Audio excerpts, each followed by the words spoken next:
Good morning, and welcome to the World Ministry of Prayer's Prayer-a-thon.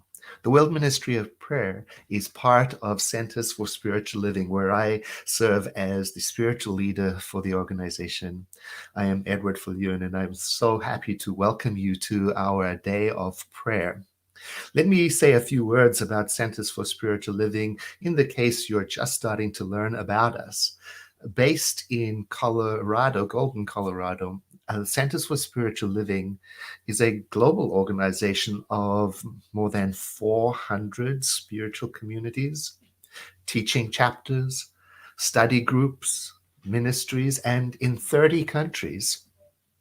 Our purpose is to awaken humanity to its spiritual magnificence. And we do that using spiritual tools for personal and global transformation. And one of those tools is prayer, a particular kind of prayer, a prayer that is affirmative in nature.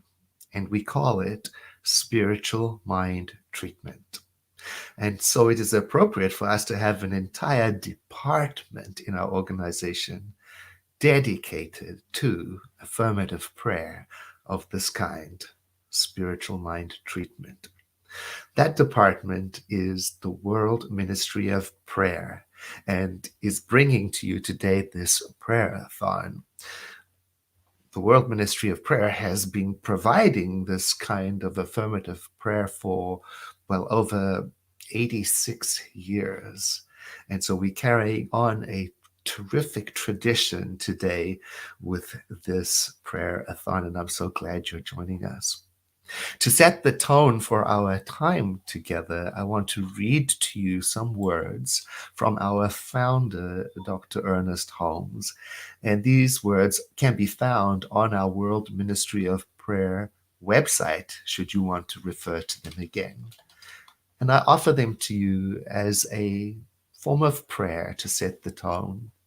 Imagine with me that these words that I read are being spoken in your own consciousness as part of your own understanding. You might even want to take a breath in and to exhale, letting your eyes close, not to shut out the world, but to mindfully bring your attention to this movement of prayer consciousness. My peace is found at the heart of God. The heart of God for me is found at the very center of my being.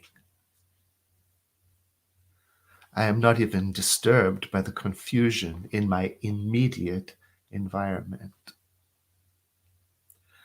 I know that the only way to counteract confusion is to bring this peace into play.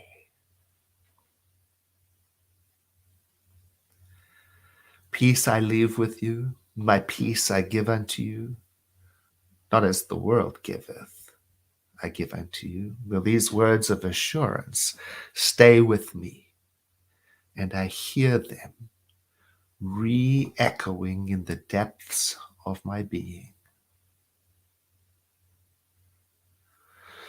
So I surrender all of my fear, those nameless fears that have beset me for such a long time, dulling my pleasure and clouding with misery and apprehension all of my days. I'm now through with fear.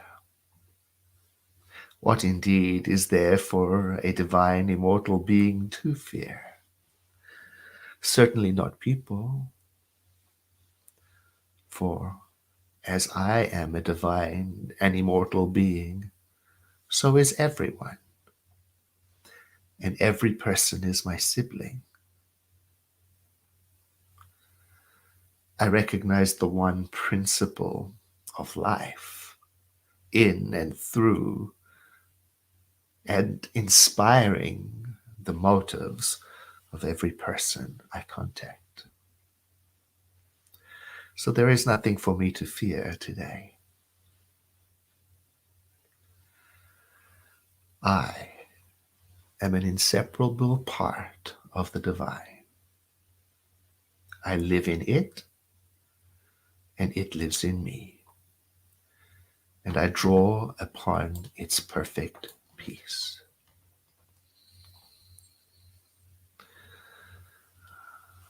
And I invite you to let the next breath you take be a little deeper than the one before. And as you exhale, begin to let your eyes open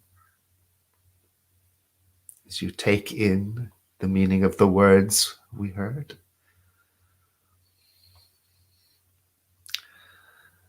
And I'm going to invite someone to join me today, Deetra Johnson, who is one of Centers for Spiritual Living's licensed prayer practitioners.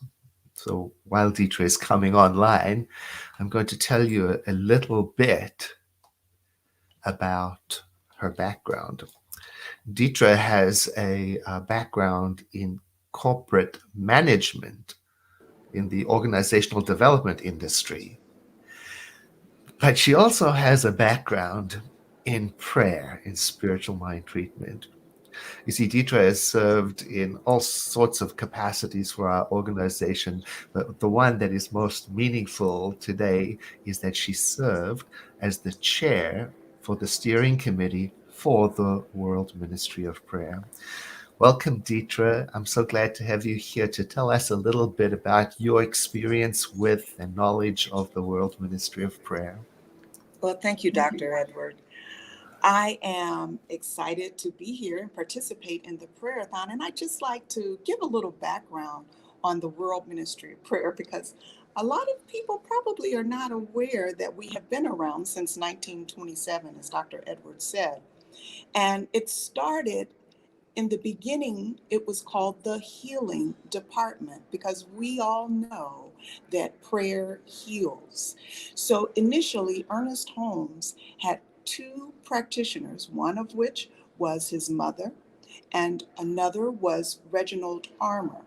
And they used one of the offices in our LA facility, and they rotated days. On Monday, Wednesday, and Friday was one shift, and then on Tuesdays and Thursdays were another shift. So the healing department began with the knowingness that prayer changes things.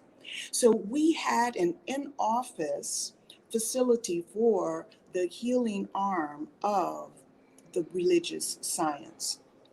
And that office housed people who actually answered phones live. So at any given time, there could be anywhere from 2 to 4 ministers and practitioners answering the phones live. And this was the way prayers were up until about 1981. You 24/7, you could pick up the phone and call for prayer. And as time rolled through, in about 1981, actually a person by the name of Marcia Mendiza was hired to run the World Ministry of Prayer.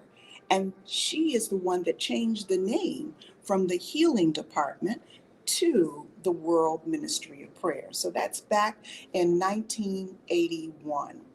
So we have had live ministers and practitioners answering phones directly 24/7 up until about 2007.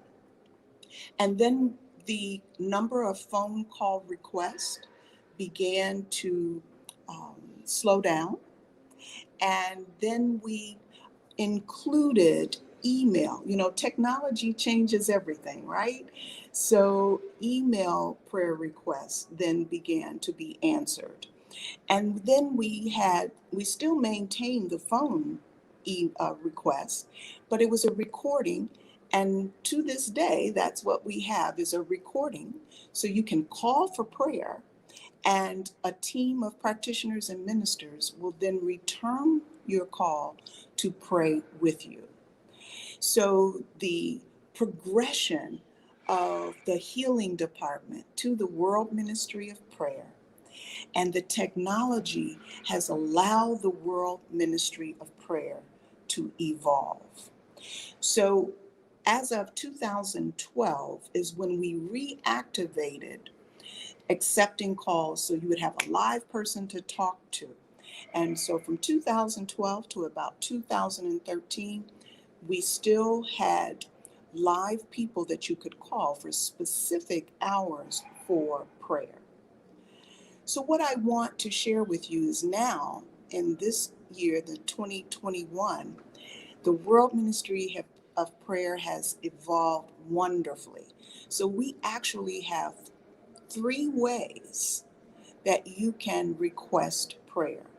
You can call our number and request a prayer, and a minister or practitioner will get back with you. You can send an email, which will also allow a minister or practitioner to respond via email. And this year, the excitement of the growth and evolution with this technology, we now have the ability to get prayer via live chat. So, this is the latest and greatest expression of the evolution of the world ministry of prayer. We have evolved with technology so that we can now support any prayer needs for any person, via you want to have it via phone, via email, or chat. So I am excited to still participate on the steering committee of the World Ministry of Prayer, and we look forward to serving anyone's healing needs because we know that prayer changes things. So, Dr. Edward, is there anything you would like to add as it relates to the history? Because I know at one time you were one of those ministers that Yes. actually sat in that room and took live calls. So, is there Yes. anything specific you want to share? Yes, you're bringing back all sorts of memories for me of my first encounter. Um, I, like you, had a different career before I got involved in spirituality. I was in IT, I guess we would call it. I used to work with mainframe computers, the old kind. And one night I was preparing a report for a massive acquisition that was going to take place the next day. And the entire mainframe went down. And I knew that if I didn't get it back up and running, my career was going to be on the line. And I just felt terrified.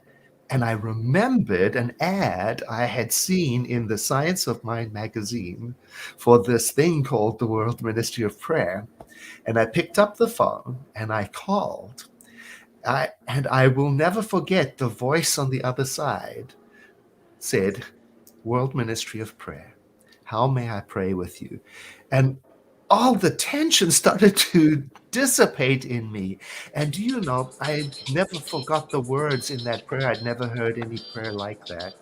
I remember the man on the other side of the phone saying um, that our good, my good, depended on no thing, no organization, no job, no piece of equipment. And as he went through this with such surety, I could feel my own sense of courage returning. And I knew by the time I hung up that phone that one day I was going to be on the other side of that call. And I don't mind telling you that after I did my training, Reverend Dr. Carol Sheffield trained me. Um, I got to meet the man who was on Oh, the other side of that phone. And the way I knew it was him was because he had a very distinctive voice. And many people knew him for being on the other side of that phone during the night shifts in the early hours.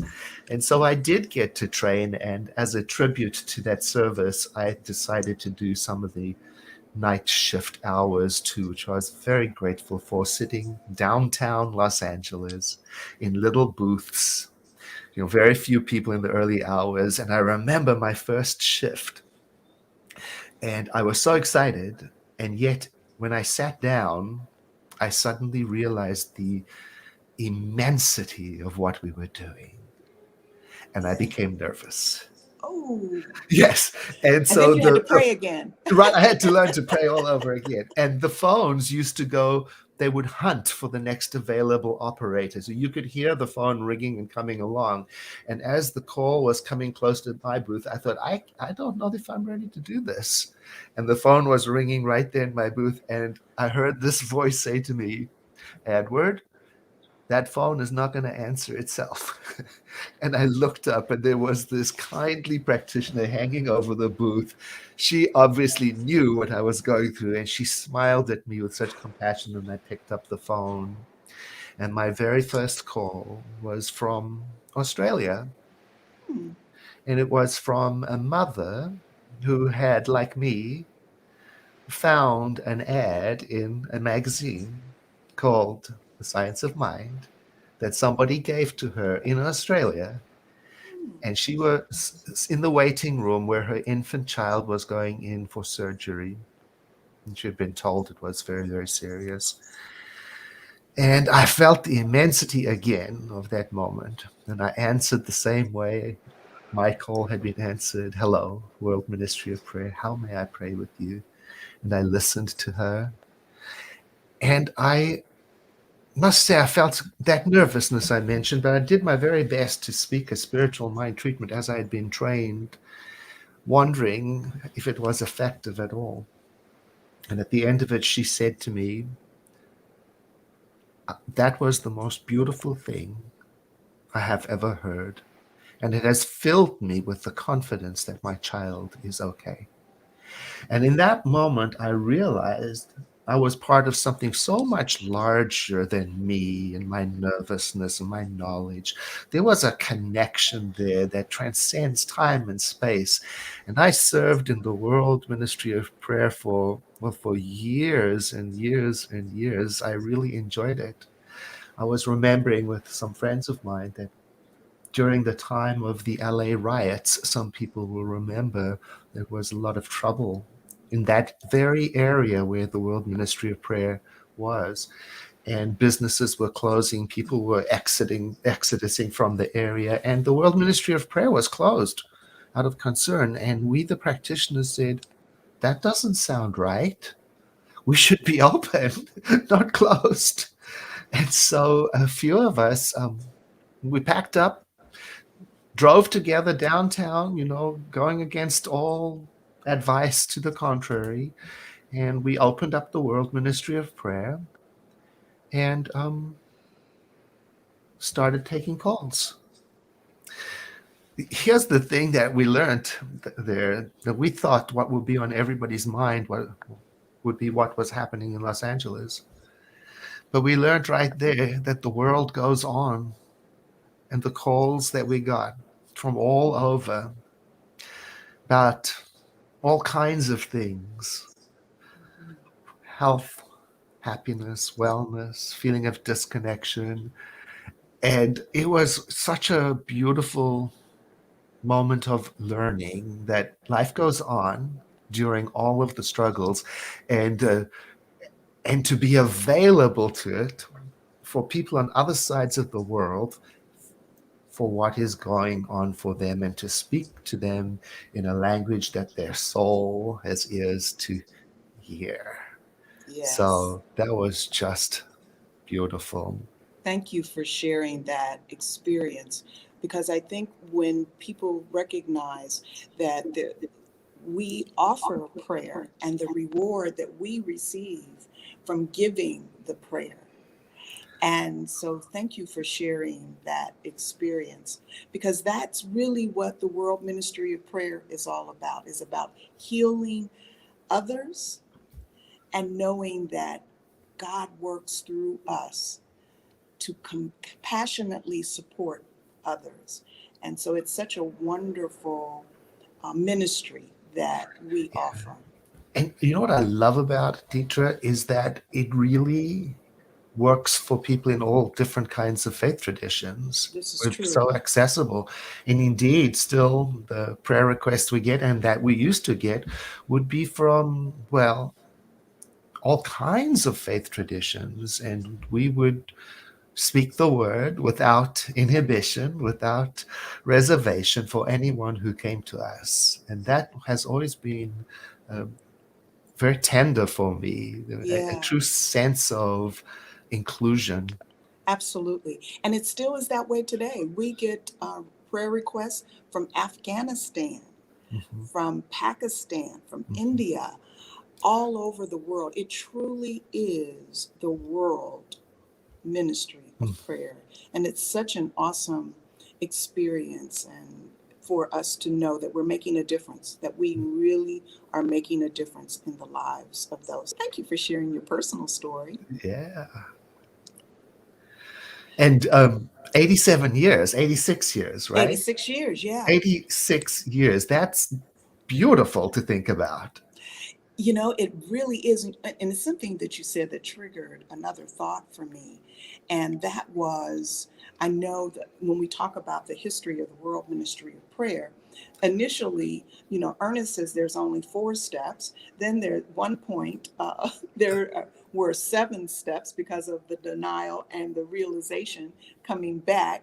And then the 5 step prayer. And those 5 steps of affirmative prayer, no matter what it is the knowingness that goes across all faith traditions, because Yeah. God is one. And so because we pray from that oneness of knowing that God is in and through all faith traditions, that's one of the reasons why I think the World Ministry of Prayer really stands out as a ministry for our movement. Yeah. Now, if you're listening and you're new to what we're talking about, this form of affirmative prayer, what Deirdre is talking about is the methodology we use to teach it. And so we have formalized it over the years so that we can deliver the teaching of how a person can do their own spiritual mind treatment in 5 clear, easy steps. And what Dietrich is referring to is that it wasn't always clear because our founder talked about it in generalities and he left it up to us to pull the threads out. There's a definite element of recognition of the divine in this. There's a definite element of mindfully aligning myself with the divine, call that Yes. unification. There's a definite element, and so over time, we've formalized 5 steps, and in all of our classwork, we teach that. And indeed, if you want to get a closer look at it, you can go to the World Ministry of Prayer website and select a prayer, and you'll see you'll be led through a process online that will take you through those 5 steps. And once a person gets those steps into their soul, their being, they stay with you. It's based on a logical progression of thought, a realization, which is why I like to say the term spiritual mind treatment, I like it so much because this tool, this prayerful tool we use, is almost more like an affirmative meditation than it is like a conventional prayer. So there is definitely an element, I think you used the word, of knowing. We'll even make up words like knowingness because we're trying to encapsulate this idea of consciously embracing the spiritual truth of our being through our prayer. And we do that for each other and on behalf of those who reach out to the World Ministry of Prayer. Absolutely. Thank you for that. And I appreciate our time together in this segment to discuss the history of World Ministry of Prayer and how we pray and how effective and compassionate it is to truly heal the world. Yeah. And for people watching anytime today, you can go to the World Ministry of Prayer website, and you can even find that through our organizational's website, csl.org, and you'll see it, you'll find your way easily. And if you request a prayer, I'd love you to know that every prayer request that we receive at the World Ministry of Prayer is handled with respect and with love and with compassion, and importantly, with confidentiality. And so we respond to every request as if it was made by someone we truly, dearly love. You know how it is when I know mothers know this, probably parents know this, grandmothers know it, that you know that your child can never do any wrong. Grandmothers in particular have the ability to see the perfection in their child. And we embrace that approach and that attitude with every request that comes our way. We approach it with looking through the filter of perfection, even though we may never meet the person who wrote or called in or texted or chatted the prayer request. So, Dietra, thank you so much for spending time. And importantly, thank you for your service to our organization and to the World Ministry of Prayer. And what's coming today through our prayer practitioners and the World Ministry of Prayer is a blessing. And I hope all of you watching will stay as long as you can and enjoy it. Get all prayed up with us. It's going to be beautiful. Absolutely. Thank you for allowing me to share the history of the World Ministry of Prayer. Thank you, Dietra.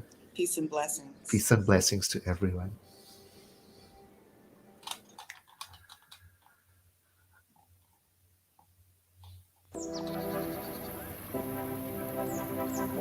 Your subconscious mind is a medium between life and what you experience.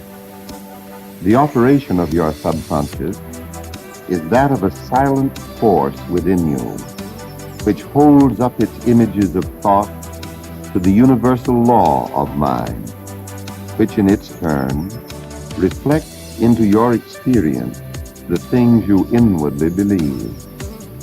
It is certain that you cannot believe in abundance while identifying yourself with lack. Forget the lack and think only of abundance. Control your mental reactions so that they automatically become affirmative. This will be an interesting and a happy experience, for you will be working in the laboratory of mind with the great law of your being. Abundance belongs to you. Good will come to you if you affirm its presence. Learn to think abundantly. Think of the vastness of everything, the limitlessness of space, the numberless grains of sand on the seashore. How abundant, how lavish nature is. Learn to see abundance in everything, to multiply the good you already possess. Be consciously one with the law of abundance. Expectancy will speed your progress. Say to yourself, I consciously identify myself with everything that belongs to goodness, truth, and beauty. I identify myself with abundance and success, with the living spirit, with all the power, all the presence, and all the life there is.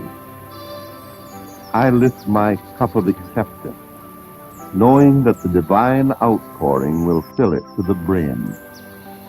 Now think of the thing you desire and say, I know that the law of good is operating upon this desire.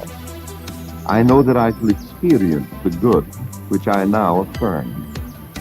I know that silently I am drawing into my experience today and every day an ever-increasing measure of truth and beauty, of goodness and harmony. Everything I do, say, and think is quickened into right action, into productive action, into increased action. My invisible good already exists. My faith, drawing on this invisible good, causes that which was unseen to become visible. All there is mine today. All there ever was or ever can be is mine now.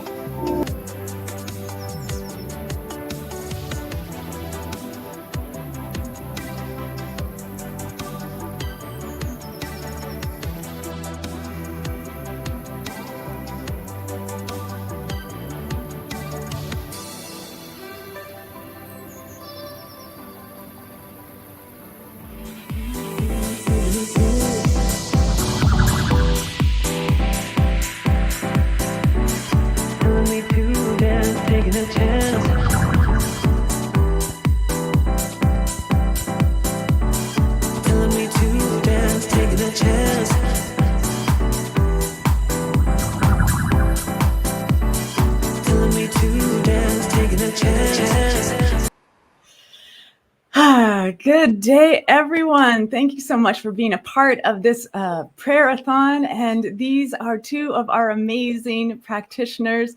I am Reverend Steph Sainamon. I'm currently the interim chair for World Ministry of Prayer. And I am so grateful to pray with you all today. So introduce yourselves, and then we will have some live prayer right here. Okay, so my name is Sanja Prince. I am a ministerial student, and my home is CSL Menifee Valley, and I'm so excited to be here this morning. And I'm Kimberly Satterfield. I am a practitioner at East Bay Church of Religious Science in Oakland, California. I'm a new member of the World Ministry of Prayer team, and so excited to be here today and pray with you all. Wonderful. So let us pray. Just taking that centering breath and knowing Spirit is right here, everywhere, always, and in all ways. I recognize this powerful presence is back of absolutely everything. And so I know oneness, I know wholeness, I know this awakening within me and within all of humanity.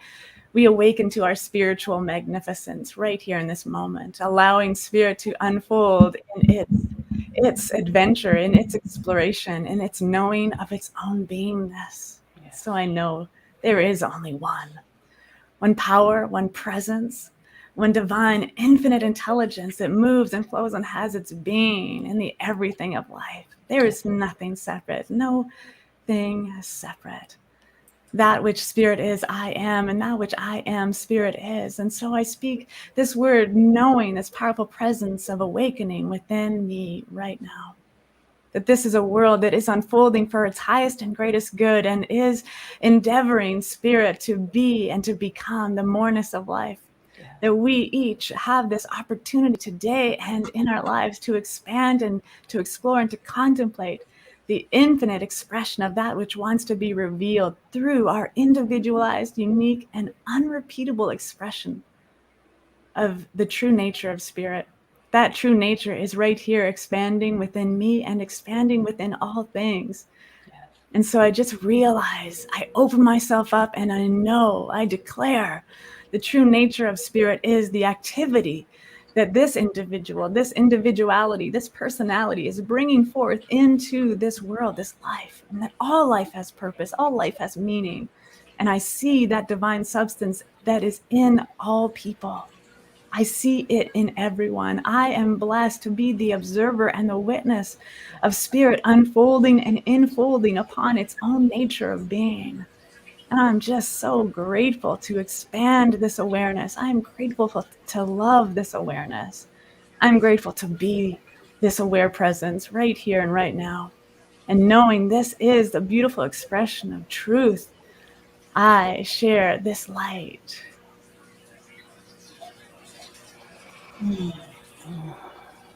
And just capitalizing on those beautiful words. And as we awaken to our spiritual magnificence, when we tap into that power and presence that we know that is God, that we know that God is moving and having His being in and through us right now, right here.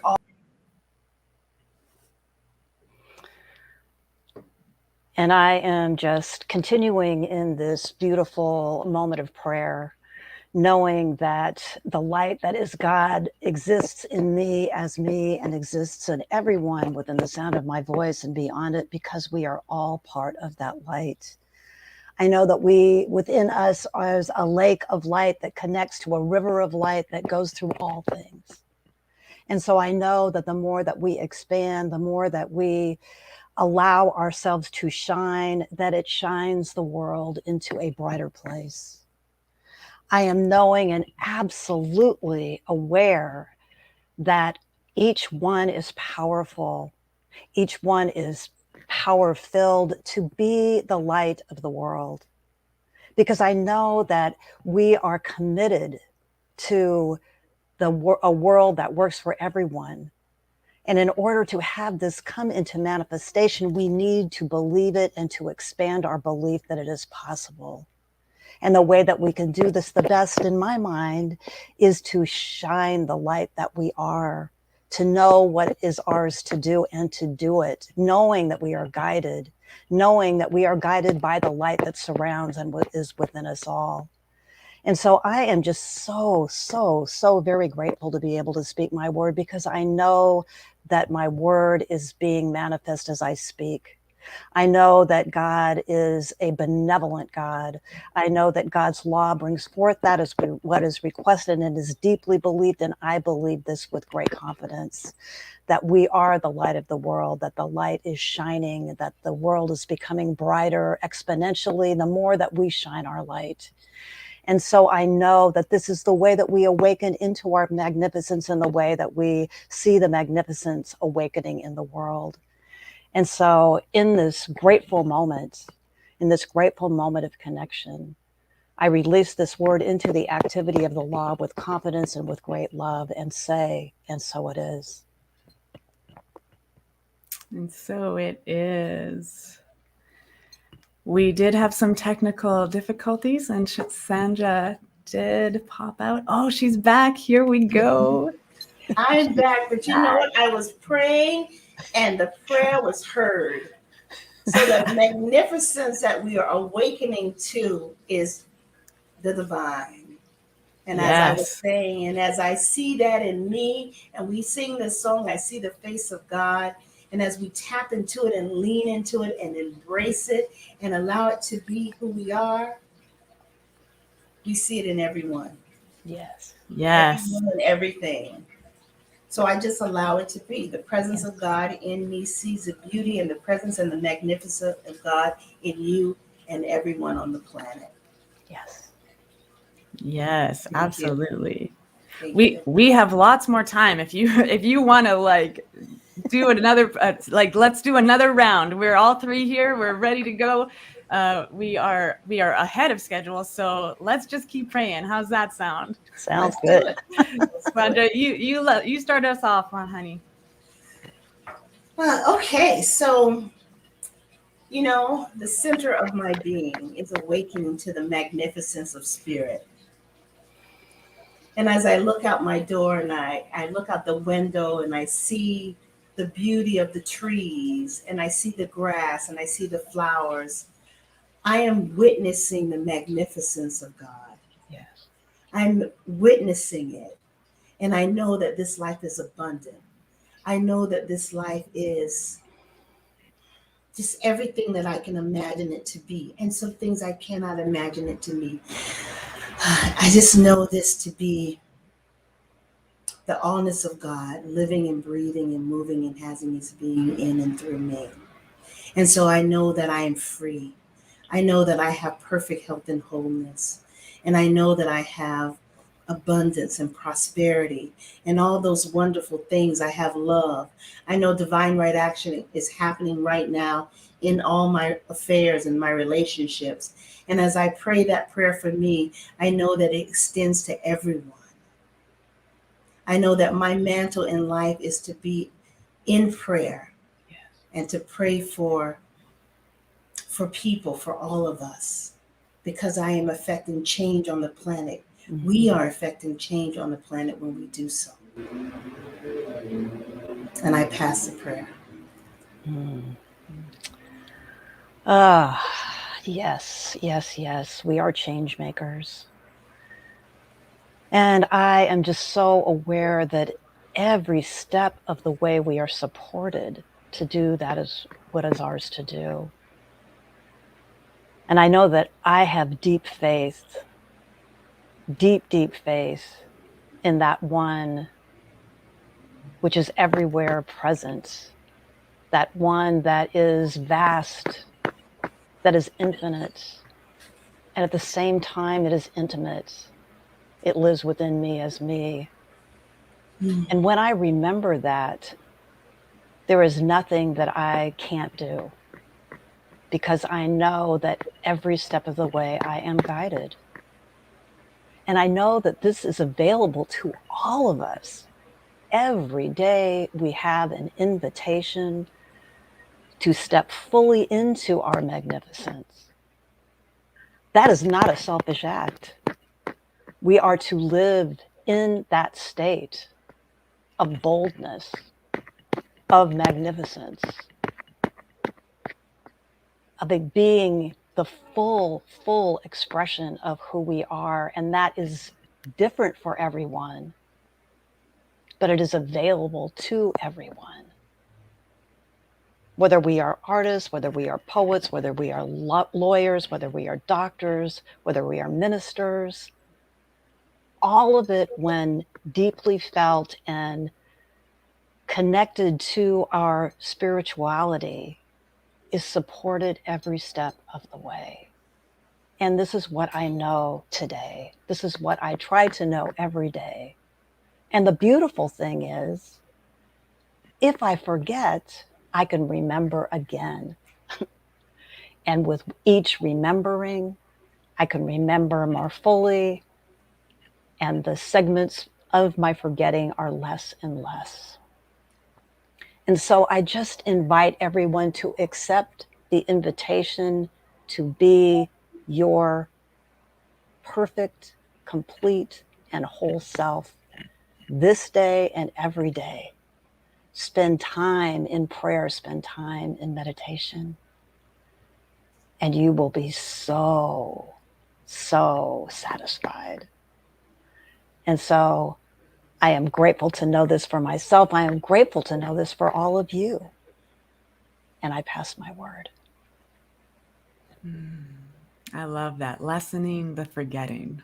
In that moment, I remember this love, this beautiful love, this wholeness of love that is expanding into everything as spirit does. And so I simply just know that that divine light, that God light, that spirit stuff is in all people. It is in all places. It is surrounding all situations, all circumstance.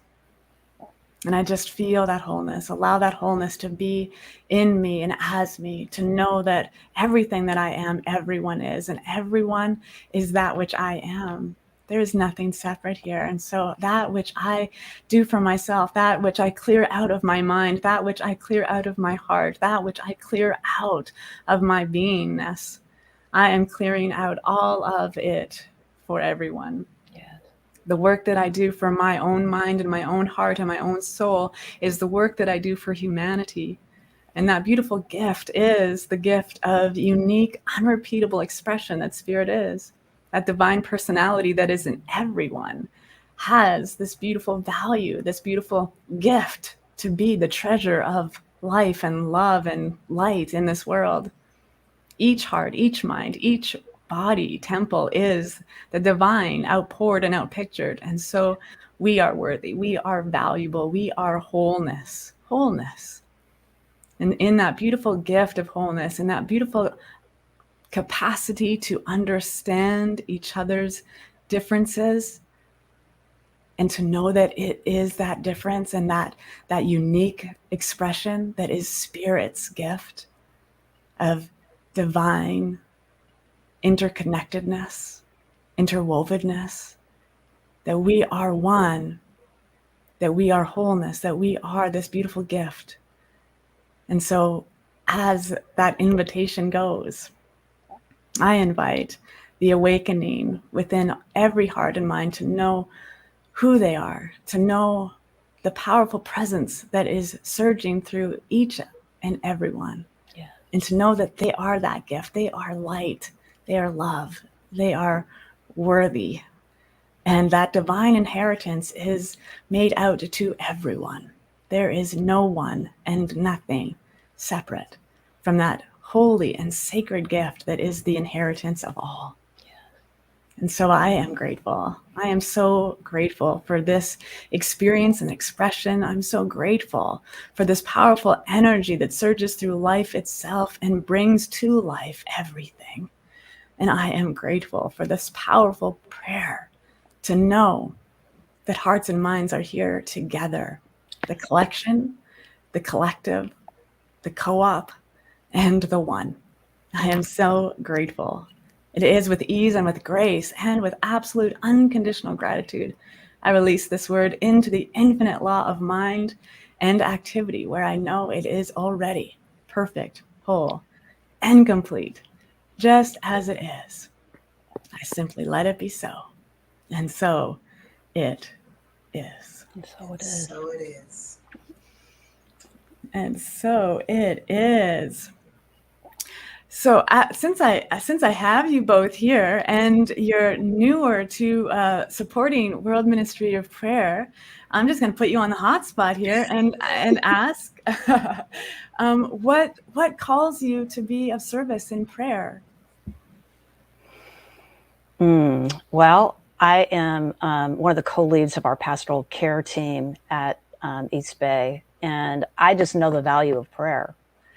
And I just am I'm definitely a person that's oriented towards service. And when I learn something, I want to share that. And so I just felt that it was incumbent on me to actually begin to be involved on the global level, because I totally love this organization and want to make a contribution. Beautiful. Thank you.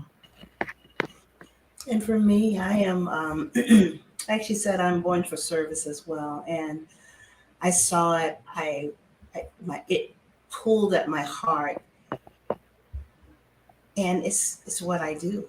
You know, I have this t-shirt that I got that says, prayer is my superpower. So as often as I can give it, I just feel like I'm affecting the world. I'm affecting my home, community, and then the world at large when I pray. So it was something that was in my heart that I knew I wanted to be a part of, and it helps me expand my consciousness as well as I pray for others. So I'm called to do it. I love it. I love people. Yeah. I love people. I'm saying that all the time. I love people.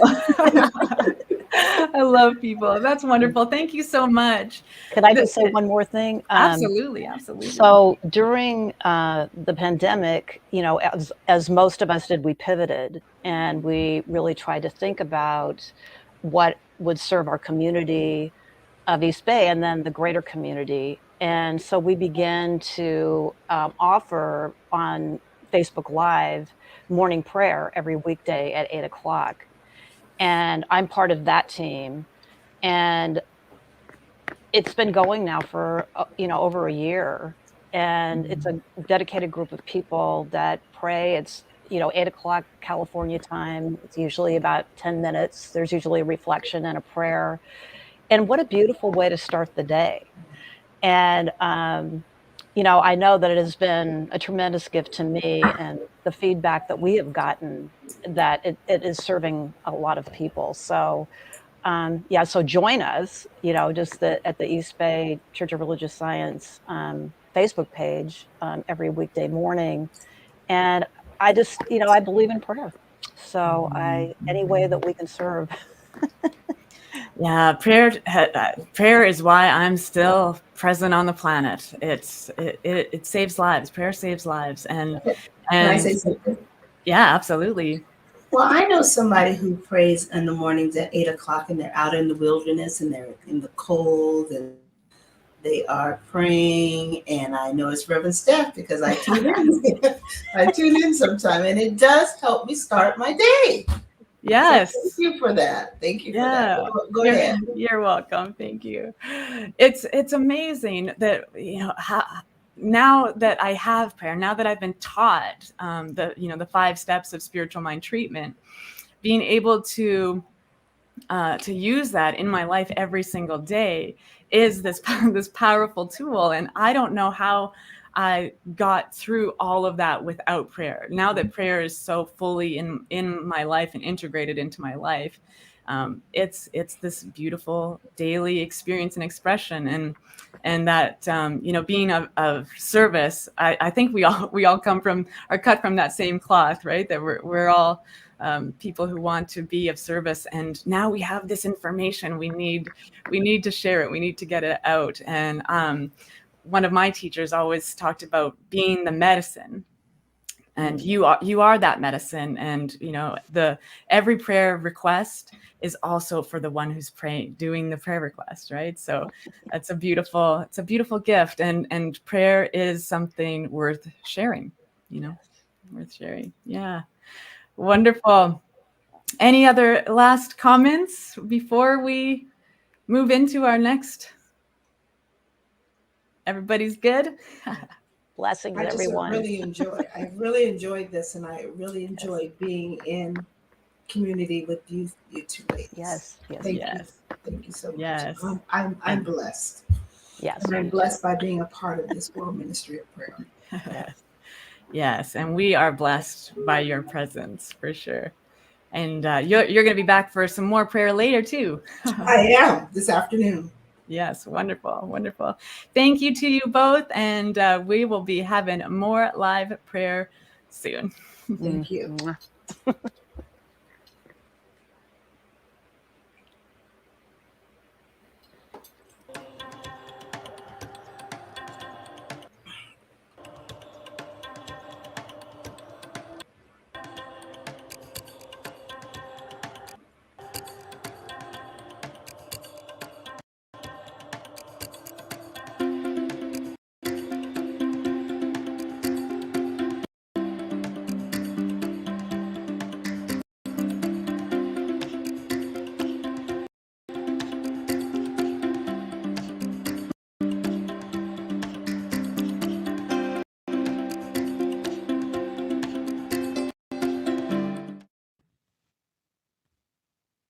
Hello, I'm Claire Victor, a prayer practitioner emeritus at the Center for Spiritual Living in Santa Rosa, and I'd like to invite you to just drop into a sound meditation and prayer with me today. So just take a breath. Don't have to do much, just start to observe the breath as a way of calling yourself present. And if it's comfortable to close your eyes to go within, you can do so. And as we go within, we just allow these sounds to remind us that there is just one source of energy, vibration, sound, and life itself. And that is the divine, whether we call it God, the creative essence, love, beauty, grace, whatever name. It is just that thing that comes with every breath that we take, with every blink of our eyes, and animates our spirit, thinks itself through us, and expresses itself as us, because we are, each and every one of us, a creative source, an inspired place where this powerful essence lives and moves and has its being to express in the world. So in this way, I just recognize that each one of us is a divine expression, a divine spark, as unique as each of these sounds, and yet vibrating all in the same field, creating together, harmonizing together. So in this moment, I claim and affirm that there is this ability for each one of us to tap into source energy, to find our sense of passion and our sense of power, to embody spirit as ourselves, and to know that anything that stands in the way, any obstacle, any old belief that we're not enough or we're too much, that it can be removed and released as easily as this sound is released, to float on the wind of time, to be reabsorbed into the nothingness from which it came, to free us from constriction, from fear, from worry, to help us drop into that deep sense of peace, resourcefulness, renewal, reawakening, so that we can sleep and rest deeply, and we can play and wake and be alive and passionate and full of energy, full of ourselves, full of Source, full of God, full of life. So I am knowing that this power, this presence graces us. I just rest in this and allow these sounds to further implement it deep into my bones, deep into my body, so I can feel the earth. I can feel that sense of connection to the earth beneath my feet and the beauty and the grace of the air that I breathe and the freedom. And so with this, I just give great thanks and joy for being able to express this as me, in me, by me, through me. And I invite you to feel that sense of joy, to feel that sense of gratitude for how blessed we are. And so with this, I simply release this word into the activity of divine law that simply says yes. And I let it be. And so it is.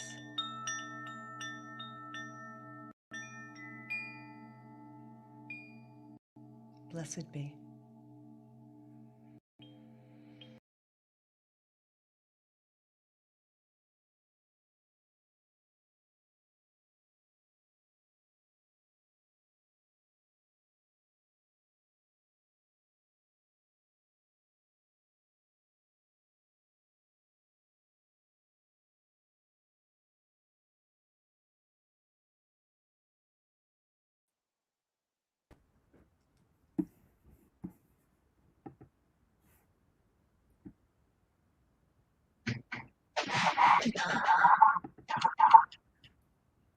Good morning, Reverend Cynthia. Good morning, Laura. Nice to see you. It's nice to see you. Thank you so much for joining us. Well, I'm happy to be here. So would you like to share with us your experience and background with spiritual mind treatment and its influence on your life? Yeah, I grew up in the African Methodist Episcopal Church. And so prayer was about begging and beseeching. It was about getting something and from some outside energy. And that, basically you were not, you had to do things through a mediary. It wasn't just your direct connect. So when I walked into religious science and the first community that I walked into was with Dr. Daniel Morgan, and I heard him do a prayer, and I was like, okay, I don't know what that is, but it feels so good. It feels freeing. And so it was a trying time in my life. But I started taking the classes, and at that time it was Science Mind 1 and Science Mind 2. You went for a year in the basic classes, right? And so they introduced us to affirmative prayer. And the first thing, was the recognition and really talking about that not only is God real, not only is there an infinite presence, not only is there a divine intelligence, but it's everywhere. It's in everything. It's through everything. There's nothing separate from it. And so that, I got a little like, wow, really? I mean, because the way I was brought up, it's like there was separation. And so when it got to unification, it's like, I'm one with that. I'm a part of that energy. I am a manifestation of that energy. Then I was like, well, what does that mean? What does that mean for me? If I'm actually a part of that, if God lives in, as, around, and through me, well then, wow. I must have some power here. I must be powerful. And so when we got to realization, it was like, how about I declare um, that I'm already whole, that I'm already perfect, that I'm already dynamic, that I'm already mighty, that I'm already in a field of infinite possibilities, and that I can give thanks. I can be grateful for what has happened to this point, but also be grateful by planting seeds of what could possibly happen in my life. And then I could just let it go and trust God. Those 5 things were mind blowing for me. it was like, whoa. So I began to practice, and I remember I worked with the teens when I was in that community, and it's like, are you ready to receive was how we taught the teens how to do it. But it was, a spiritual mind treatment. So I know that was a long answer, but for me, it was like so incredible to learn that I had within me a process, a map that could support me manifesting the life I know I deserved. I think a lot of people have similar experience and are inspired by that shift in consciousness, whether it's intuitive or we're really aware of it. It's life changing. Totally. So, how do you apply spiritual mind treatment right now to other areas of your life? Well, it is a part of my spiritual practice always. I mean, I have a 45-minute to an hour spiritual practice every morning, and spiritual mind treatment is a part of that. It is also a part of my work with my clients, my coaching clients. It is on Monday mornings on Facebook. I do this community prayer circle, and I always do an affirmative prayer that that kind of closes out the day. I feel like it's like breathing to me. It's like water. It's like I need that for myself, but I also need that to support other people in remembering who they are and why they've come. We have a thing in our house called a God box, and it started when my kids were little, and they would be like, "Oh, Mom, you're so woo woo" and stuff. And so I would say they wouldn't tell me everything, but they could write on this piece of paper what their challenge was and staple it and put it in the God box. And then at the end of the year, we would look at those basically prayer requests. We would look at them and then see how God had answered those prayers. And we would do a spiritual mind treatment, thanking for this year and then going into the next. So it's been a part of my life forever. And I think that whether you have been brought up to pray or not, the fact is that this is a very easy tool to help you get in touch with your spiritual nature, the source of who you are and who you come here to be. So it's in every aspect of my life. And people call me often and say, "Can you pray for me?" My kids call and say, "Ma, so-and-so is happening. Can you pray for me?" So it's everybody who knows me knows it's a part of my life. That is so wonderful. I think it's amazing that your kids started incorporating and understanding it and seeing the results in their life and knowing that they could go to you, with full faith and confidence that this works. Yes. Yes, absolutely. Well, and they've seen it. They've seen it in my own life. They've seen me go through big things and prayer work. They've seen how the prayer is supporting them um, um, when they've gone through big things. So I think that's why demonstration is so important. It's like you can pray, but the demonstration just anchors and re-anchors within you. Oh, this works. Prayer works. There is a power in the universe, and it does listen to you. It does respond to you. It does manifest and co-create through you. So when you are teaching people about affirmative prayer and going through the steps. What are some of the greatest challenges that you see your students? What are the biggest obstacles in manifesting their prayer? And how do you communicate that to them? Well, I think one of the things is attachment to outcome. You know, a lot of people want you to come and pray because they want a certain thing to happen a certain way. And that's interesting because that's not how it works. You know, you can pray, I don't pray for people, for instance, for this thing to go away or this relationship to work. I pray for the highest and best.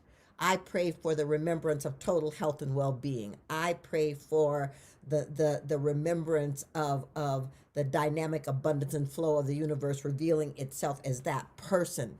Because a lot of times if people come in and they want this specific thing, they're trying to control an outcome, that they're trying to manipulate the universe, and that's not how it works. So what I work with them on is understanding that let's just open to the infinite field of possibilities and invite in the divine to bring the highest and the best in every area, whether it's mental or emotional or physical or spiritual or financial, whatever it is, that we're inviting this prayer to reveal the grandeur, the magnificence, and the power of God way beyond our wildest imaginings.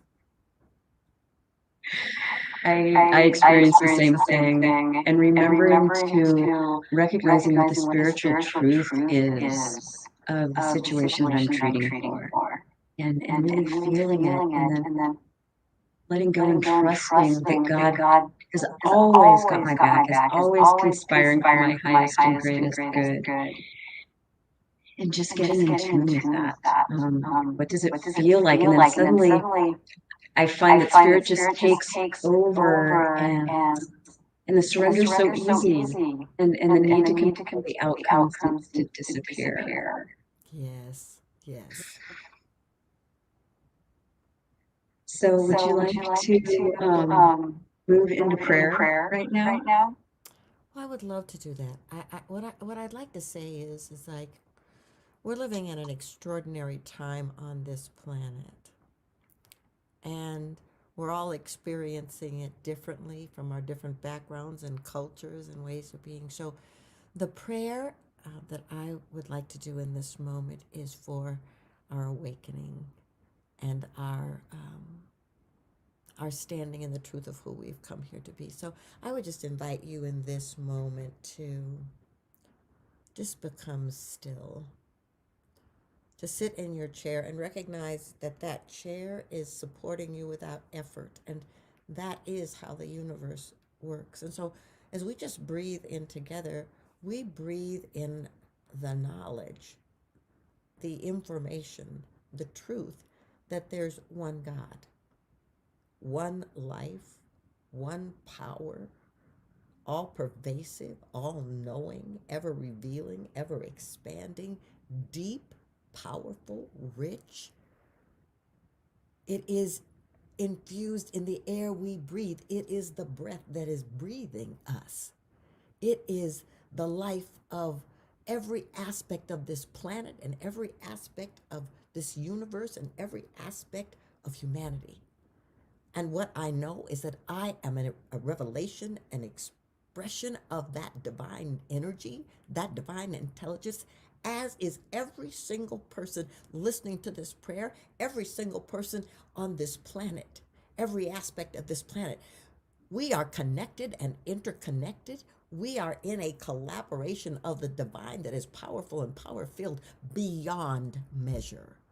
And so what I know in this moment is that we are in this field, and we can absolutely know that every man, every woman, every child, every country, every government, every leader, every teacher, every speaker, every aspect of life itself, this planet, this ecosystem, the animal world, that we are in a place of divine unfolding. This is a moment of humanitarian awakening. This is a moment where we are called to recognize that we are here by a divine appointment, by a divine gift, that we are individually and collectively called to love, to be love, to express love, to honor love, to give love, to receive love, and that there is nothing opposing God ever. Therefore, there is nothing opposing us.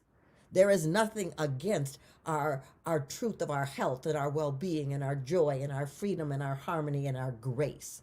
And so what I do in this moment, because that truth flows through my very being, I speak this word with such thanksgiving, gratitude for every person, every experience, beyond circumstances, beyond situations, beyond judgments, beyond fears, beyond doubts. What we do in this moment is we stand in the awareness to be grateful for this thing called life, this beautiful, powerful thing called life, this essence that is flowing through everything, everywhere. We give thanks. We awoke this morning. We breathe this morning. We walk. We talk. We think. We give. Every single one of us is here because we are essential. And so, with that truth in my mind and in my awareness, I can release this prayer, because what I know is the prayer was already answered before the word was even spoken. The truth of health and well-being and joy and freedom is moving from the invisible to the visible in powerful ways that we know not of. And so what I say in this moment is how grateful I am to be in this community, to speak this word, to know that there are people all over this planet who are harmonized, who are in a synchronistic field of joy and light, and declare in this moment that we bring it to this planet in extraordinary, powerful, dynamic ways. For this, I give thanks. I let go. I trust the divine and allow it to be, and say, and so it is.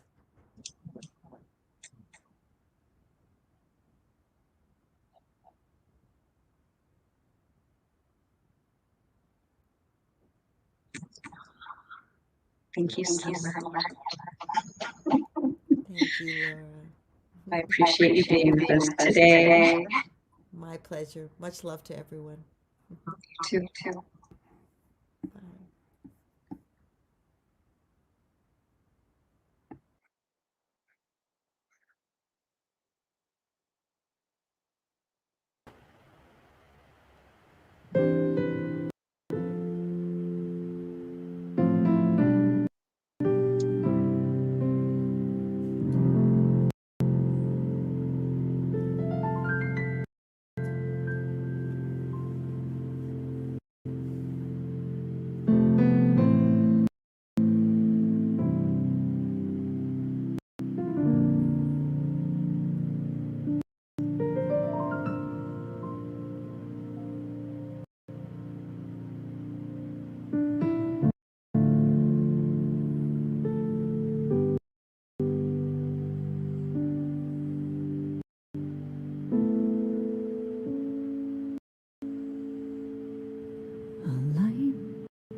Though I don't know who you are, and when I think about your family, I will wish upon a star,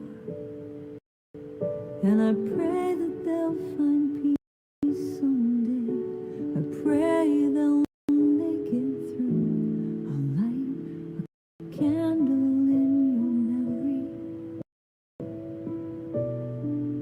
to honor you.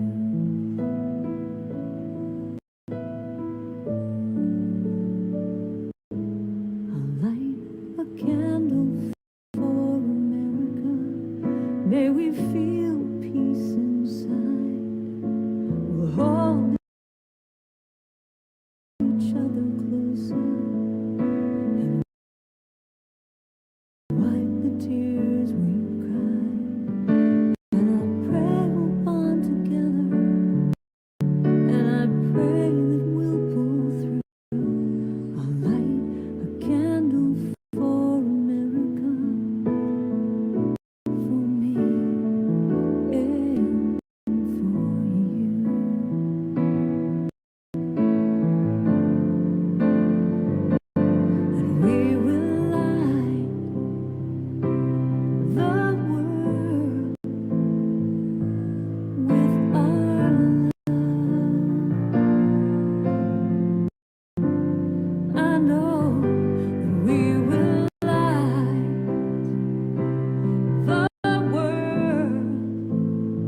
for the good that's yet to come, as we overlook our differences and join now as one.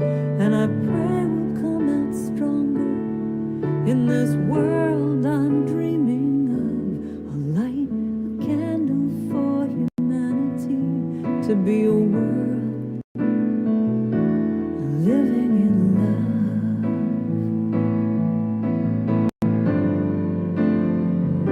And we will light the world with our love. Know that we can. We will light the world with our love. Every day and every way we will light. We will light the world with our love. I know that we can, and now that we will light. We will light the world with our love.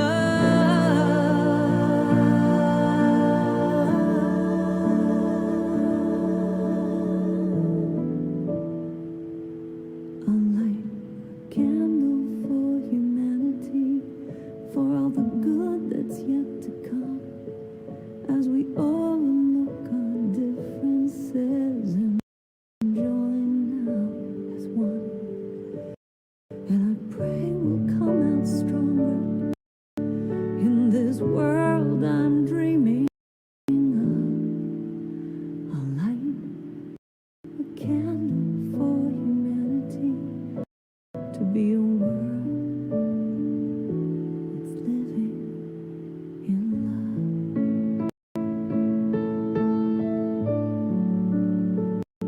A light, a candle.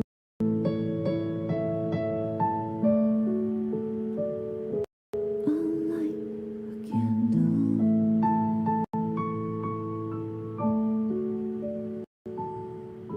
A light, a candle.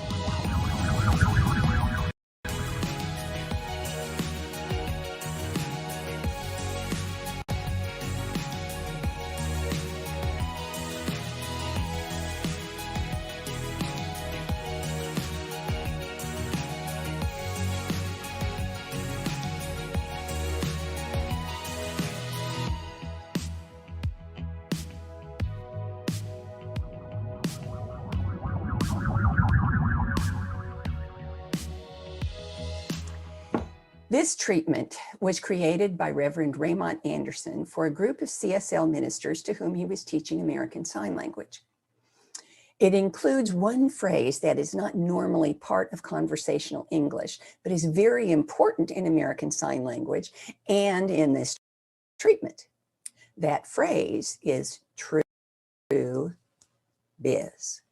And it means without question, without doubt, with absolute certainty.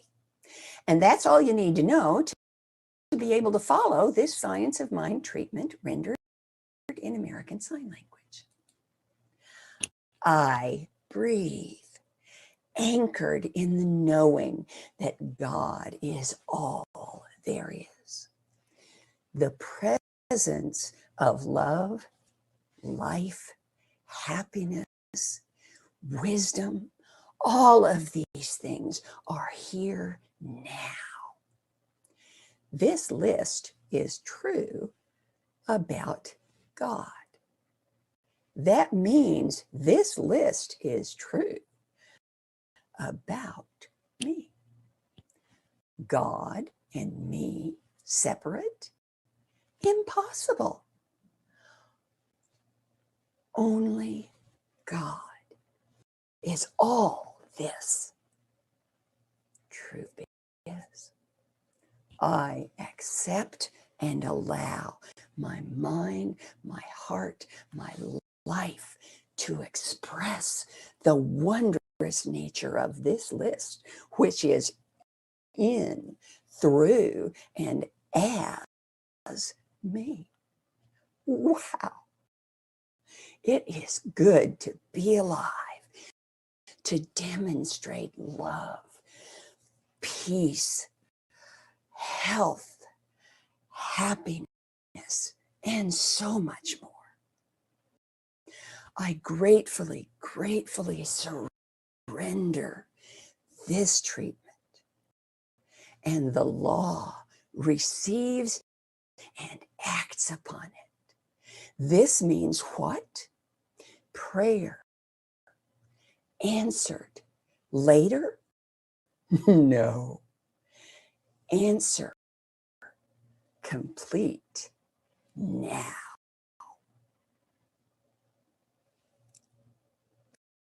Amen. Ashe. And so it is.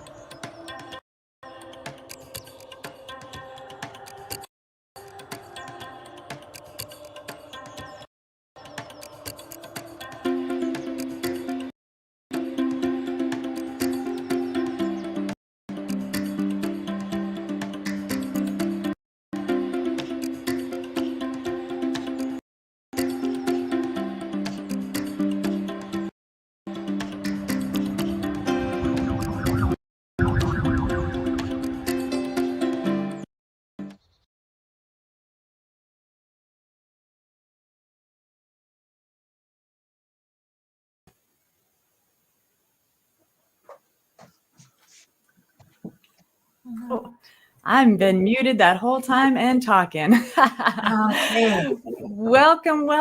Thanks for being here. We have some more beautiful World Ministry of Prayer practitioners here with us today for some live prayer.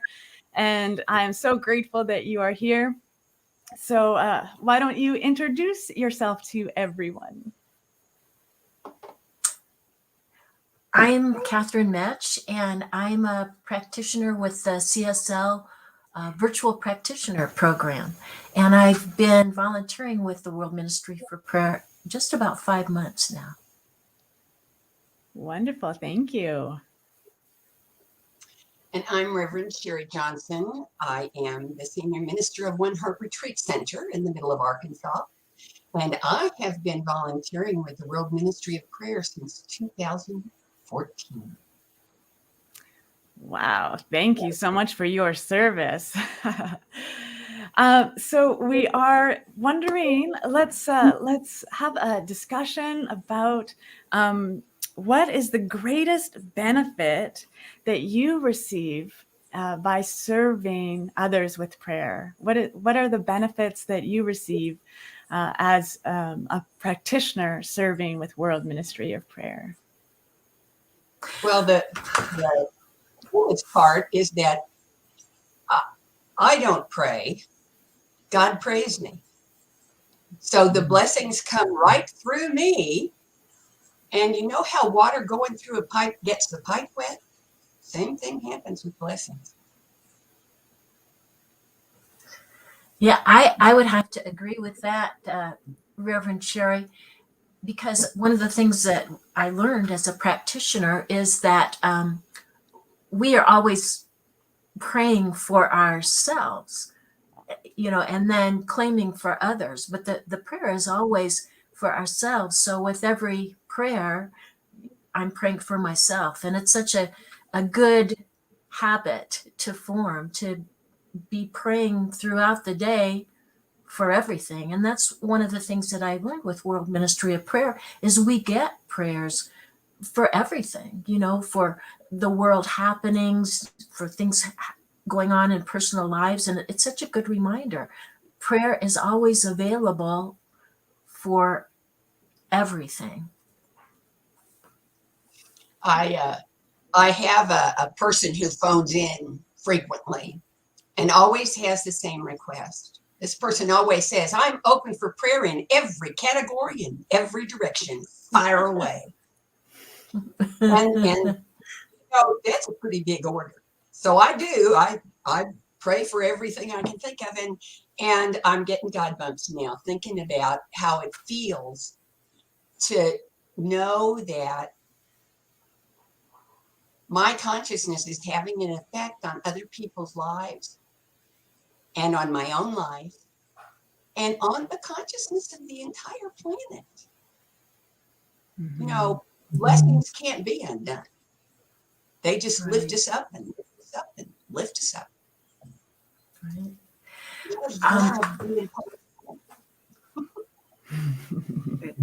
It's such an honor to be a part of the World Ministry of Prayer, because I know I'm a part of a network of very powerful prayers. And I think ever since I was a child, I wanted to be one of those powerful prayers. And they exist in all religious traditions. But what I realized is that those powerful prayers are using the same steps that we use.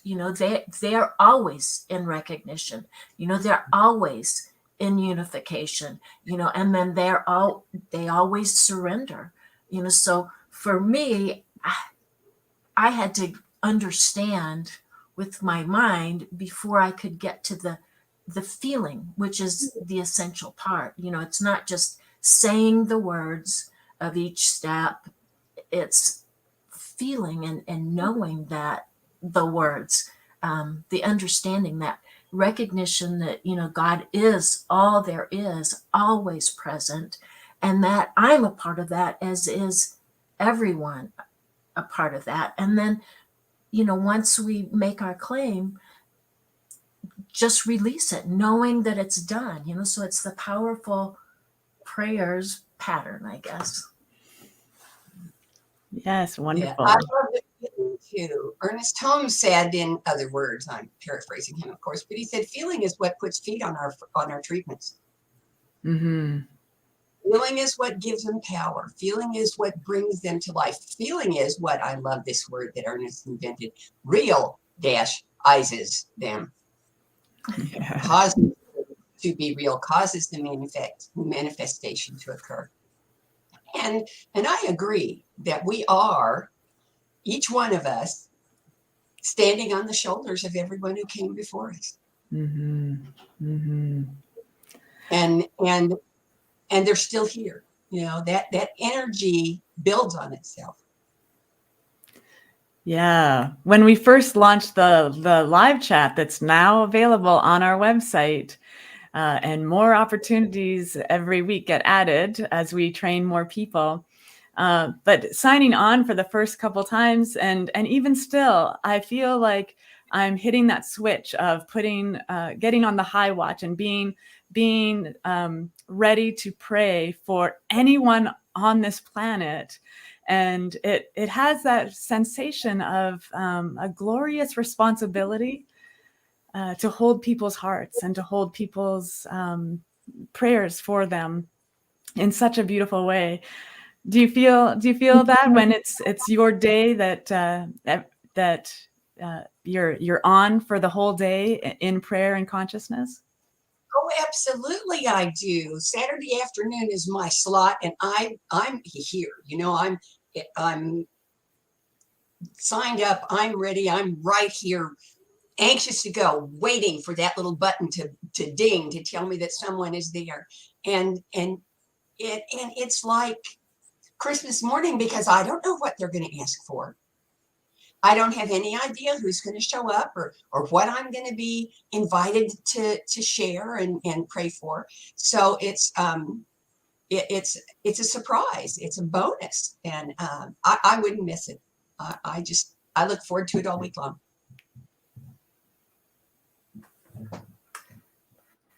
Yeah, I do too. I'm on the email team on Tuesday, so I share it with another practitioner, and then that gives me the ability to come on when I'm able to and pray. And so, it's a full day responsibility, but I can go in and out, and we make every effort to get the prayers out to them as soon as possible. And sometimes, that's 24 hours, but we always make that deadline, I think. Mm-hmm. Wonderful. Well, thank you so much for sharing this conversation. How about we let you do some prayer and pray everybody up? Sound good? Sounds good. Sounds good. Take it away, Reverend Sherry. Alrighty. Our topic for this next few minutes is the pillars of prayer. And Catherine and I chatted about this for a while, and we decided that the obvious pillars of prayer are the 5 steps. Recognition, which is just recognizing that God is all there is, and that God is everywhere and in everything. Unification is just acknowledging that we're part of that God lives in us and we live in God. Realization, that's the meat of the thing. That's where we bring all of the pieces and all of the faith and all of the energy together, so that when we offer thanksgiving and prime the pump, we can then release the prayer, because you can't hold anything in a closed hand. Release the prayer and let the manifestation happen. But then we realized there were two more pillars. And the last 2 pillars of prayer are faith, love. Because you can't pray without faith and love. They just happen. They just flow. So I'm going to offer a treatment for a world that works for all. And then Catherine is going to offer a prayer for a world that works for all. And we invite you to just relax, just breathe, allow your chair to support you, and hear these words as though they were rising up in your own heart. There is only one life, the universal, eternal, and infinite life of God.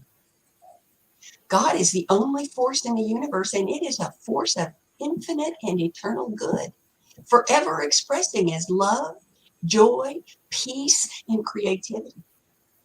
It fills the universe and all of its dimensions, and it flows equally through me and through every person, creature, place, or event in existence. I cannot be separated from it, nor can anyone or anything else. All are expressions of the life, love, and wisdom of God, inextricably connected and part of the universal whole. I see the face of God in every face I meet, familiar or new, in the mirror, at the grocery, at work, or at play. The love of God shines through every pair of eyes, and the grace of God lights every heart. And I recognize it in every encounter. The instantaneous greeting of my soul to every other soul is namaste. And my heart feels the truth of this greeting and the permanence of the connections between us. I know each expression is accompanied by skills, talents, gifts, and a personality, and I value each for the treasure that it is. I recognize the glory of God's magnificence, even in the midst of uncomfortable circumstances, and trust that the gift I know is there becomes clear as I focus on the divinity of the people, places, and events in my path. I know this truth is expressed in every human being, every animal, every plant, every mountain, every river, every cloud, and every star. I bless all I encounter, and I am blessed. by every encounter. I am so grateful for the inspiration of divine mind that pulls me out of any sense of separation or diminishment and into the peace of oneness recognized. With unlimited joy, I release this word to the law, knowing it must inevitably be fulfilled. And so it is. And so it is.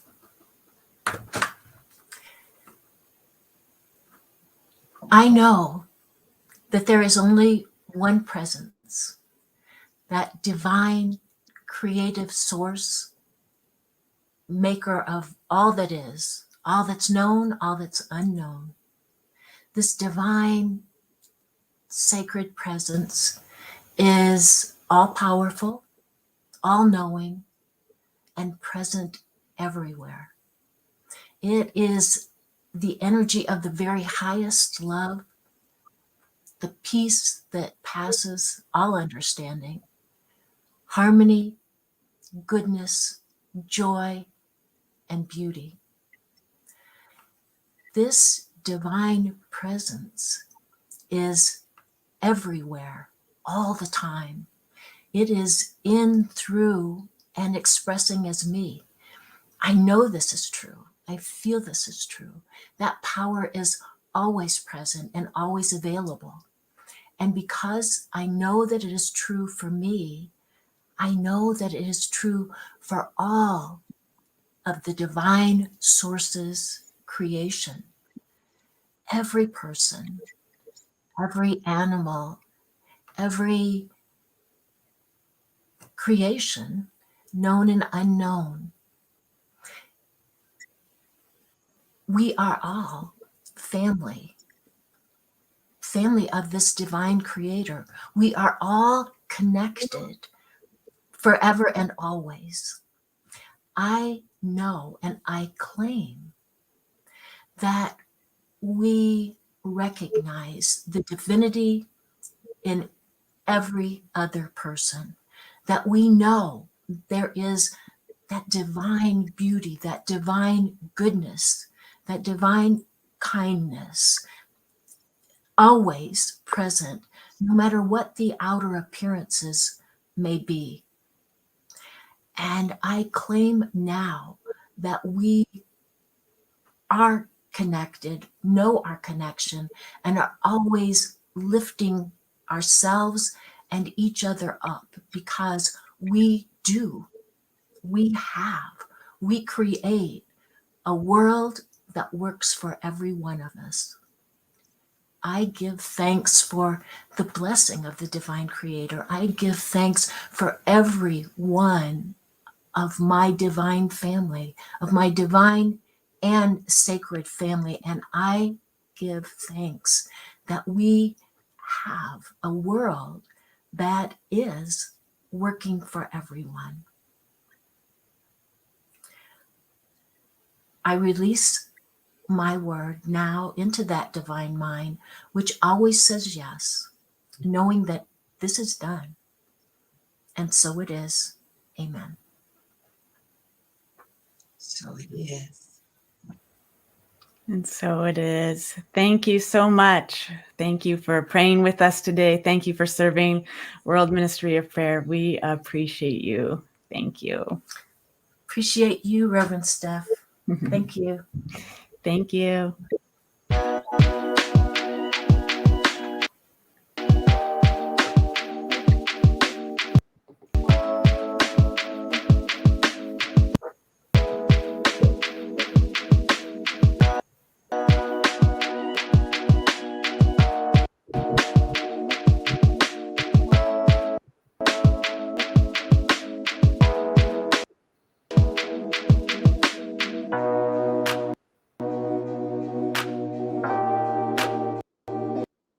Good morning, everybody, or good afternoon, or good evening, wherever you might be in this world right now, whatever time it might be. My name is Reverend Victoria Bomberry, and I'm the spiritual director of Winged Spirit Focus Ministry and the Minister of Transformation at the Riverside Center for Spiritual Living. And today I want to share a poem with you that I wrote for my dear friend Patty Walton, and Patty with an I, on her 82nd birthday, which happened this year in April. So I'm happy to share this with you, and the title of the poem is How to Pray. Pray in the silence. Pray with your heart. Pray with the music that only your heart makes. Pray with your entire body, open and awake. Listen. Hear the beat and pulse of the universe.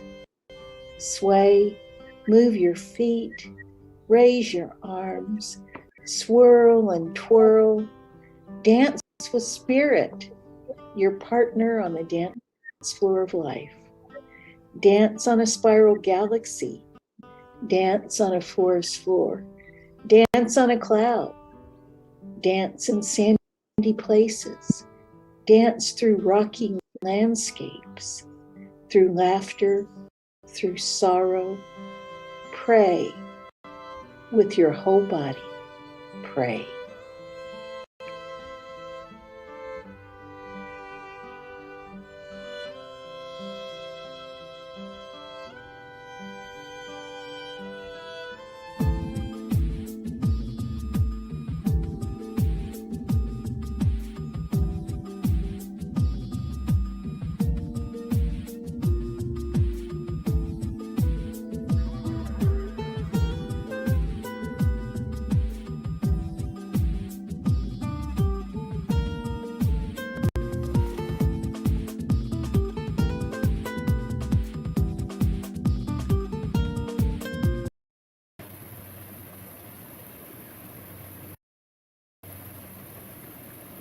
So let us just move into this beautiful time of prayer together. Find that beautiful breath.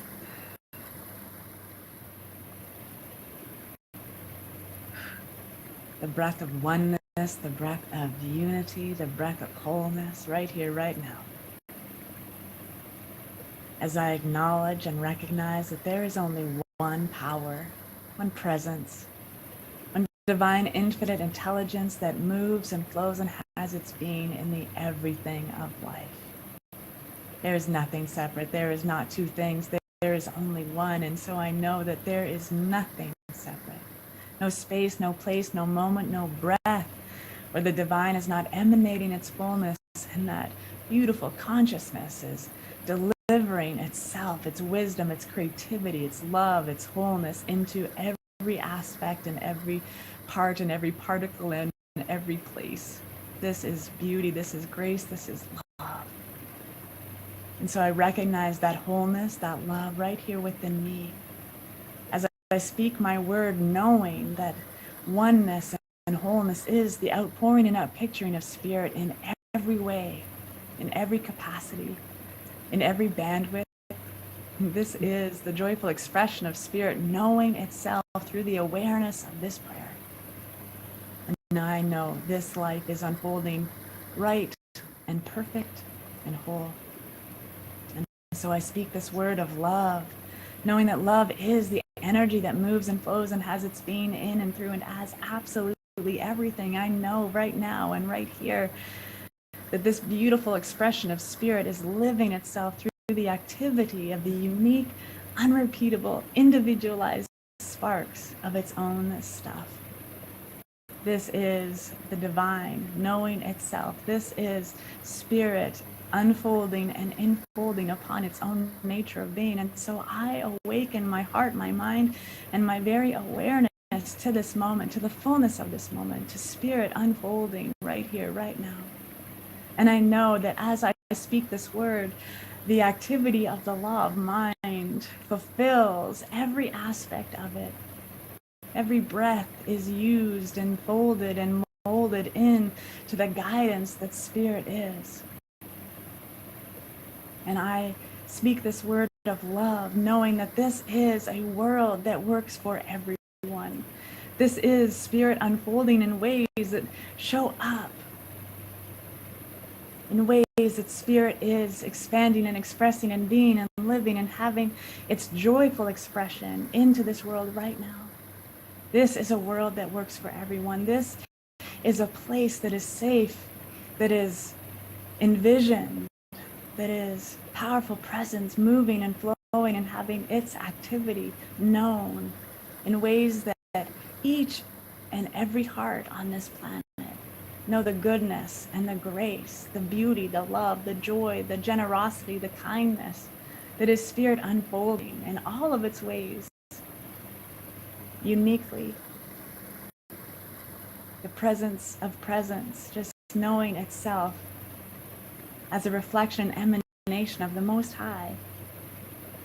So as this love is shared into this world, as this prayer of love is shared into this world, I know this is a world that is working for everyone. That everyone on this planet has the right place to be, the safe and supported place to be, has enough food, has enough warmth, has enough love. And it is this beautiful love that is moving and flowing and having its being in the activity of the law of mind right here, right now, that I share this love and I pass this light. I joyfully accept this light, how beautifully and powerfully these words are being spoken in truth, knowing that spirit is at the center of everything, the center and just the power and the presence of all there is.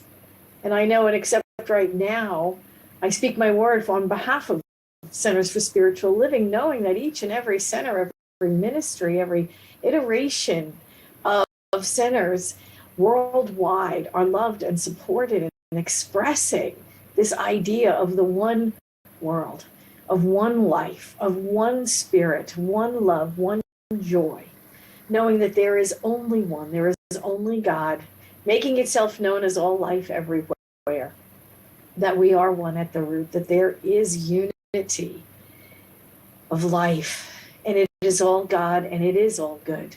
And we come together to recognize this truth, to know it for ourselves and for each other and for everyone, everywhere, who walks into a Center for Spiritual Living, to unfold, to become more of who Spirit knows them to be, to absolutely become and awaken to that magnificence that they are in spirit, to absolutely know that this practical spirituality transforms lives, that we are the place, the lighthouse, the light, attracting people to know of themselves as that greater good.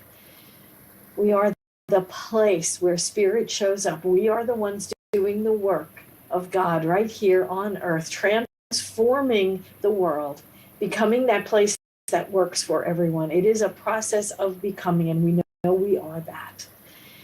And so I'm so grateful for Centers for Spiritual Living worldwide, doing the work of spirit on earth as we would see it done, being the place of transformation work for all peoples everywhere, to know of themselves as God in form, to know of themselves as that oneness, the light, which transforms the lives of others around us. I give great thanks for this knowledge, for this wisdom. I give thanks for the love that points the way always, and the law that makes the way possible. I know it is already done in the mind of God, or we couldn't even have these thoughts. I know it is done, and I pass the light.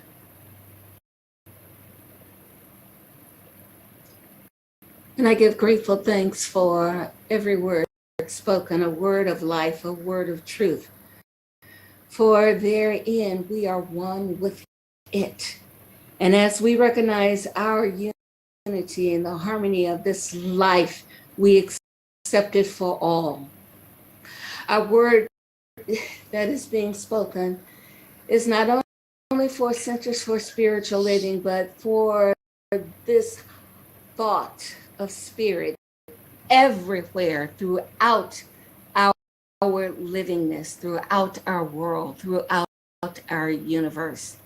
So this word of blessing finds its perfect place of rest within the heart of everyone who hears it. And I accept that there isn't a need for everyone to be fully present in this very moment right now, but I accept it and know that in this very present moment of now, that peace and wholeness and joy and happiness and plentiness all exist for everyone. For we live in an abundant universe. We live in a universe that is replete with the goodness. We live in a universe that has been filled with all of the provisions that are needed for these inhabitants. So we give grateful thanks in knowing that we need not worry about what happens next or what else has to be done.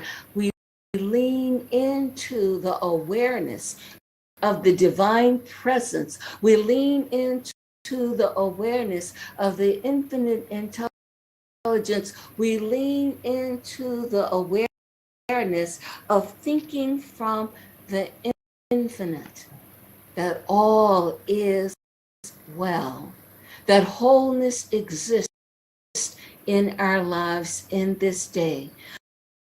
So we open our eyes that we may see. We open our ears that we may hear. We open our hearts that we hear the still small voice that is always fully present to us, leading and guiding and showing us the way. So as I speak this word, I again know that it is not only for those that are fully present to Centers for Spiritual Living. It's for people everywhere. For it is written in Scripture that God is not a respecter of persons, that this is for all. And as we lean into our evolutionary vision that we're creating a world that works for all, we accept that our hearts and our minds, our soul, it expands such that we speak this word for the global heart, for the global humanity. We speak this word for all. And we speak this word of blessing to be made manifest here right now. So we open our minds and our hearts to be receptive to the divine inflow of this thought, of infinite good flowing in those things that we are about and those things that are to come forth.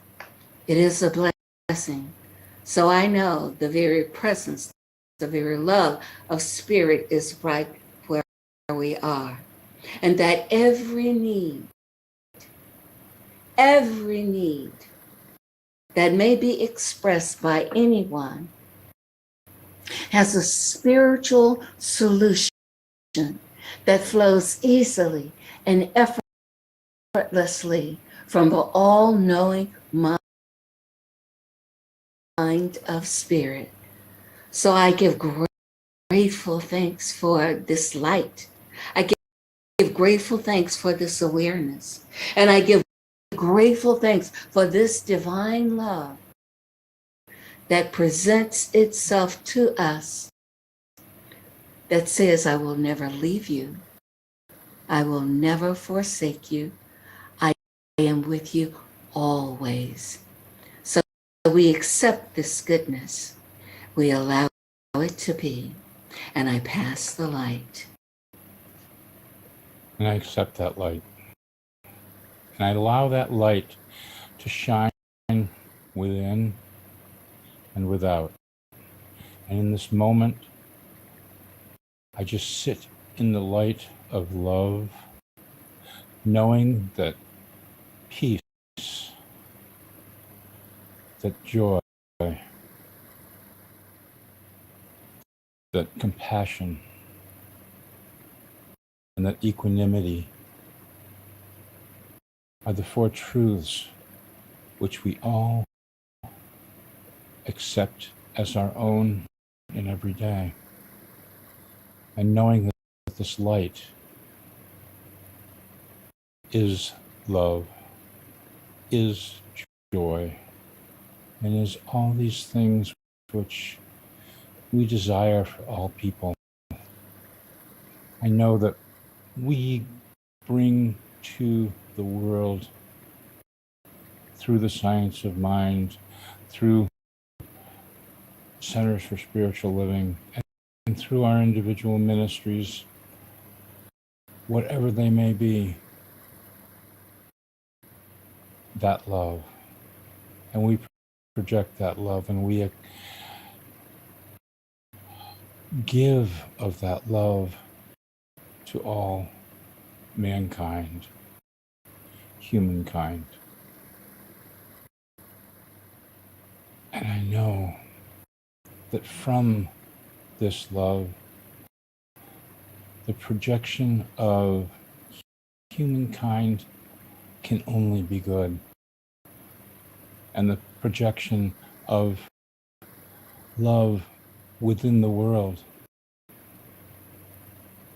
can only be a phenomenal basis for peace to grow, for peace to expand, and through that, for all peoples and all religions everywhere to come together in a moment of peace and understanding,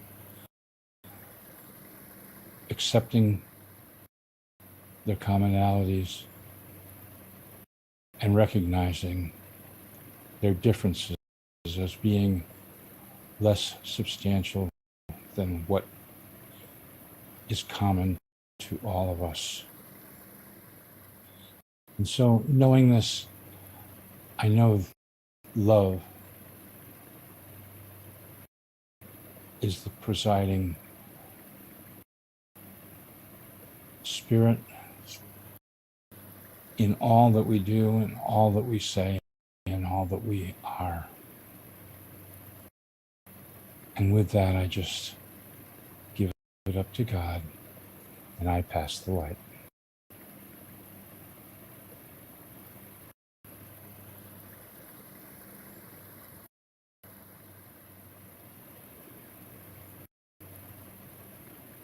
And I accept this light, knowing that it is the light of the Christ consciousness flowing in and through all of creation. It's called by many names, and I'm using this nomenclature this morning because we know the master teacher, Jesus, the Christ. And we know those words, the kingdom of God is within, that were so powerfully spoken by the Christ. And knowing that the kingdom of God is within, that light shines brightly. It is activated within. And as it is within, so it is without. As it is above, so it is below. And I'm knowing that as we reach this point of activation of the Christ consciousness, that we truly are blessed and we truly know how to live in harmony and peace in all of creation. That this earth that is the mother to all of humanity and all of life that we know is always taken care of. That we rise to this consciousness of doing and being in right relationship with our mother, the earth. That anything that we do keeps in mind what is good for this ever givingness that the earth has been to all of us. And I'm speaking my word knowing that we have a solution to everything that comes up, because that solution is already in the mind of God. Anything that we need to master in order to live our global vision is possible, because it is already there for us to harvest, for us to enjoy, for us to learn about, for us to understand and put into practice. For this is truly a practical way of life, a practical spirituality that is that can come to our assistance and become our way of life, to live that idea that was espoused by Jesus, that there is a kingdom of God right here on earth. And I'm knowing that in this perfection of life, that we grow, that we expand, that there are no limitations. There is only that infinite, that ever expanding universe, that a consciousness that continues to grow, that continues to know itself in ways that are far beyond our human understanding. And what we are coming to understand and perfect in this life is love. Love is activated. Love is present. Love is alive, and love is generative. Love is doing its work right here and right now in each and every one of us. And I know that everyone who comes together in prayer is blessed, is joined as one, that we feel that unity of spirit when we pray, that we are joined with any person who is praying in any way.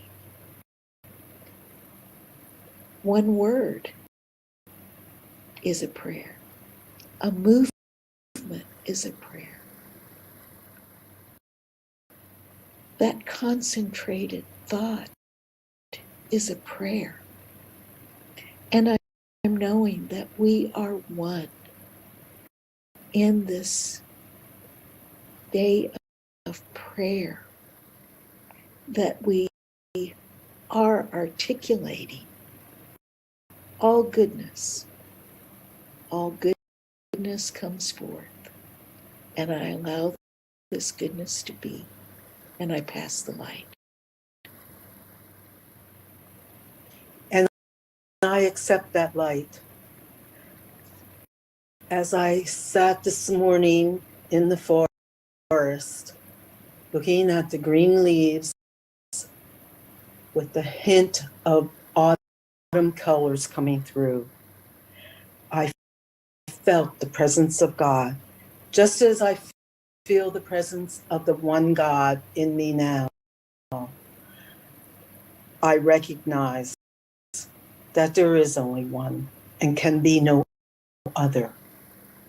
It made me realize the abundance, the free-flowing abundance of God's love that just flows naturally in life. And I realize that the abundance, when I step into it, is there for me to partake of. And as I realize realize this, I also realize it for others.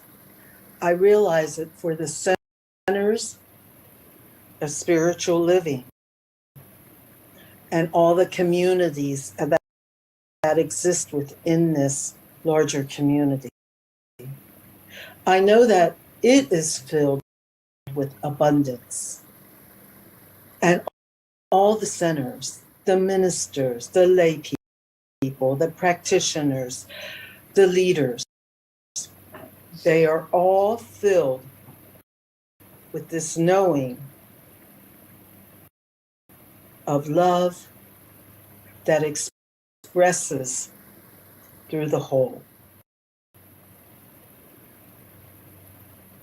I know that as I go within and connect with the Spirit, that everything will fall into place perfectly when I let go and let God direct my ways. And I am so grateful that this is happening. This is happening now for all of us, for our community, as it grows and enters into that sacred space of the Most High, for the highest good that we all join in now together. I know that the power of 8 is now truly blessed. I know that headquarters is now in harmony and filled with abundance and truly blessed. I know that all our centers grow and expand to give the teaching of the science of mind to the world. I know that our focus groups have their way of putting the truth into the world. I know that the practitioners do their knowing of healing for people that need the healing process to bring them into harmony with themselves. And as I speak my words, I know that they go into the law mind completely fulfilled, coming back manifested in a myriad of ways. And that it is truly done in ways I know not of, but I give thanks for. And I now pass the light.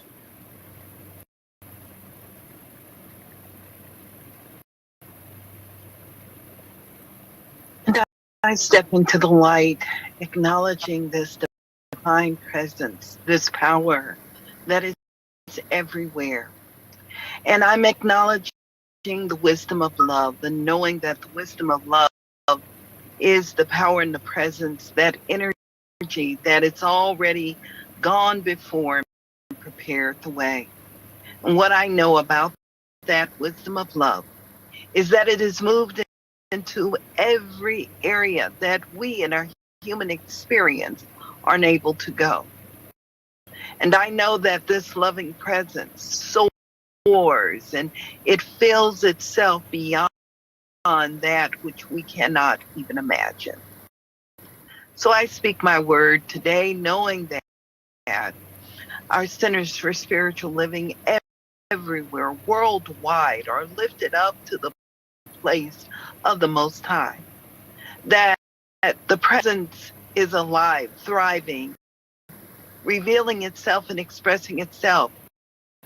And that each person that is affiliated with centers for spiritual living is simply a beneficial presence in the world. And as beneficial presence, we unify with all. We're all one. We acknowledge that power, and we are strengthened by that power.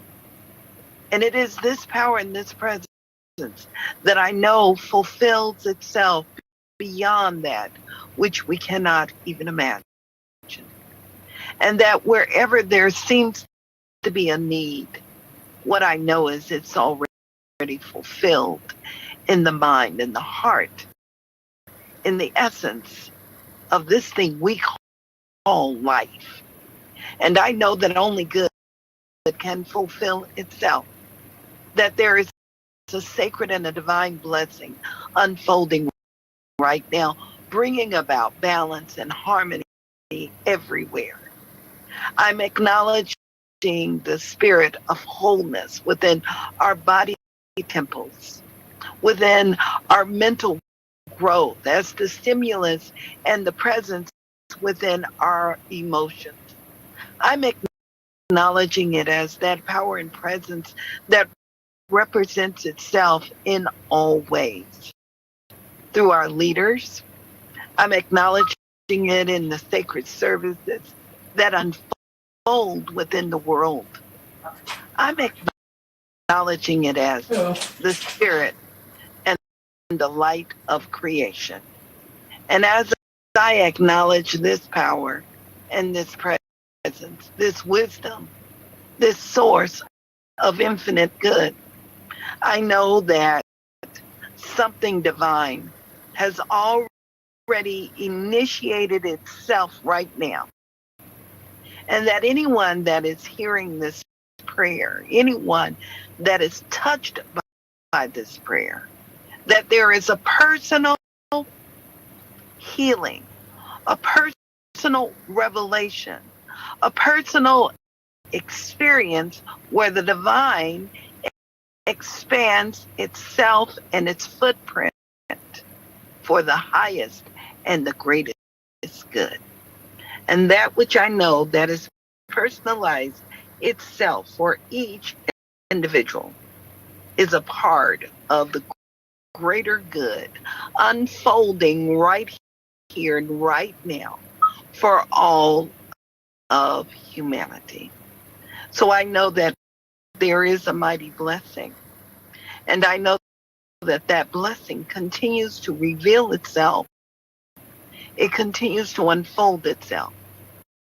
And for this, I am most grateful for this wonderful presence revealing itself and expressing itself in a myriad of ways.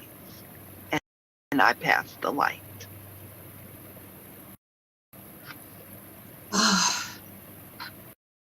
I accept the light. I bask in the light. I celebrate the love and the life and the light and the beauty that have been expressed here today. I recognize, I claim without any limitation that this one life that suffuses all of existence, this is eternal, it is infinite, it is sacred, it is God. With that unlimited wisdom, intelligence, imagination, and creativity. And I claim right here and right now that every creation, from the most infinitesimally small to the most astronomically large, every creation is part of that one life, is an expression of that wisdom, a manifestation of that creativity and beauty. This is the world we envision that works for all. It is the world we live in now. The world we raise up with our consciousness. the world we embrace with our hearts, the world we bless with our love. This is the world we see, we teach, we unfold. And it is with unlimited gratitude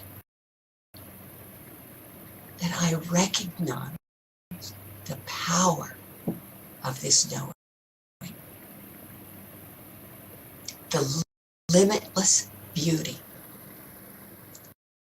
of this life that lives in and through and as every atom, every molecule, every creature, every person, place, and thing in this universe. And as I release this word into the law of its unfailing fulfillment, I invite you to anchor it with me by saying together, and so it is. And so it is. And so it is.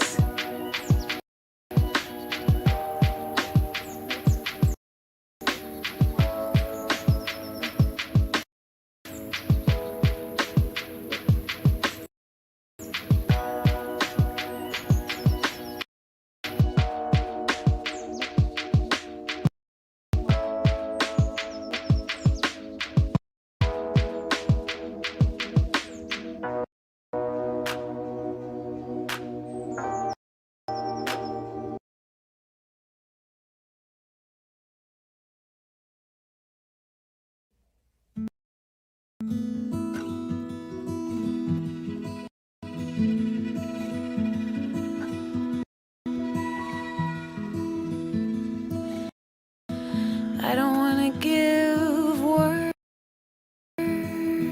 to this.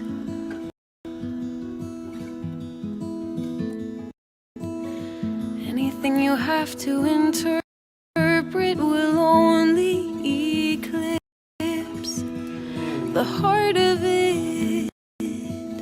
I just want to send it in sound with a wavelength clarity.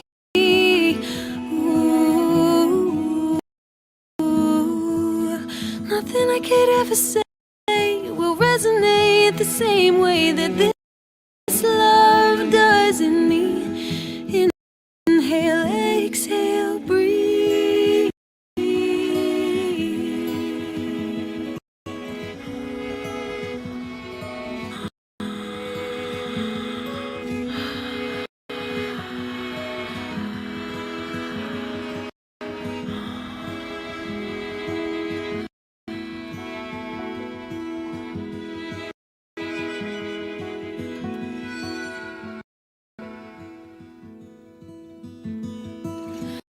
Somewhere in the beat of your heart, there I am. Somewhere underneath all the war-torn believing, there you have always been. It's something like a melody, it's something like a song, and it sings itself and it's never wrong. Ooh, everywhere it plays for me, it's always on repeat. It's the love song of everything. Inhale, exhale, breathe.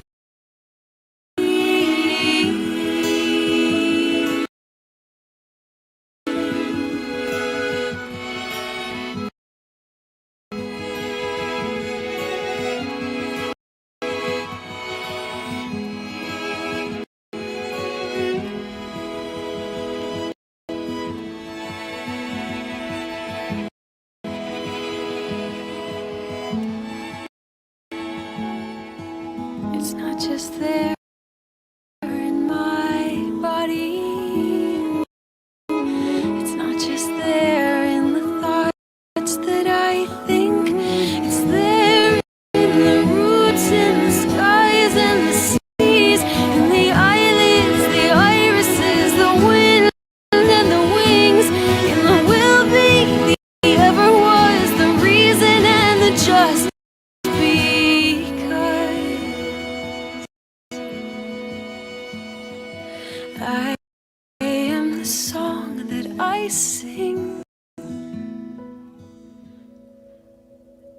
Inhale, exhale.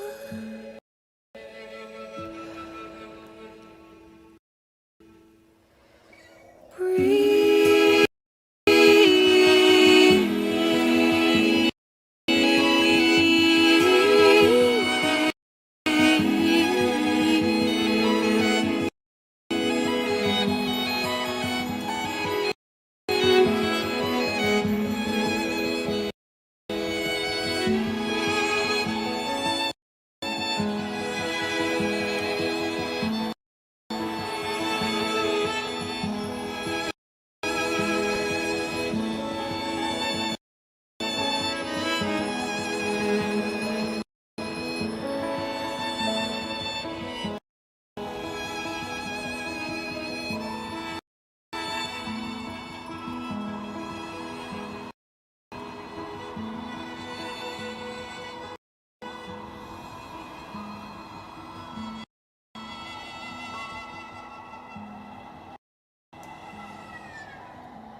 There is one mind. That mind is God. That mind is your mind now. This mind is always inspired with confidence. It has no fears, no doubts, no uncertainties. God in you leads, directs, and governs you at all times. The Spirit is never hurried, never worried, never afraid. Infinite happiness and joy belong to the eternal Spirit in which you live and move and have your being. This Spirit in which you live and move and have your being is God, the living Spirit Almighty. This Spirit is all the power there is. It is all the presence there is. This Spirit is love, guidance, wise counsel, deep and abiding peace flowing through you and through everything. You are safe in this Spirit because you are one with it. All the energy, all the action, and all the enthusiasm there is in the universe, all the vitality and power is centered right where you are now. Therefore, say to yourself, I have no fear because I am one with the all-good. I have a deep and abiding sense of security because I am surrounded by a loving, living presence which governs, guides, and protects me. I have no uncertainty about the future because I know that today and always I am in the care of love and wisdom. There is a great joy, a deep peace flowing up from the center of my being. It is the peace of God and the joy of living. I look upon life with enthusiasm. I expect to be happy. I expect to be successful in everything I do, feeling that I am governed by divine love and sustained by divine strength. I know that I am able to do whatever is necessary. I have a calm confidence, a deep trust, a complete faith. Every thought of not being wanted or of being afraid, every thought of uncertainty and doubt is cast out of my mind. My memory goes back to God alone, in whom I live, move, and have my being, in perfect joy. A complete sense of happiness, peace, and certainty floods me with life. I have confidence in myself because I have confidence in God. I am sure of myself because I am sure of God.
Hello, welcome back. We are back in our time of live spiritual mind treatment, affirmative prayer, and we have David here with us. Thanks for being here and sharing the gift of prayer with us.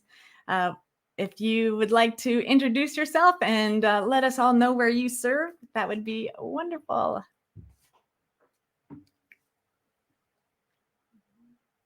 Oh, you're muted. Oh, having some technical difficulties. I'm not able to unmute you.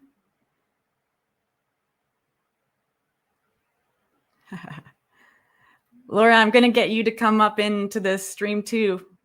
Cool? Yeah. Hi, Laura. David's having some challenges. So while he figures out his sound, there it is. There it is. Awesome. Here I am. There Yes. you are. Awesome. Go ahead and introduce Hi. yourself. I'm David Sills. I live in Westminster, Maryland, and it's a little too far from the Columbia CSL to attend regularly since I'm disabled. But I am, but I do assist there. I'm a licensed practitioner, and I also participate in the virtual practitioner program, which is run out of the home office. And really, it's just been a lot. It's just been a godsend to me. Wonderful. And that's everything that's useful to know about one thing me. that would be useful to know about you is how prayer affects your life. Oh, it affects it very deeply. I have, if you had known me, I don't know, must be now 15 years ago, you would have known a very different person. I have rebuilt my life completely from from basically a wreck to something that is that is decidedly worth having. I'm a poet, and I actually have a poem about it. And it goes like this, 3 lines. I do my best, my life is a mess.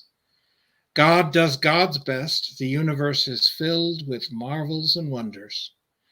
God and I united do our best.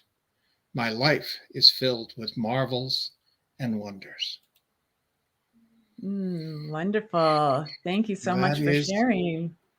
That is how I feel. Wonderful.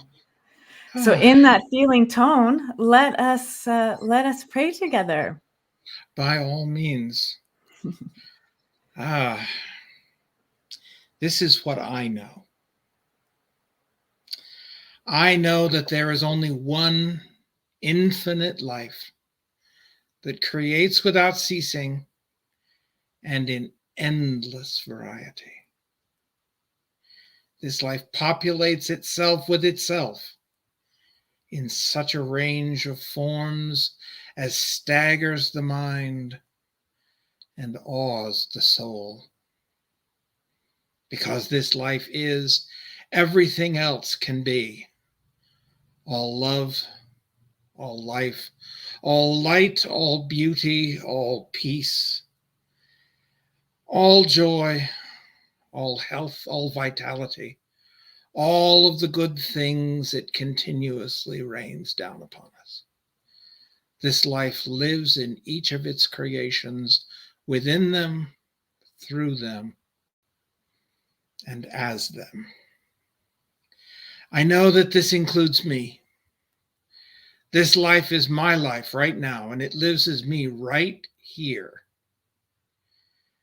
My finite mind is an individuation of its infinite mind. My body, a minuscule portion of its infinite body. But my connection to that life, which I call God, but by whatever name it is called, it is all there is. That connection is never broken, never wavers, never needs updating, cannot be doubted. And as this is true for me, I know it is true for everyone hearing my voice, and for all who cannot hear my voice, but are remembered in my deepest heart. It is for all these, not least myself, that these words are spoken.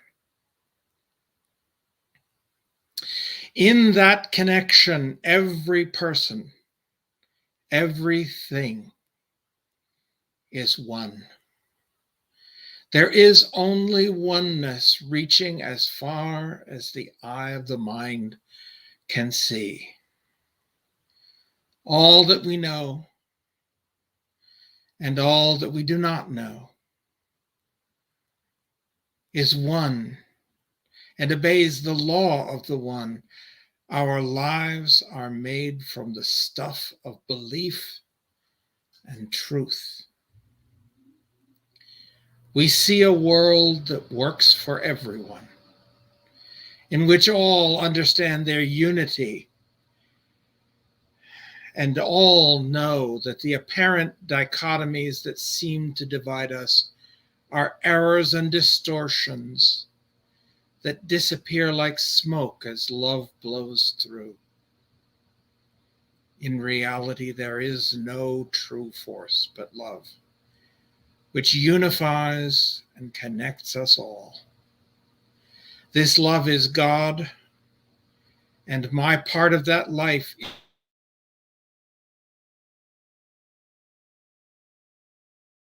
to celebrate oneness every day and every night, to recognize oneness in every encounter, to be the oneness I perceive.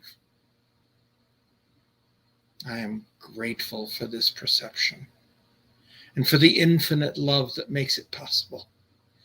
In that gratitude, I wave away all doubt and resistance and commit myself fully to the knowledge I have been granted.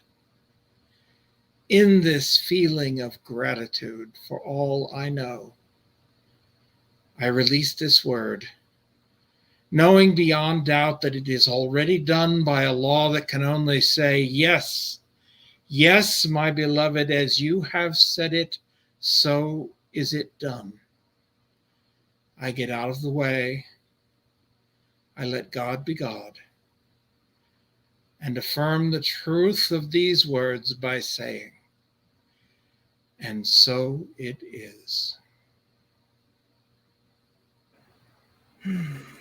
And so it is. Thank you so much, David. That was beautiful. Absolutely beautiful. Thank you for stopping in and doing some prayer with us. And thank you for being that light in the world. You Happy are to join magnificent. You. Thank you so much. Thank you. Thank you.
I forgive. I forgive. So many years I've hidden, so many lies I've told. The ignorance of you, you're a woman too afraid of truth.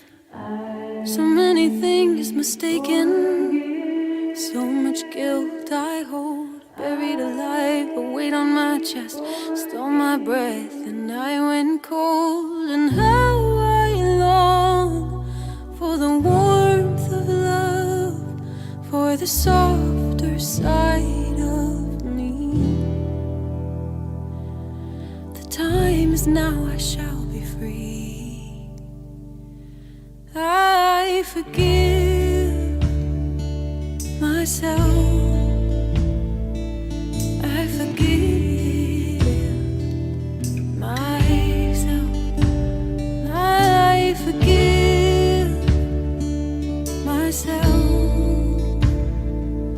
I forgive, I forgive, forgive, I forgive myself for everything.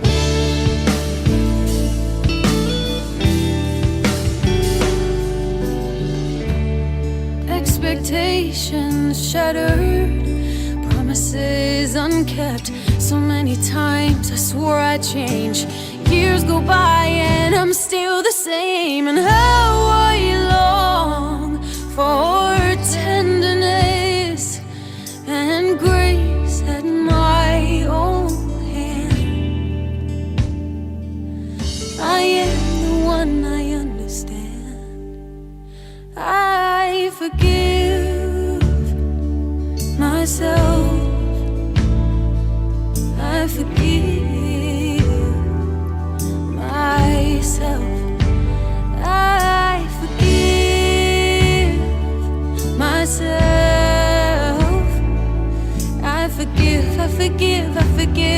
forgive myself for everything. Hey, hey, oh, yeah. Yes, the faith I had in myself turned to confusion. It's such a slow erosion, seeing that hope and trust were just another couple illusions.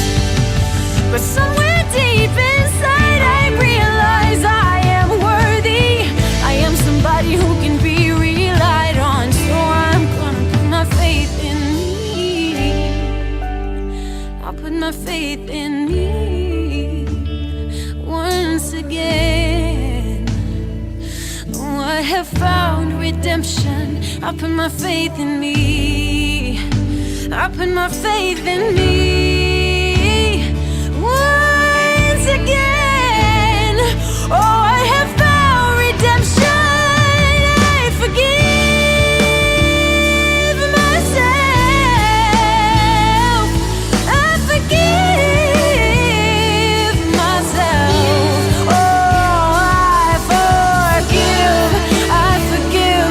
I forgive. I forgive myself.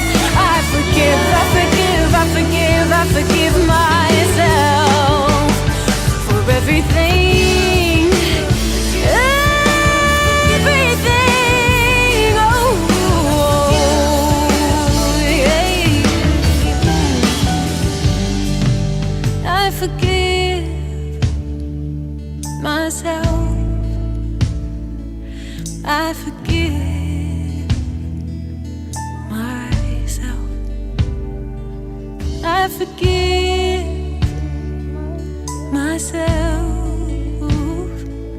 I forgive, I forgive, I forgive, I forgive myself for everything.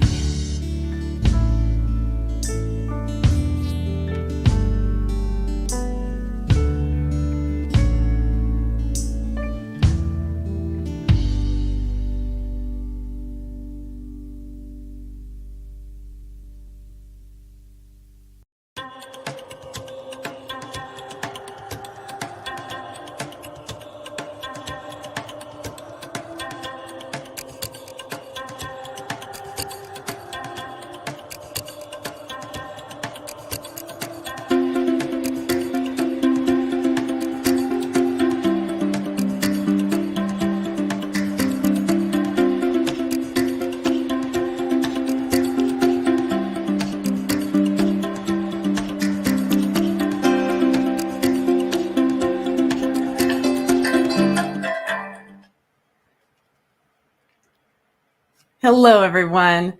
I'm so grateful that you are here, shining your light, being in this place with us. This is World Ministry of Prayer's first ever prayer-a-thon. And so as you can expect, there are some things happening out in the background, and so time zone malfunctions and all of that beautiful stuff. So I'm just popping in to say hello and to thank you for being here. Thanks for clicking that share button. Thanks for all those loves, all those likes, and thanks for being here. I get to share prayer each and every weekday morning. And so I'm used to this experience of being live here on the news feed. And so as we check in with you all, if you have prayer requests that you would like done, we do have live prayer practitioners coming on throughout the day. And we have more good stuff lined up for you. And here comes more good stuff right now. I see him popping in. We have the beautiful, the wonderful, the magnificent Lucian Baker III hanging out with us today. And I am so excited.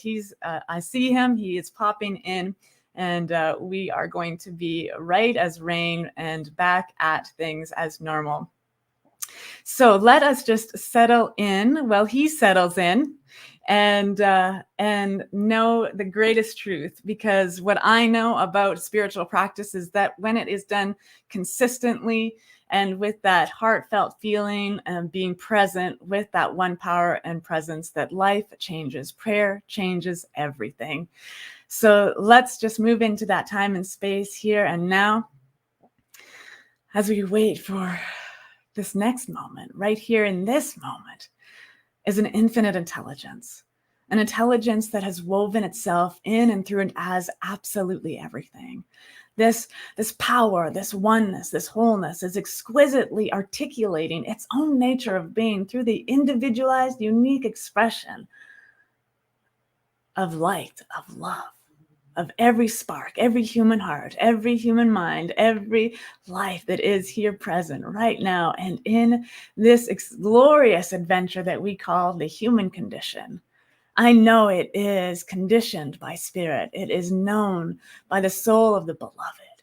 And that beloved knows each and every one of us, shares its experience and expression of wanting to grow and to expand through that unique expression.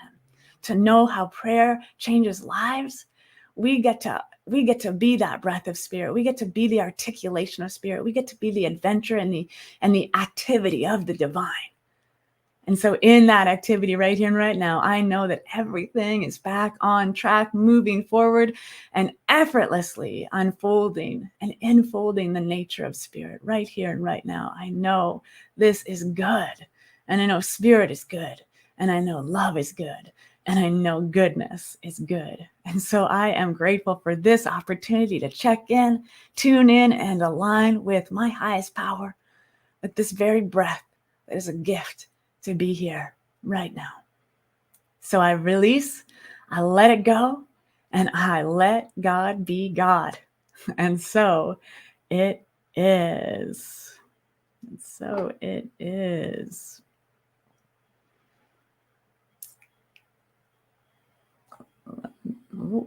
We're still having a little tech challenges. Let's put up one of these.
Okay, we're still having some technical difficulties. Thank you so much for sticking around, and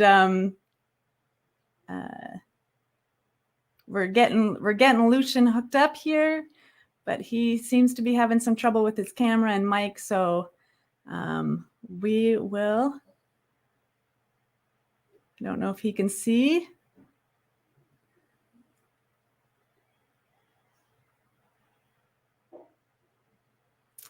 The beauty of technology. So we will try this again.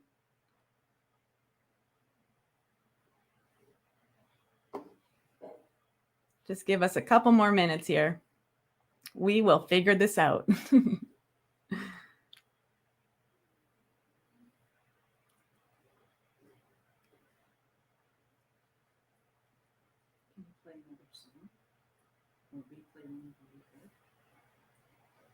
What time is it?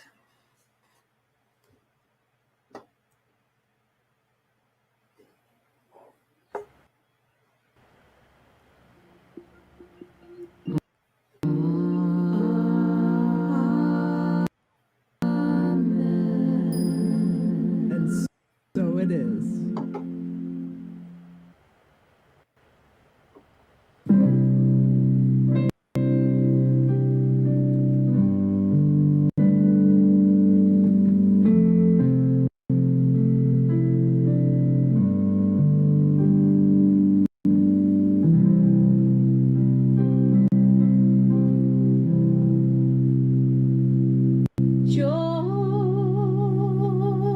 Joy and peace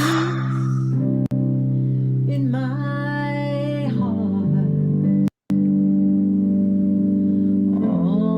Always I feel joy and peace in my mind.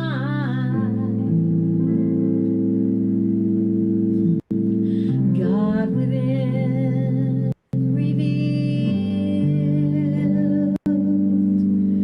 joy and peace in my life.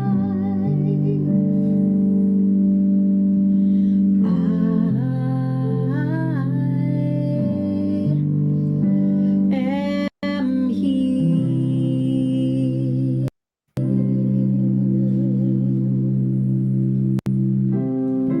In this moment, there is nothing but you, sweet spirit. You are all that is. And in the vastness of what you are, there is infinite joy and infinite peace. Your joy and your peace extend to all of creation, including me. I am joy, and I am peace.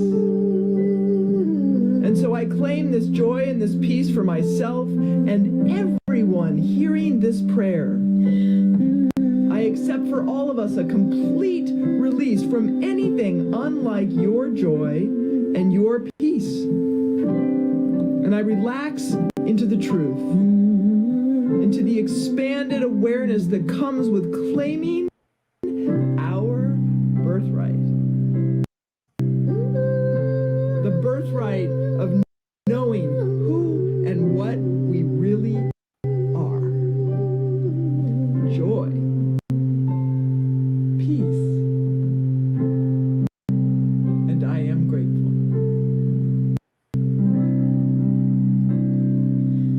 Joy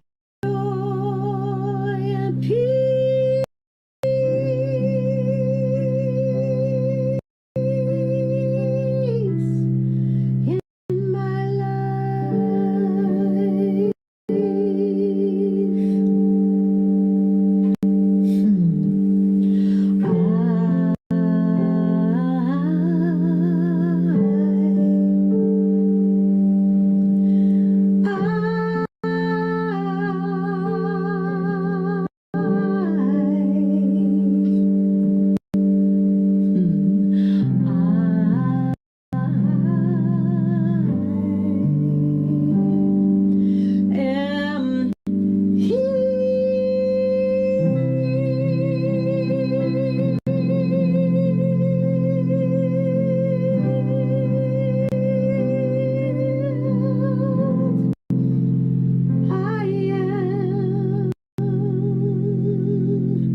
Welcome. Welcome. So you have been popping in and out of the prayer-a-thon so far. I can't believe we're already into hour 3. Feels like I've been sitting here for 20 minutes. No, not really. I was going to say prayer has that effect. And Prayer also, does have that effect. Really? Yes, absolutely. So thank you for participating in our prayer-a-thon today. And I am just going to pop out and let you guys talk it out and pray it up. Thank you so much for being here. Awesome. Thanks, Rev Steph. Oh, hello. So I'm Reverend Chris Ashley, and this is Lydia Joy Ayers. She's one of my besties and a ministerial student. So, and I am one of the Next Gen leadership team members, and the senior minister of Celebration Center. I forgot what I am. Prayer has that effect. Prayer has that effect on people. So Lydia Joy, I guess my question for you, is there anything you want to say about yourself? Anything you want to do to introduce yourself? I think you covered most of it. Hi, I'm Lydia Joy Ayers. I'm a religious science practitioner and a ministerial intern. I've been up this morning doing some work already, so my brain is partially with us and partially we're gonna see where it feels like going. Yeah, but it's good to be here. Yeah. So I'll ask you the question first, and then I'll answer it because. Okay. The question that I was asked that they said that they wanted Next Gen people to answer, which we're both in that age range, is right. I was supposed to say that. Is which Next Gen is 18 to 35-ish. So what does prayer mean to you? How does prayer influence and affect your life, Lydia Joy? And we have how long? You're right. Prayer to me, when I hear the word prayer, especially in our context, I of course think of our, sort of 5-step treatment. But really what prayer means to me, just outside of any framework, is being with God, is being with the divine in myself, the way that shows up. I grew up in a tradition that prays a lot, but prays kind of differently than we pray here. And I remember as a kid, there was always a part in our Sunday services that we called silent prayer. And as an adult, when I first started getting introduced to Science of Mind and to Centers for Spiritual Living and to meditation, I was like, oh, that's what we were doing there. Like different name, same thing. So for a while, I had it in my mind that like prayer and meditation are the same. And I don't feel that way about prayer anymore, but it was a stepping stone. Now, instead of being 2 separate things or the same thing, they're like 2 sides of a coin. Like meditation is quiet and still and receiving, and prayer is where I'm not really asking for something, but prayer is when I'm putting something out or like consciously opening up to receive something specific, where meditation is a little bit more broad, if that makes sense and starts answering the question. And then as far as the effect of prayer in my life, that's one of the most important things that we do here at CSL is pray and use the power of prayer to create the lives that we want to create for ourselves. But beyond any sort of tangible results, beyond anything like I prayed for this and it happened, I think it's just changed my mindset. Again, because prayer is that moment of communion between myself and the divine. And the divine is always here, but in prayer is when I remember that and really take time to focus on it. And then the more I pray, the more that happens when I'm not praying. So the more I'm just walking around in my life aware that God is here too, and aware that I'm held, and aware that I'm supported, and aware that everything is good. And I see more of it. Yeah. All right, Rev Chris, same question. Your turn. It's funny that you ended there because I was talking to Reverend Ryan Pulley this morning about the same question. And which I'm just gonna, they're my fiance. I don't know if I should say this on that public forum, but it's new and I'm excited. So we were talking about it this morning, and I've been watching the Prayer-a-thon, like Reverend Steph said.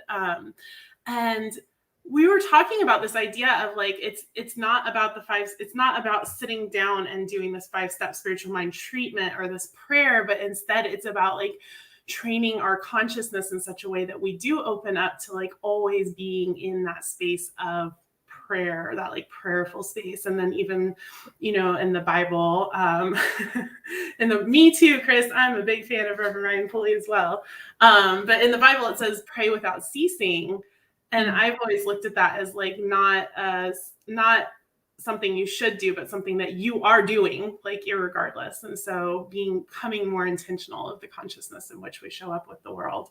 So it's funny that you just ended there, that it's kind of this opening, because we were talking about that. And it's interesting because sometimes when people ask me to pray, you know, offline, like I'll get a text that just says, hey, prayers up for this or that, or whatever it may be.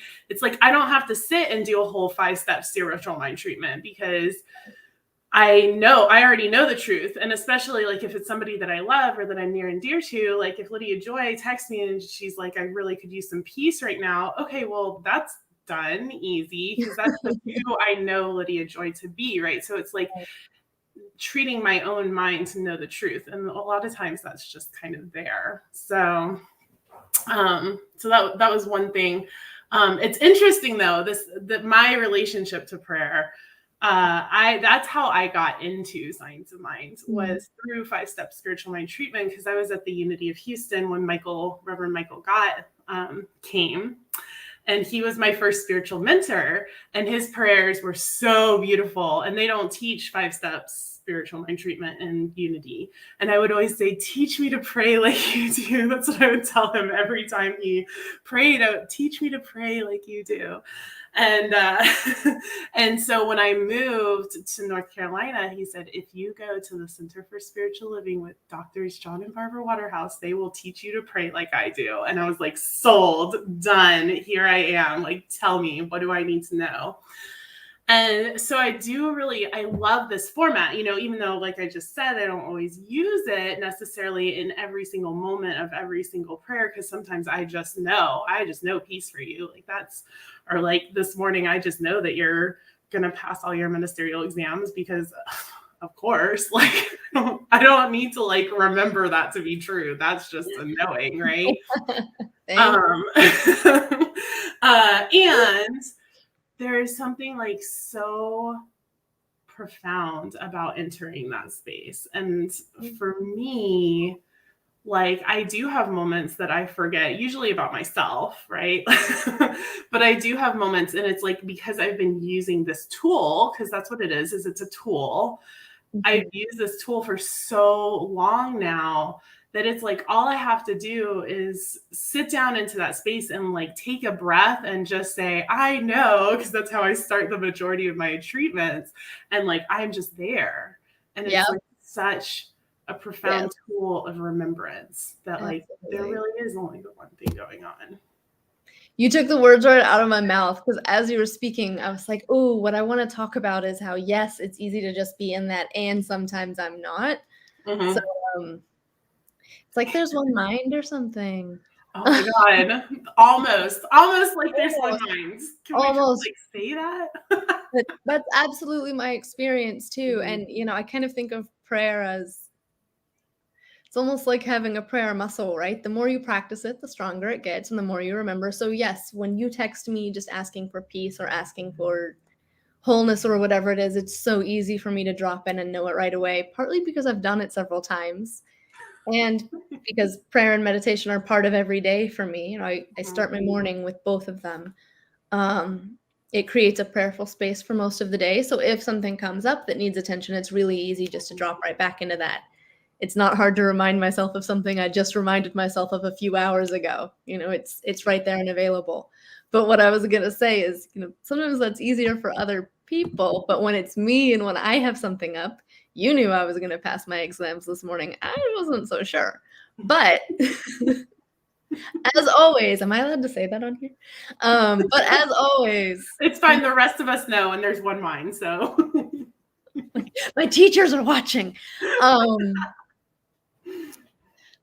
But, you know, we go back to prayer. So fine. If it's not that easy to drop straight into the realization, then go back to the beginning, just like always, because, You know, it's baby steps, and it's a matter of just working that muscle. So even though it's not a literal muscle, but whatever, you know, it's just a matter of training my brain to think that way and training myself to believe myself when I say this.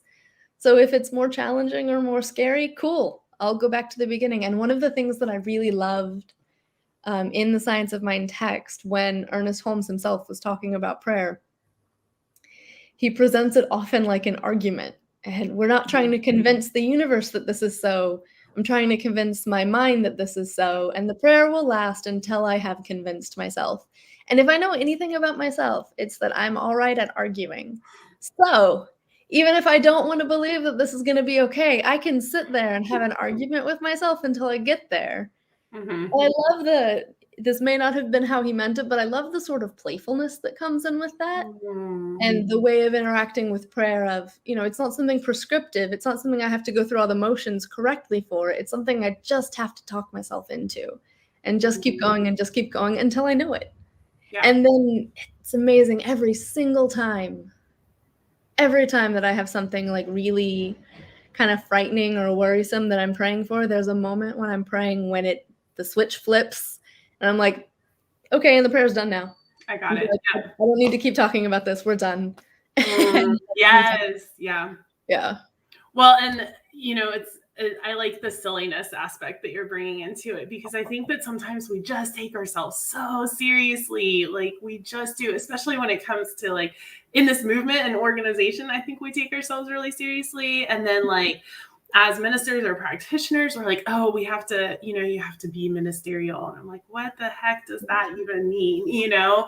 And so just this idea of being silly and playful, and that it doesn't have to look like we think it has to look, because if it's all one mind and it's all God, then God is in the silly and the playful, and I can get there just as easily. And sometimes I would say it's even easier to get there through the laughter, you know?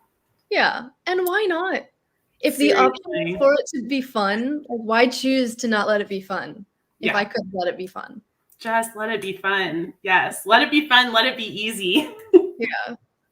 Yeah. Absolutely. Yeah. And I think another piece that I want to bring into that we both like kind of mentioned on the periphery, but I want to like circle back to it, is the brilliance of the fact that there is only one mind, and therefore I can hold the consciousness for you and you can hold it for me. And just, you know, it's not, I don't think maybe this is the goal. I don't think it's an obtainable goal that we always never ever forget. We always know, you know, with beyond a shadow of a doubt, right? Like maybe that is the goal, and maybe some people are there, but I know for myself, I have moments, right, where I have forgotten, or this is just feels too big or too whatever.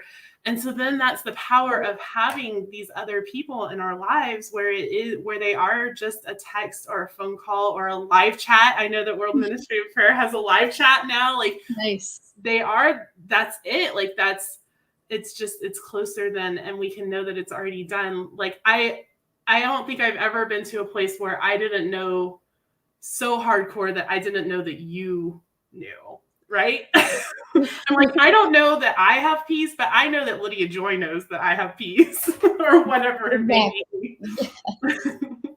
And so I'm just such a big fan of like having those prayer partners, and like having not even prayer partners in that like hardcore sense of the word that you pray together weekly or whatever, but just those people that you know you at such a level that it's so easy to just shoot a text or a phone call or Absolutely. And you know, you're pointing to this, but it's the power of community. It's why we come together in our centers. You know, if it were just about the thoughts, then we would maybe all be content to do it alone, but there's so much power in having other people to see you and reflect who you are back to you, and in getting to reflect that back to other people. As a practitioner, I love to pray with other people, because I love to be able to sit there and like be the mirror and know the truth for someone when they're not ready to know it for themselves, or you know, see the light in someone that they're not ready to see in themselves. And then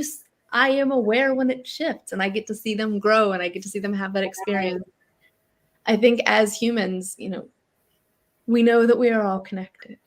And as connected and social beings, we want to be able to be here for each other in that way. So it's not only great to have that community and your prayer partners to fall back on, but it's also great to be someone that other people can rely on and can fall back on, because it makes the whole thing better. And something I was thinking about this morning,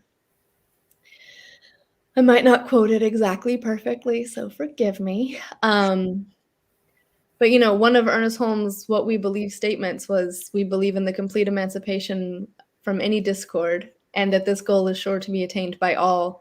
And something I was thinking about was that, we don't exist in vacuums from one another.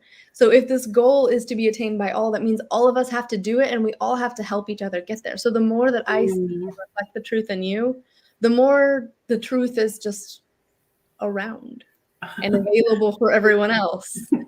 Yeah.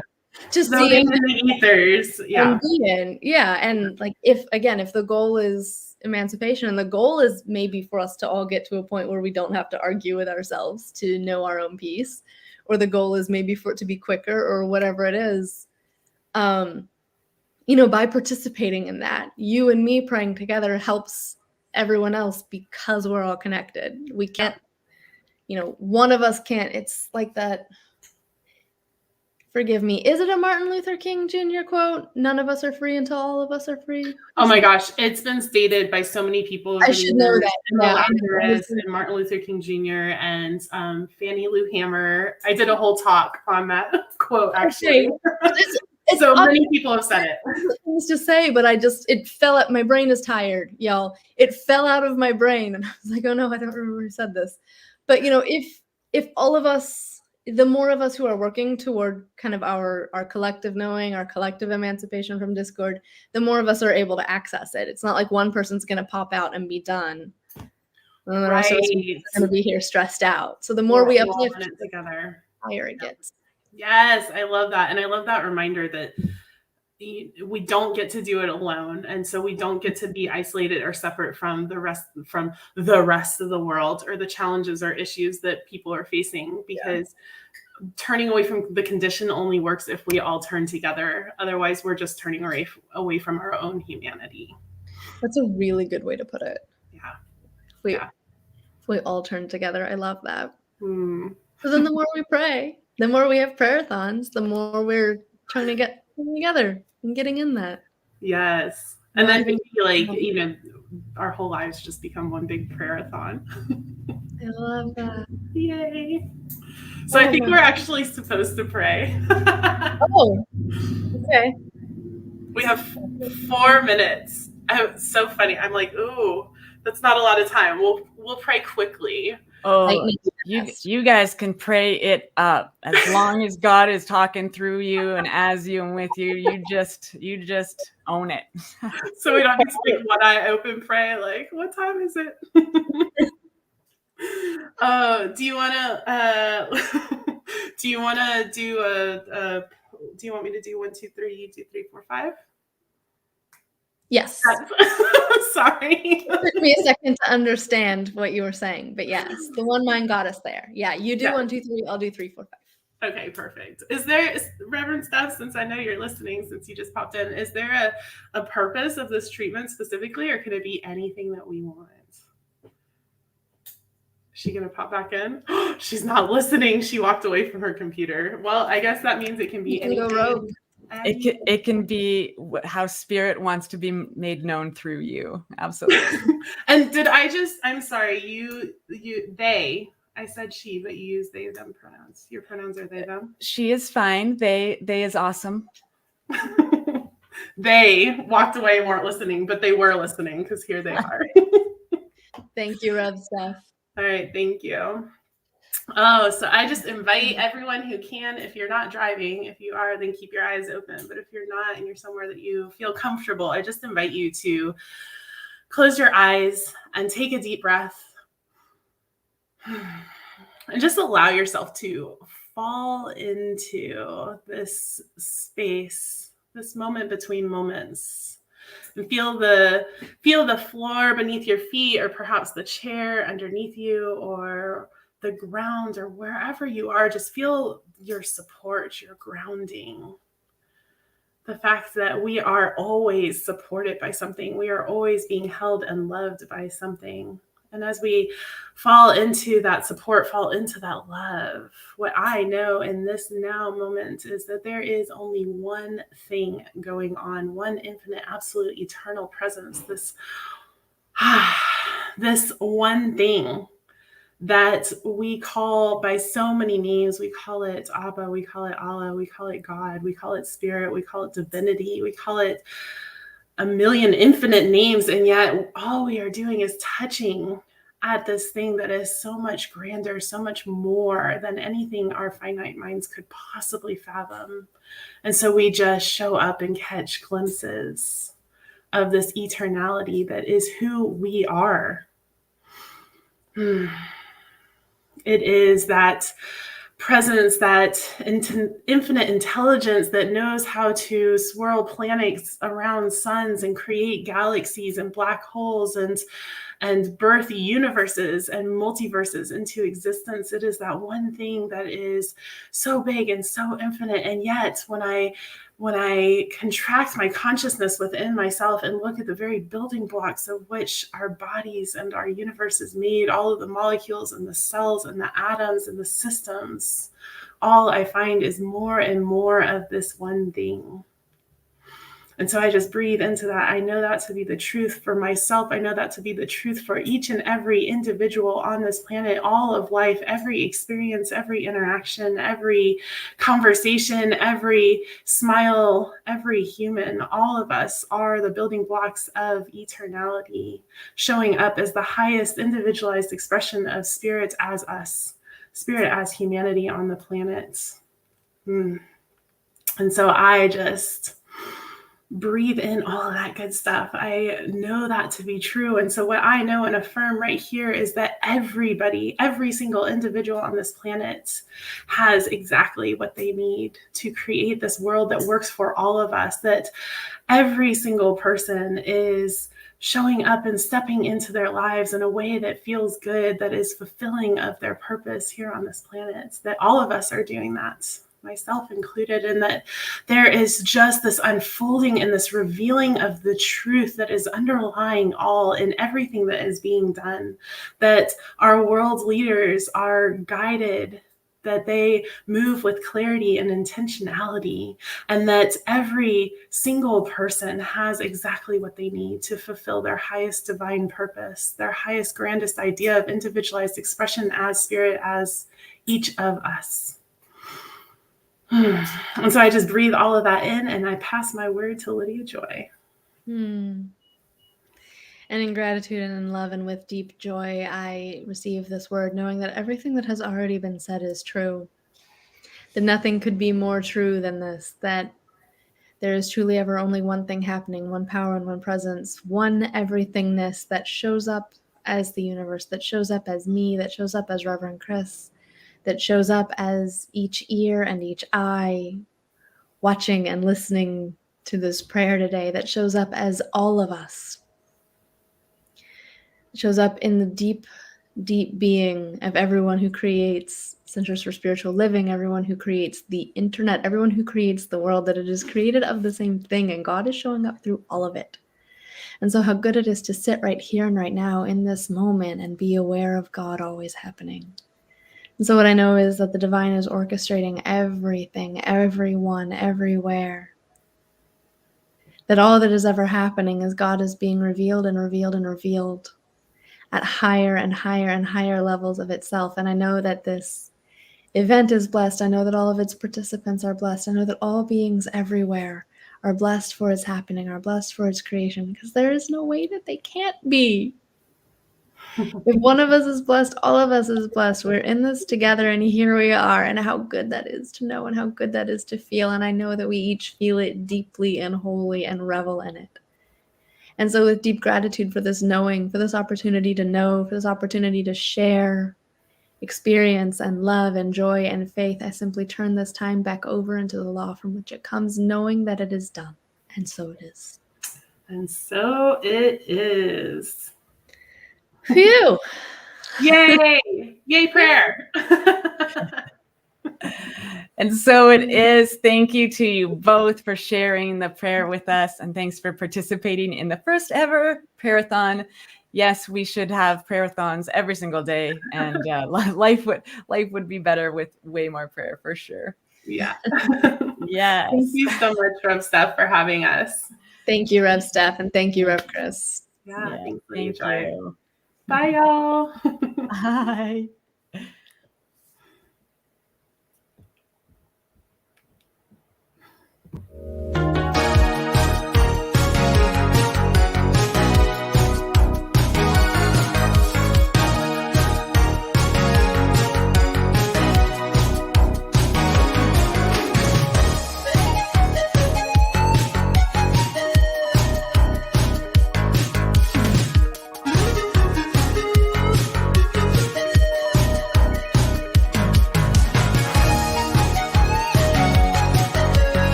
And we're back again. Hello, everyone.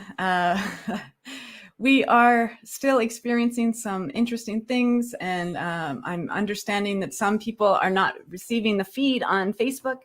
But every time I look, it's there. So I don't know how to fix it without prayer. So let's just keep praying and knowing good things. We have a wonderful teen with us that's about to enter the room, and hopefully she can hear us and see us. I'm going to have hello, Amy, hello. And I'm gonna pull up Laura as well. We are all in this together. Thanks so much for participating and being a part of this. Of course, it's my pleasure. Yeah. So why don't you introduce yourself and share a little bit about where you're at and what you want us to know about you. Okay, well, hi everybody. I'm Amy Rose. I'm 16 and I am on the international leadership team for Centers for Spiritual Living. We create camp with the adult leadership, and we go to the convention in January. So it's a lot of fun and it's a lot of work, but it's very fulfilling. Wonderful, wonderful. So tell us a little bit more about your experience with prayer. Do you call it prayer? How does prayer work in your life? I have been with this teaching my entire life. My mom actually first came to a center when she was pregnant with me. So I've grown up in this teaching and it affects my life in so many different beautiful ways. I personally, I love to meditate. I love to go outside and I love to sit in nature. Sometimes I bring my guitar. I really love to make an effort to be mindful in my everyday practices. I'm getting better at spiritual mind treatments.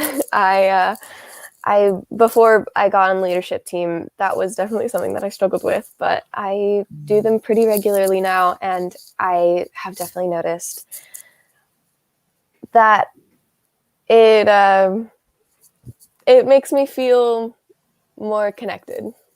Mm-hmm. Mm-hmm. That's awesome. So you're on leadership with a group of teens, and do you utilize prayer and meditation in your time together? How does prayer and meditation influence your leadership as a group? We start every meeting with one of the teens giving a spiritual mind treatment. And we focus on, creativity, productivity, just creating something that is going to be perfect for everyone involved. We post every week. Every one of us posts once a week on the CSL Teens Instagram, and we take from life experiences, spiritual mind treatments, lessons that we've learned. We really try to share that, what we know about what we've learned. That's wonderful. And the teen leadership, you organize events for yourselves. Is that correct? Yes. Wonderful. This leadership team is just a couple of months old, so we are still getting into the swing of things. We haven't set up any.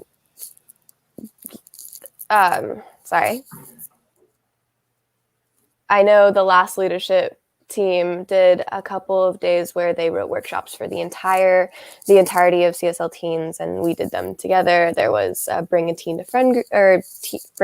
friend to teen group day. We hope to be setting some of those up. That's going to be lots of fun if we can make that happen. Mm-hmm. And so the last 18, 19 months in the world, we've had quite a different experience for everyone. We're all in the same boat together. And so things must be a little bit different for this new leadership group than before. It's definitely interesting because we're kind of coming out of such a dark period, and you can kind of see the light at the end of the tunnel, and we hope and we pray that it just gets better from here, and we know that it's going to get better from here. But it's definitely interesting to be following the footsteps of the 2 years of virtual camps that we've had. The last 2 summer camps were both virtual. It's interesting because this leadership team is much smaller than normal, so it's definitely some work to build it back up. Mm-hmm. I think the whole world is learning how to build it back up. Yeah. And thank goodness we have tools like affirmative prayer to be a part of that, and meditation to be a part of that. Would you do a spiritual mind treatment, affirmative prayer for us? Of course. Wonderful. I invite everyone who's watching, everyone who's part of the meeting, everyone who's here to get comfortable wherever they are and close their eyes if they're comfortable, and open themselves up to possibility. The whole world, the whole universe, it's all endless and infinite possibilities. We are capable of possibilities and things that we can't even imagine. And through this divine connection that we all have with each other, with the universe, with every rock and stick and tree and flower that exists, these possibilities can be made real.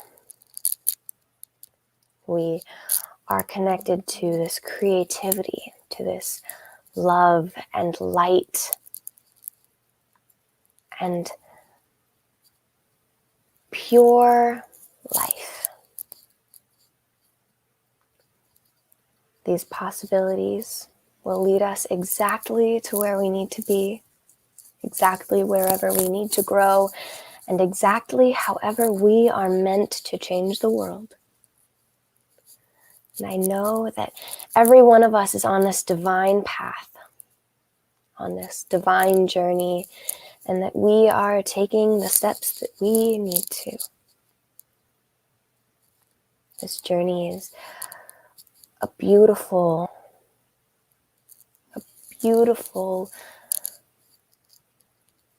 journey, and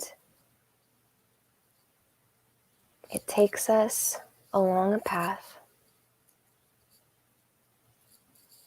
that is connected and divine. And I'm so grateful for this connection and this divinity and the possibilities that we are given each and every day and every second.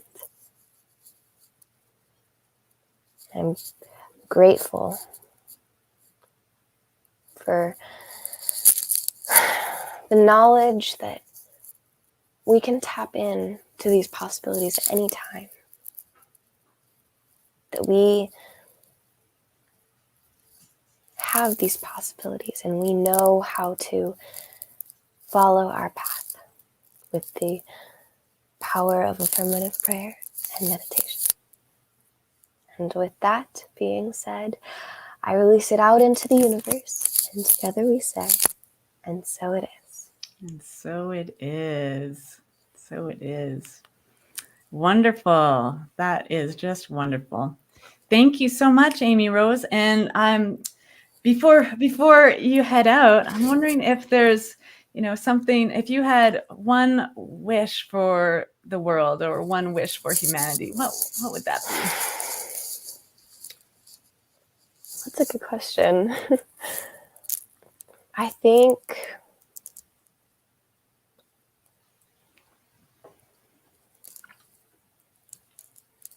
I wish that more people knew how to live in the moment and pay attention to their surroundings. This past year during COVID, I was feeling really down, and my mom actually, she said, start taking walks with us. We're gonna go on some walks. And she would point out flowers and clouds and people walking their dogs. And I started to notice just life in general. And it really, really was magical. It was like an awakening. And I don't know, it's one of my favorite things to do is just to be mindful and look for things that are existing. Yeah, beautiful. I too, in the last little bit, probably maybe a whole year now. I'm not sure, but I have a little dog and named Annie, and she's an old dog, but she's the one that reminds me to be in the moment, and so being present for several walks during the day, making sure I'm getting up and out and being present with her. And because of her age now, I let her walk me, not the other way around. Mm-hmm. And she's such a beautiful example to smell every blade of grass and to be present for every leaf that's fallen and all the good stuff in the world. So thank you. Thank you so much for being here and shining your light with us. I hope we get to see more of you out in the world. It was lovely being here, and thank you for having me. Oh, anytime. You are welcome. Okay.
Just a second.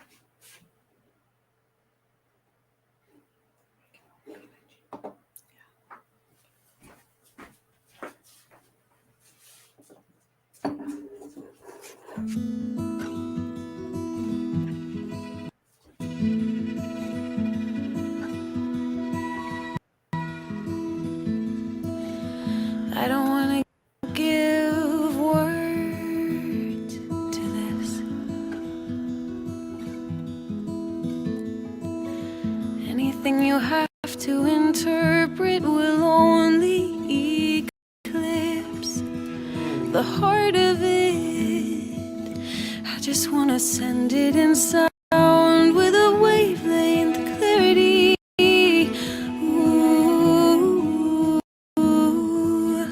Nothing I could ever say will resonate the same way that this love does in me. Inhale, exhale, breathe.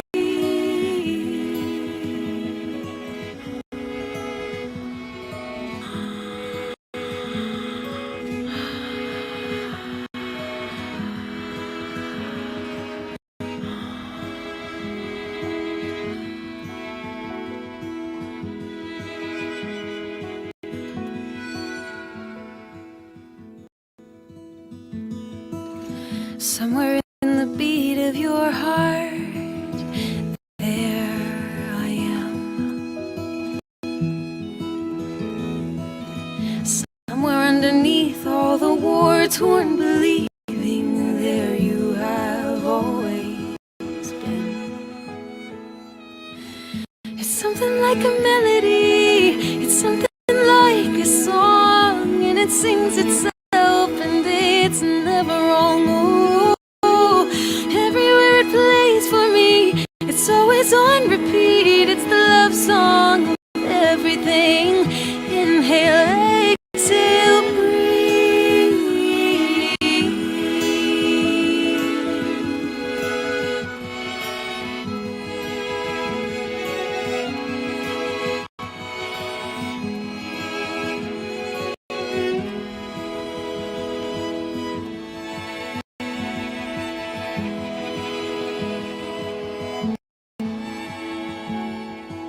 It's not just there in my body.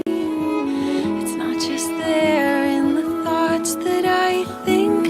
It's there in the roots, in the skies and the seas, in the eyelids, the irises, the wind and the wings, in the will be, the ever was, the reason and the just because.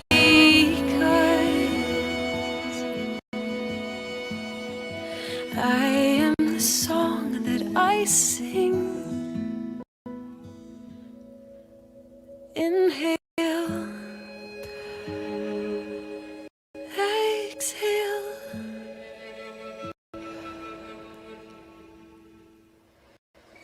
breathe.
Blessings, everyone. Thank you so much for being here and participating in World Ministry of Prayer's first ever Prayer-a-thon.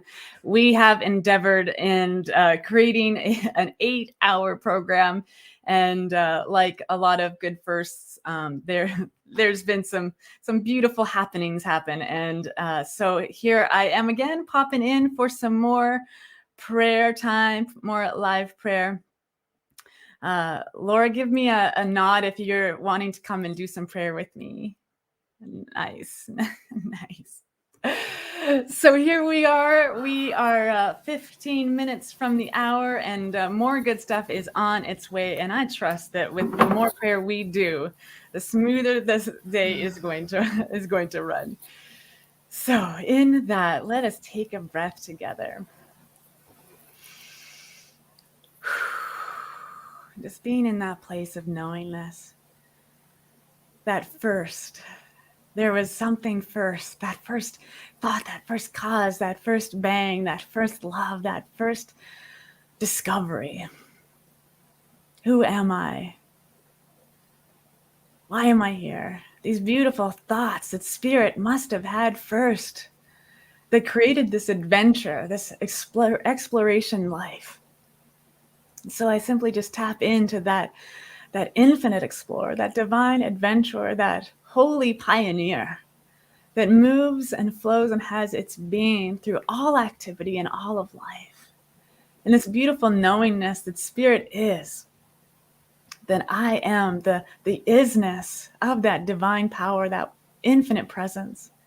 I simply know and trust that there is only one power, one presence, one divine infinite intelligence, and it is magnificent. Because I am aware of its presence, I am aware presence. And in that aware presence, I am magnificence. And so I awaken my mind, I awaken my heart, I awaken my very being to the wholeness of this expression, to the life, to the love, to the joy that Spirit is unfolding in and through and as absolutely everything. And this time together today, this time of prayerfulness, this time of faithfully faithful, I simply know Spirit is the activity of my life. Spirit is the activity of all life. And I allow this magnificent wholeness to renew me, renew my heart, renew my soul, renew my very being to the highest and greatest expression of that which wants to be revealed through this life, through this day. And so I know everything that needs to unfold is unfolding in absolute perfection and harmony. There's peace, there's balance, there's truth, endeavoring and expanding and contemplating its own substance. And I joyfully accept this possibility into my life that Spirit is and that I am. And I joyfully share in this expression and in this experience by passing this prayer. Thank you. I know that there is a power for good in the universe, and we use it each and every moment of our lives. That this one infinite power, this one infinite intelligence lives, moves, and expresses itself in, through, and as everything. There is no exception, for it is limitless. And yet, in its infinite nature, it is personal and intimate to each and every one of us who seeks it out. For as we step closer, as we move towards this divine presence, it welcomes us with open arms. For we are its creation. It is creating every moment through our thoughts, our words, our actions. For we are the place where it shows up to experience life uniquely as each and every one of us. Knowing this, I know I'm inseparably one with this power. I am this power to the degree and the level that I open myself up to it. knowing that it is good and only good. So right here and right now, in this amazing moment with these amazing people, I embrace and accept my power. I stand grounded, knowing that right here and right now, everything is perfect. Everything is whole. Everything is in divine order. Everything is saturated with the divine. We are immersed in it. Everything we see is God, for everything is God. So I simply relax, enjoying the unfolding process of this experience that we call the World Ministry of Prayer, Prayer-a-thon, delighting in the perfection and how it's showing up and exactly how it isn't, knowing that it is good, embracing it because it can be no other way. I joyfully celebrate and give great thanks for the beauty of this experience, for the opportunity to allow Spirit to flow in, through, and as me and experience this moment. So I simply give great thanks and I release this into the spirit of love, into the action of the law, knowing it is perfect, it is whole and complete, and so it is. And so it is. Thank you. Thank you. I was thinking as we were praying that isn't it wonderful that prayer is just that go-to tool, like Chris Ashley and was talking about, and Amy Rose, just that mental muscle that we, with practice and with being present for our lives, we get to step into the fullest expression of that ability to drop everything and pray. Stop, drop, and pray. That's that beautiful expression and experience that we get to be in. And so no matter what's happening in our lives, big things or small things, prayer is there for us. You know, prayer can start our day, prayer can finish our day, and prayer can guide us through every bump, every mountain, every molehill, all of that stuff. We get to participate in the day, in the awareness, So thank you so much for popping in for another prayer. I'm gonna play a video and see what happens.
May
Hi, everyone. My name is Paul, and I've been asked to participate today, an honor to participate today in this prayer-a-thon. A little bit about me and prayer. I became a practitioner for the science of mind back in 2019. And I've been praying ever since. And I love our way of prayer for Science of Mind, for our organization, because it sets us apart from every other organization. We are a spiritual mind treatment. There is prayer, there's beseeching, there's other forms of prayer in other faith traditions. But yet in our philosophy, we know a greaterness to our prayer, that we are one with that divine energy that we call God. I pray all the time. Ernest Holmes was very clear to say, we want to get to that point where we're praying without ceasing. So praying without ceasing for me is to know that oneness, to know that divine intelligence, that creativeness that runs through, in, and as everything. And knowing that at all times is what he referred to as praying without ceasing. I just love this prayer. I never heard about it until I found a podcast from Arlene Rosebump for the Fort Lauderdale Center for Spiritual Living way back when. And she was my first introduction to the science of mind process and what we do as metaphysicians. Ever since then, I mean, we can pray for anything we want. Spirit is always creating, and we are that spirit. We are that divine within us that is creative, that is forever out picturing something more and better. And so with my prayer, I pray with people, I pray for people. I have a little prayer circle that I've done here in San Francisco, where I'm from. And it's been amazing. Anything that you can ever dream of, imagine, you already have through the power of prayer. And Ernest Holmes, he was great. He said the whole principle of science of mind, of spiritual mind treatment, like prayer, is based on the theory that a power greater than we are operates on the treatment and produces the actual results. So therefore, science of mind is really a science. And by science, we mean the operation of a definite law of cause and effect. When ancient wisdom declared that it is done unto you as you believe, it refers to this law, as though its action toward us were a logical reaction of our approach to it. First of all, it is done refers to a power that can, will, and must respond. The statement, as you believe, or according to your belief, implies that the power is conditioned by the way that we are using it. And this means that its response really is a casting back to us of the reflection of our own acceptance to it. This is what is meant by as you believe. So all spiritual mind treatment for me is really the result of an inward awareness back of the words that I use, that we use in this. When I first found out about spiritual mind treatment through Reverend Arlene, she said, you can even pray for parking spaces. Just knowing that divine knowingness within you and letting the law of mind take over and manifest that beautifully in our lives is what prayer is all about. I love that she coined a term, nothing happens by chance, it happens by consciousness. And our consciousness is the way that it happens. That's the way that the divine energy flows through us. It can only work through us, by us, through our thoughts and feelings. So we are always at choice, regardless of where we are, whatever condition we may be in, we are at choice to know a greater truth. For me, that choice is knowing the vibration of love, of joy, of peace, of power, all the qualities of the divine, which are innately in us. That is our divine quality, is that quality of choice. So I love prayer. I love praying. I have peeps calling me all the time to pray with them. And that praying with them is just knowing the truth for them through me. And since we live in this one mind, if I know something for me, it automatically is known for the direction of my thought, which is for another person, or person, place, or thing, whatever that may happen to be. So let's go into prayer. And I love praying and just knowing with me that everything starts from within, that there is one power, there's one presence, there's one life, there's one mind, there's one heart. I call it spirit, God, divine intelligence, whatever its label. It is for us that one unifying power through, in, and as everything. It is that sun shining warm on our face. It's that small caterpillar emerging from its cocoon, a magnificent butterfly. It's that small fledgling hopping to the very edge of its nest, unfurling its wings and taking its very first flight. This is the divine through, in, and as its creation. And as I too know it's true for that butterfly, I too know it's true for myself and everybody here within the sound of my voice, that we are that divine, perfectly individualized through, in, and as us. And we each have that opportunity to go forward in that through our own personality of who we are, perfectly manifesting the divine in us. So knowing that we are all that we are this divine individualized through, in, and as us, I simply know, affirm, and declare that this power of the divine, which is us, is unfolding perfectly, beautifully in, through, and as everything we do today, tomorrow, the next day, and the next day. This divine power that I call love and joy and peace radiates at the very center of my being. And I look away from what is not working, not to deny it, but not to give it any more power. For we turn into that which we seek.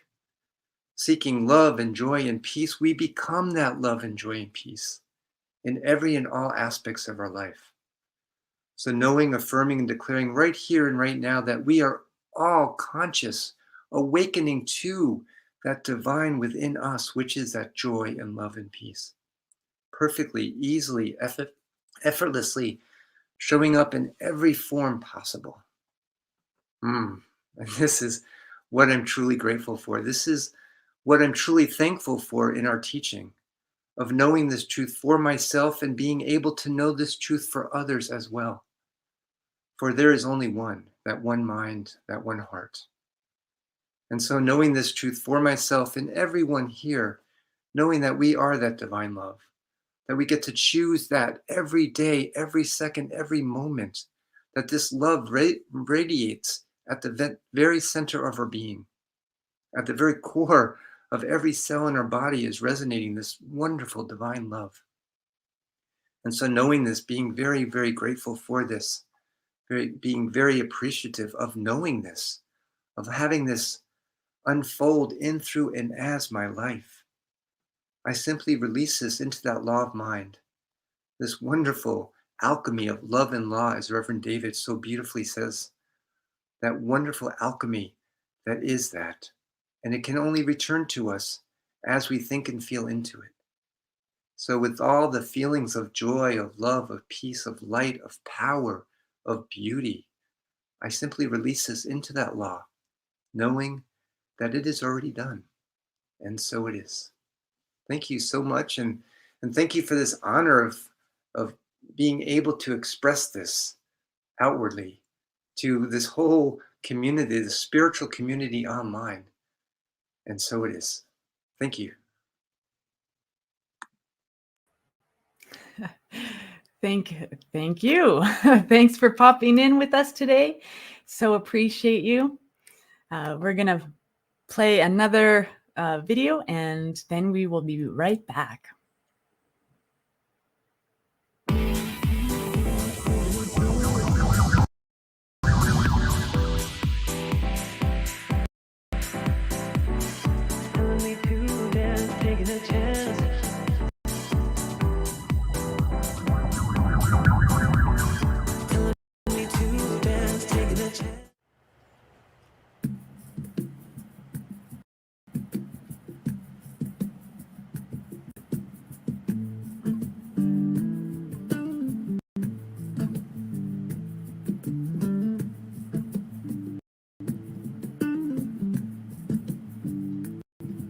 In beauty,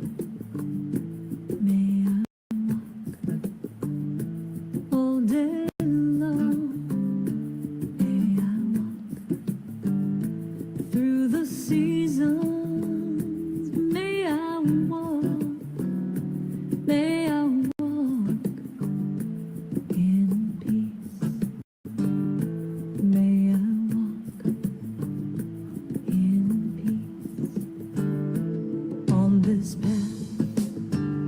May I walk through my life. May I walk in old age. May I walk. May I walk in peace.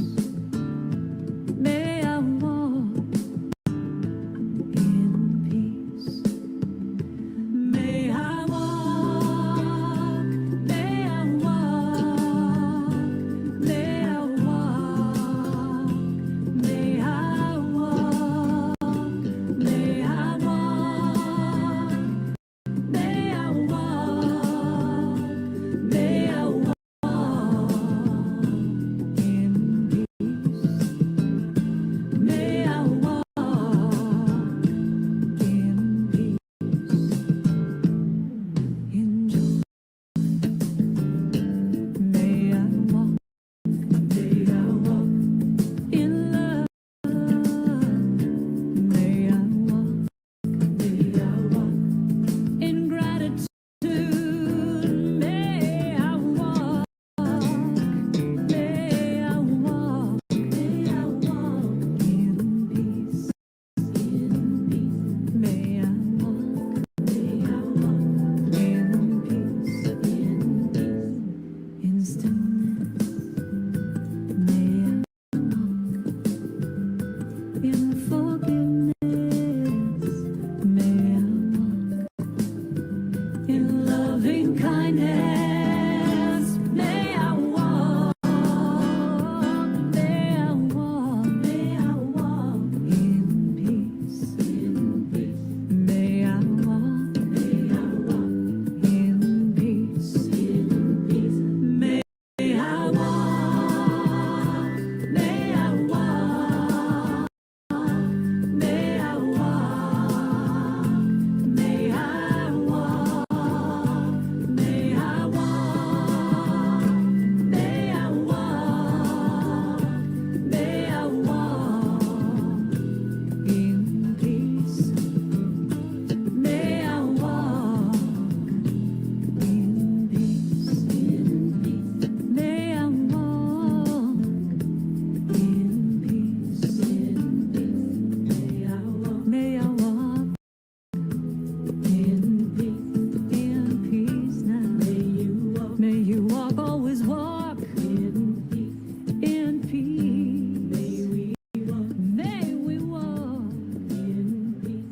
In peace. May I walk. May I walk with loving kindness. This is a song called Keep On Walking, because that's what we're doing hand in hand with one another.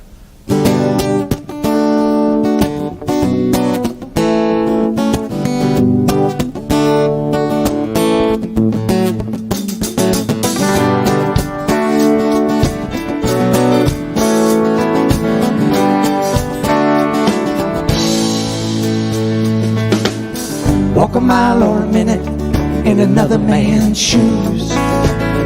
He's got a path to take to find his truth. Any way you spin it, he's a lot like you, finding his faith on roads that you never choose. Keep on walking. Keep on walking. Don't let it cloud your vision. Love be your only mission always. Let go of the old condition. Let that be your only mission always. Keep on walking. Keep on walking. Tell a tale, you're in it. Hear a brother man's blues. You got a destination now and no excuse. Why do you condemn it when it's not your own? You can't unsee it once the light has shone. Keep on walking. Keep on walking. Don't cloud your vision. Love be your only mission always. Let go of the old condition. Let that be your only mission always. Keep on walking. Keep on walking. One foot in front of the other, hand in hand, one with another. Walk with your sister and brother always. One foot in front of the other, hand in hand, one with another. Walk with your sister and brother always. One foot in front of the other, hand in hand, one with another. Walk with your sister and brother always. One foot in front of the other, hand in hand, one with another. Walk with your sister and brother always. Don't let it cloud your vision. Love be your only mission always. Yeah. Let go of the old condition. Let love be your only mission always. Your vision, love be your only mission always. Let go of the old condition. Let love be your only mission always. Keep on walking. Keep on walking. Oh, keep on walking. Keep on walking.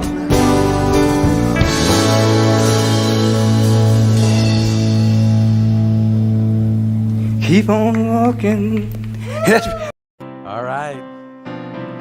This is a new song I wrote with Amy Bishop. It's called One Step at a Time. Gonna climb this mountain. I won't stop till I get to the top. One step at a time. No doubt about it, I won't stop till I get to the top. One step at a time. Gonna climb this mountain, won't stop till I get to the top. One step at a time. No doubt about it, won't stop till I get to the top. One step at a time. Leave behind what's weighing me down, wash away what's holding me back.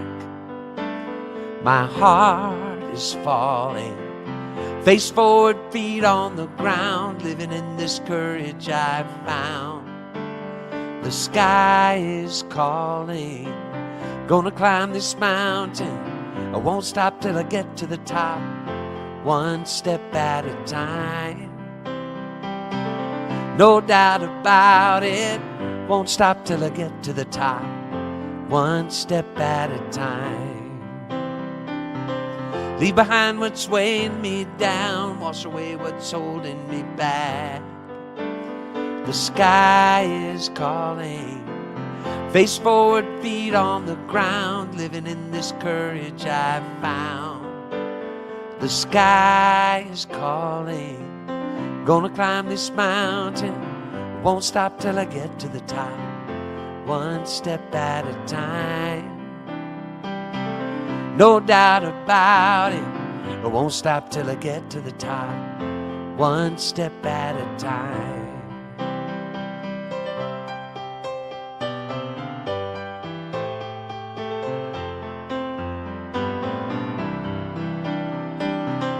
Leave behind what's weighing me down, wash away what's holding me back.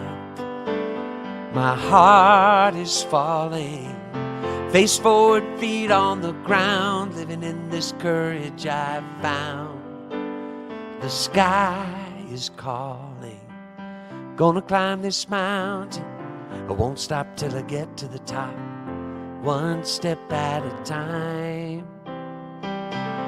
No doubt about it, I won't stop till I get to the top.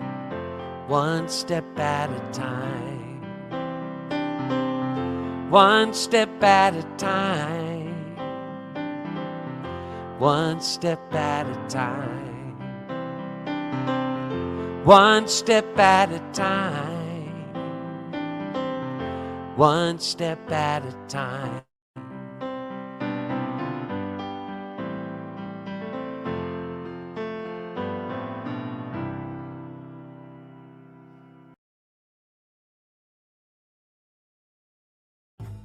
So this is a song about all that we're going through right now in these wacky times.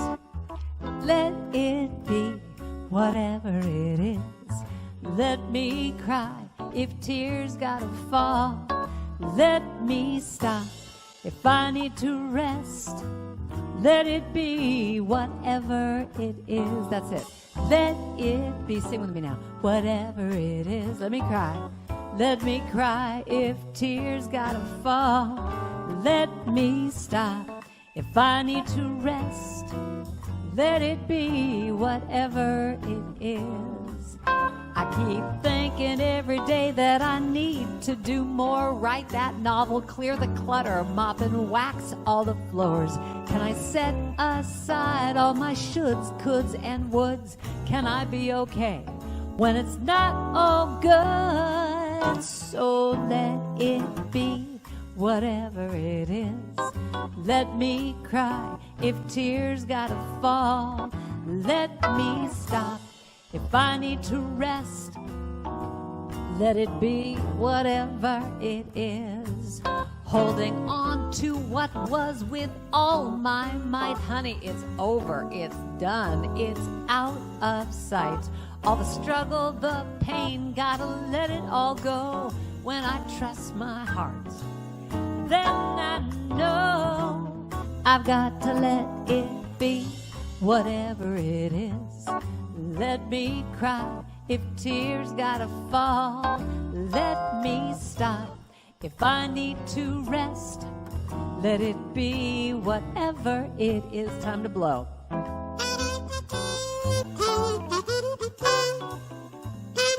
You just have to imagine it's a saxophone.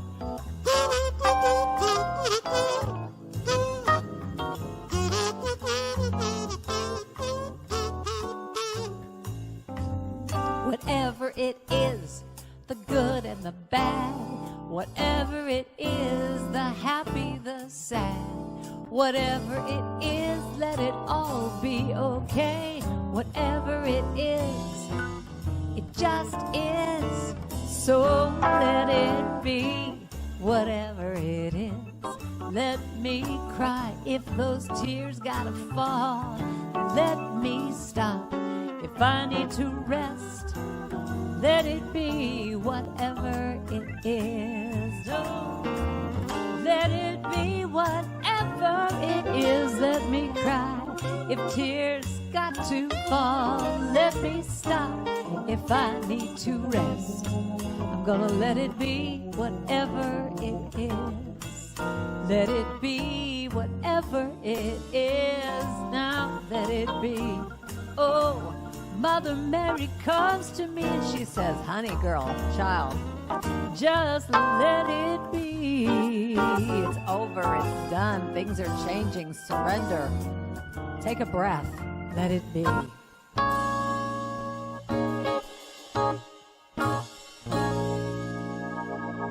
Let it be.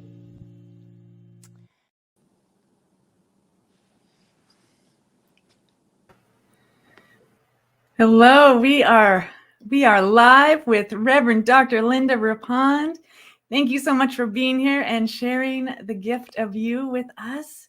And I will let you take it away. Thank you.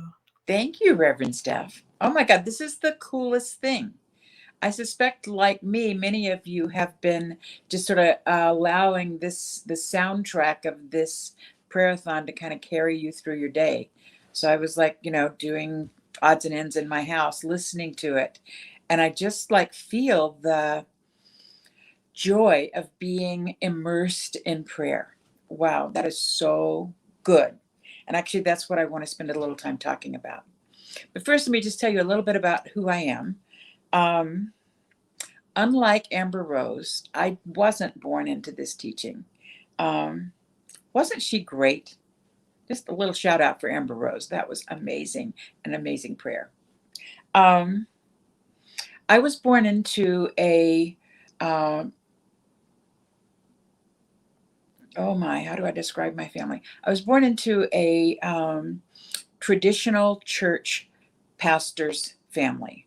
I grew up in a conservative Christian church. And I will say this, my parents had a very genuine faith. When things went wrong, we prayed. When things went right, we prayed, but that I grew up in that kind of philosophy. And like many people, as I got older, I kind of needed a bigger God and didn't know how to get that. And I kind of wandered away from that faith tradition. And so I found Science of Mind at a time in my life that was a little bit of a dark night of the soul. I was very unsure about what my next steps in life would be, and feeling it, and feeling fearful about the future. And I walked into a Science of Mind center, the Seattle Center for Spiritual Living, and just kind of gobbled it up. I took classes after classes, and it was just like water to a thirsty soul. It just resonated with me so deep. And so the thing that as I think back on that time, the thing that was the most important to me as a shift in the way I experienced God, because it was the same God, it was just my experience of God, is that the notion of affirmative prayer and how that works. So for me, the core of that I would describe as I shifted from praying to praying from. And just to explain what that is as a child, my approach to God was kind of a beseeching, please, please, please, let this happen, or don't let this happen, or let me have, or don't let me have, or whatever it is. But please, God, just hear my prayer. And of course, I believed, because I think I got kind of led down that path, that if the more good I was, the more I didn't do the things I wasn't supposed to do, and the more I did the things I was supposed to do, the more readily God would listen to me. There's some flaws in that logic if you just kind of think through what that is. That's what kind of God can only hear you when you're good. But in the teaching of Science of Mind, the thing that really resonated deeply with me was that idea of praying from. The first two steps of spiritual mind treatment are opening to the magnificence of the divine, like opening to all that is, and then allowing myself to merge with that. And that kind of shifted everything. Like the oneness between that infinite and me, and that there is no separation, allows me to pray from that place in me that is unified with that infinite presence. So when I take it into myself and allow myself to just be immersed in it, that's the secret sauce. That's what Science of Mind, affirmative prayer has, that is that makes it all work. So I have this idea. It's been cooking with me for a while now, but what I really want for myself is to live inside the prayer. I want my whole life to be inside the prayer. What does that mean? Well, for me, it means taking those first two steps of treatment. The God is, I am, recognizing the magnificence of God. I want to awaken to that as my truth every day and allow that to permeate every cell of my being. I want to be that prayer. I want it to be, I want the divine nature of God to live in me and as me, and I become that. So in the steps of affirmative prayer, that's step 1, step 2, God is, I am. And then the third step is therefore. And if I'm living inside the prayer, once I unify myself with that presence, anything I say after that has to happen because I'm coming from the infinite source of life which lives inside of me. And that's a great way to live. So what if I lived every day with awakening to the infinite, allowing myself to be immersed in that, to recognize it at all levels of my being that I am that. And then to go through my day in that recognition, in that spirit of unified prayer. And so everything that I do is coming from that place of my oneness with all that is. Then from there, whatever unfolds in the course of a day is fine. If it's what I would label good or what I would label bad or harsh news or good news, doesn't matter. What it is coming to me as I am in that unified field of consciousness. And so whatever it is just fine with me. So from there, what if I ended every day with complete gratitude for whatever showed up? Just recognizing that that is God expressing as me today, in this moment.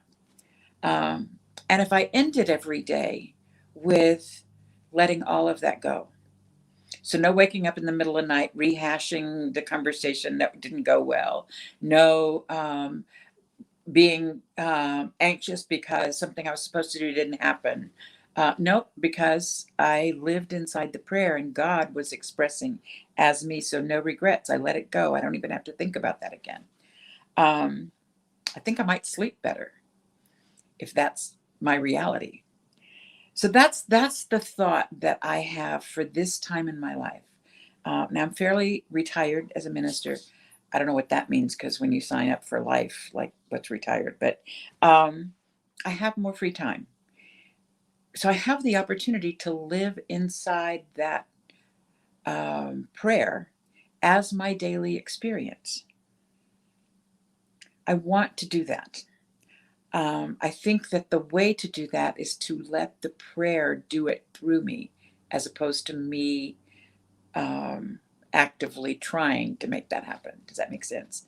That when I let go of the ego part of I'm going to do this, damn it, then it can emerge through me easily.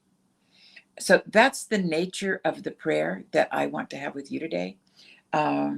Is I want to just invite you to join me in this notion of immersing ourselves in a field of oneness as the way to walk through the day and live our life. Want to join me? Okay, let's pray. So once again, as we have so many times today, we just turn within. We turn within and allow that infinite presence of life itself, love itself, to permeate our awareness, recognizing that we are in it, around it, through it. It is all that is, and we are swimming in it. That is the essence of the love of God, of the wholeness of life. Yes, yes, yes. So as I see that and experience that, I allow it to fill me. I allow myself to recognize that it already has, that I am already that. But I allow it into my consciousness that I am one with all that is. That divine presence inhabits every cell of my body, every thought in my mind, every conversation, every action, everything that I am is the voice of God as me in the world. Whoa, whoa, whoa. So from that place, I want to choose my life. From that place, I want to connect, to be, to serve, to enjoy, to live the joyfulness of all of life. And so I speak my word for this, knowing that there are no mistakes, that everything I do is perfect. Even when I think I've screwed up badly, it's perfect. It is serving because God is serving as me. And so I let go of any idea that I'm doing it wrong, that I didn't quite make it today, or I didn't quite measure up. I let all that go and just live in an awareness of, it's fine. It's all fine. It's all perfect. And so from that place, I also speak my word into the broader world, that what I lay my eyes upon in a news report or in an experience in the world is God in form, and I am there to be the arms, legs, voice, beingness of God in that time and place. And so I allow my God self to embrace places of deep conflict in my town, in my country, in this world. And as I focus my attention on those places where the presence of the divine is clouded by some other story, I breathe love into that place. I breathe life into that place. I allow that to be God in form, wherever it is on the planet. I invite the spirit of oneness to embrace and provide wholeness into that situation, into that place. I know this too for every person in my life. I send love. I send wholeness. I send peace. I allow the Spirit of God from me to move towards them and trust that the infinite presence knows how to do that, even though I don't understand it at all. I know and trust that that infinite presence takes my words, my thoughts, my actions, and moves them into form to heal people, situations, places in the world. And I claim this as my work. I claim this as mine to do, to simply sit in the wholeness and focus it and send it wherever it needs to go. That's a holy calling, and my soul says yes. Yes, yes, yes. I am here to do that. So I walk through my day in this attitude of prayer, allowing all that is to be a blessing. I am so grateful. I'm so grateful to be able to walk this way, to be able to hold myself and others in this divine presence. I am so grateful that I get to touch the hem of the garment, that I have some understanding, as big an understanding as I can possibly have, is still just a small touch of what the infinite is. But I am so grateful that my understanding is that love is the only thing. I'm so grateful that that is my truth. So I bless all that has been, all that will be, all that is occurring now here in my life, in this prayer-a-thon, in every person who has tuned into it. I know that it's a blessing. I know that it's good. And I know that God is loving and covering and nurturing each soul. So I let it go. I let it be. I let God take it from here because it is truly already done. And so it is. Amen.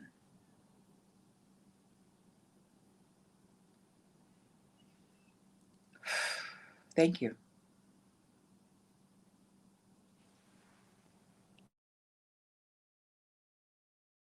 We are the I am that I am. I awaken to this. And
Let's turn our attention to that which is the one life, the one presence, the one power, that which is behind all things. That energy and matter are equal and interchangeable to that which is source, to that which is energy, to that which is our true and infinite nature, the I am that I am. For this one power, which is everywhere present, is centered in me and is centered in each and every soul who turns their attention to this truth, to this deeper reality of the self, of the I am that I am. So I'm identifying myself as one with this energy, one with this intelligence, one with this life. And if I am one with this life, then I am whole, complete, and perfect. Something within me knows and knows that it knows that I am born in the image of wholeness, that I am magnificence itself. And so I'm letting go of all those thoughts and concerns and turning myself only to this magnificence, and dwelling and knowing and identifying and claiming this wholeness in mind, in body, and in experience. And I know that in every breath, I'm being guided to a deeper awareness, a more profound understanding, and therefore a greater revelation of this wholeness and perfection. And I pass my word. And absolutely moving as this one life, this one love, the power, the greatest power there is. I speak the word for each of us, absolutely declaring and claiming that we each awaken to our spiritual magnificence, that we each know whose and what we are, that infinite reality of life expressed, individualized as each of us. It's the only time this expression will ever come around in all eternity, and that we are the allness, we are the isness, we are the limitless expression, consciously awakened.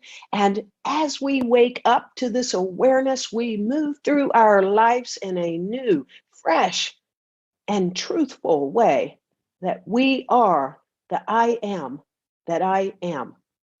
I awaken to this, and every single person within the sound of this voice does so right here and right now. And I pass my word.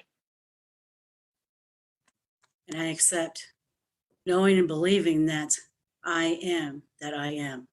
I am a magnificent expression of the divine. I am peace and joy and love and laughter and life itself. And as I know this, since I live into this, my actions become greater and greater and greater. There is a fullness. There is the I amness that I am aware of, which is magnificent. It is the truth of my being. It is my birthright. It is what I have created out of. And so as I express that magnificence, that is all I need to be and do. And so for that, I am just eternally grateful, and I pass my word. And I lift my voice in realization and in my own awakening to my spiritual magnificence. I know that as I speak this word, that it is a powerful word, not because my voice is vibrating in it, but because there is a divine and greater vibration of the greater good, of the spiritual magnificence. So I stand now absolutely knowing the truth that was declared by the sages so long ago and consistently since. This notion that it is truly done unto us as we believe. And that even greater things, the master teacher taught, even greater things shall ye do. And that doing comes out of an awareness, comes out of a divine practice of awakening to our individual and collective spiritual magnificence. So in speaking this word, I know that it is a word that is vibrating into the divine change, into the field of infinite possibility, and working in that field to reveal something greater, something more loving, something more peaceful, something more joyful. I am grateful for the divine transformation in my consciousness, and for anyone and everyone willing to live into this shift. And I pass my book. And so I too add my voice and add to this word that has already been spoken to know the truth of my being, that I am the spiritual magnificence awakening to itself. I am that. There is nothing else. And so as I walk in the power of the word of knowing my spiritual magnificence, I know this truth for each and every person. So individually and collectively, the spiritual magnificence that is spirit itself is awakening my in consciousness, in actions, in being.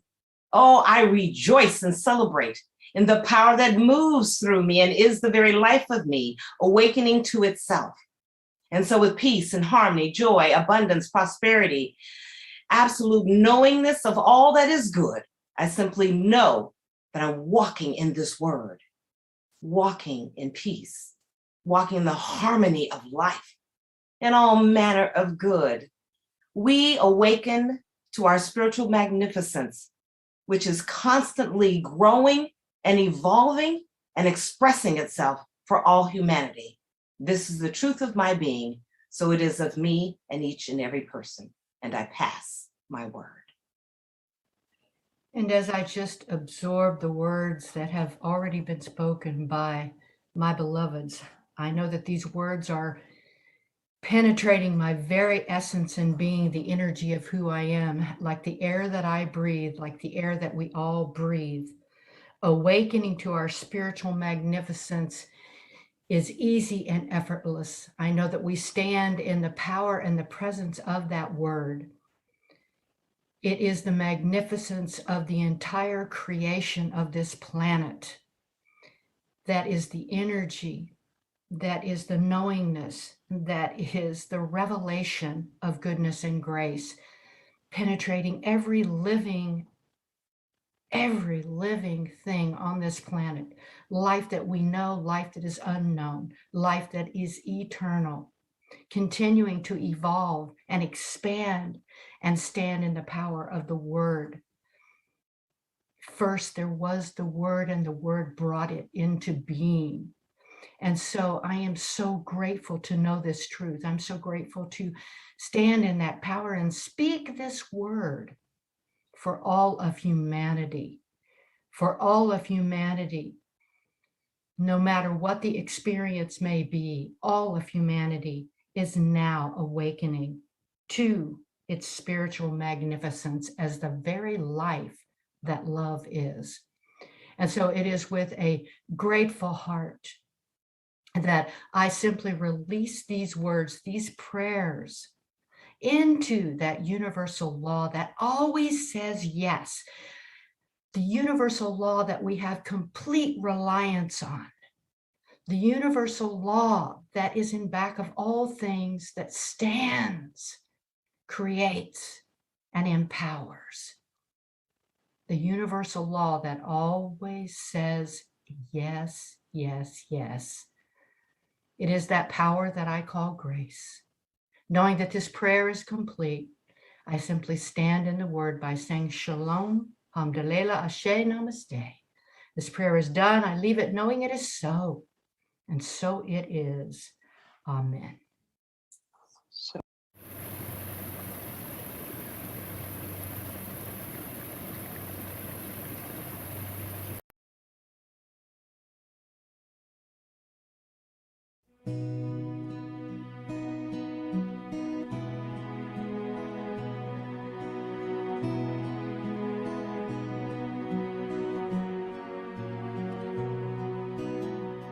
When I pray, I feel my heart go deeper, my heart go deeper into my God. When I pray,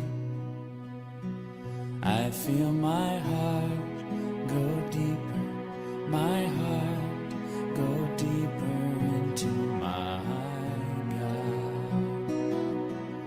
Right here, right now, right where I am, I pray.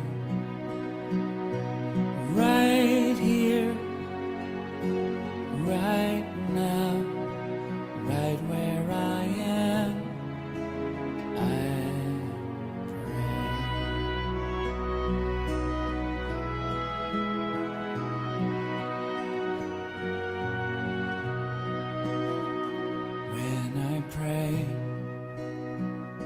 I feel my soul go deeper, my soul go deeper into my God. When I pray,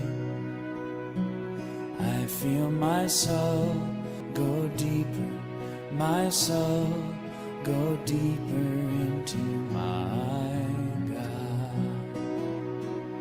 Right here, right now, right where I am, I pray.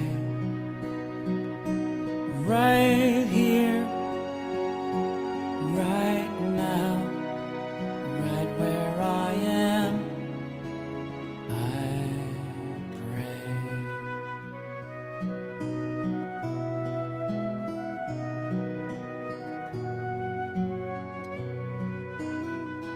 When I pray, I feel my love go deeper, my love go deeper into my God. When I pray, I feel my love go deeper, my love go deeper into my God. Right here, right now, right where I am, I pray. Right here, right now, right where I am, I pray. Right here, right now, right where I am, I pray. Right here, right now, right where I am, I pray.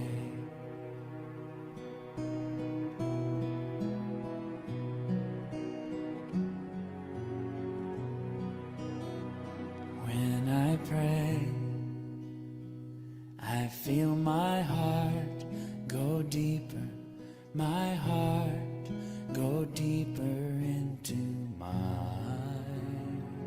God.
In this moment, in this place, I remember who I am, letting fear and worry fall away from me.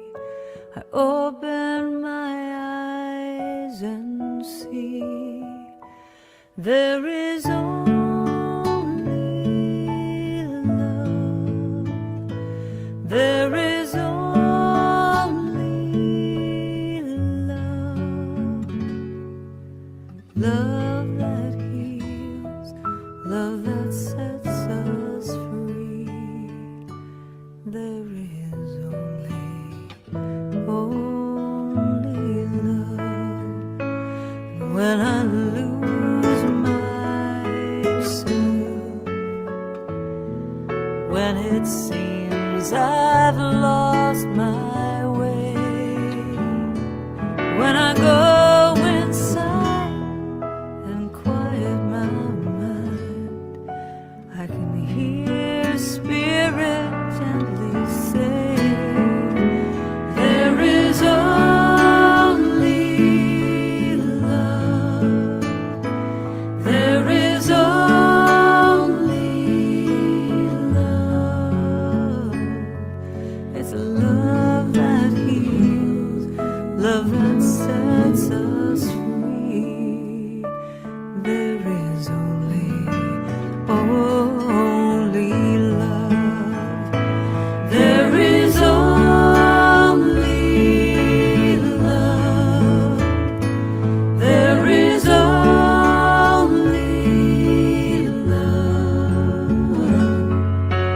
love that heals, love that sets us free.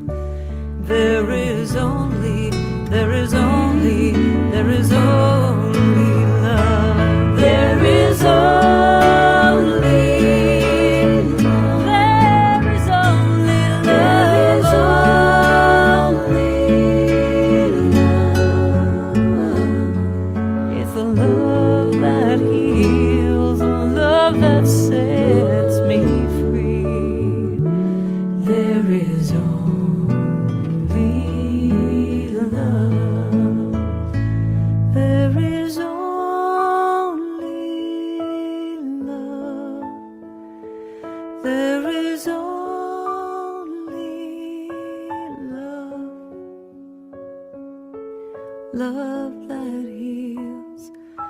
love that sets me free.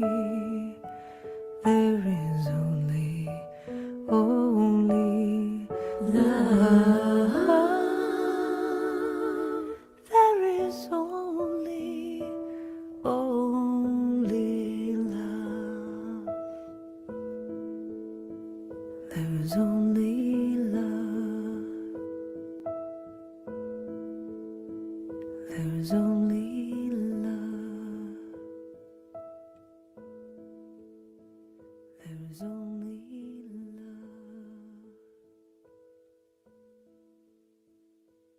only New Thought Media Network is on the rise. We're looking to grow with you.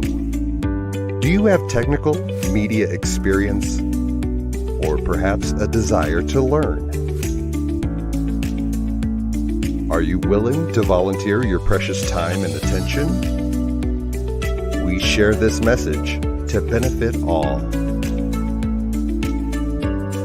If you possess a computer with a camera and a microphone, we will share our knowledge with you. Behind the scenes or being the star, let us bless our one. Contact us at info@ntmedia.org. Sitting on a gold mine and swing wide the doors.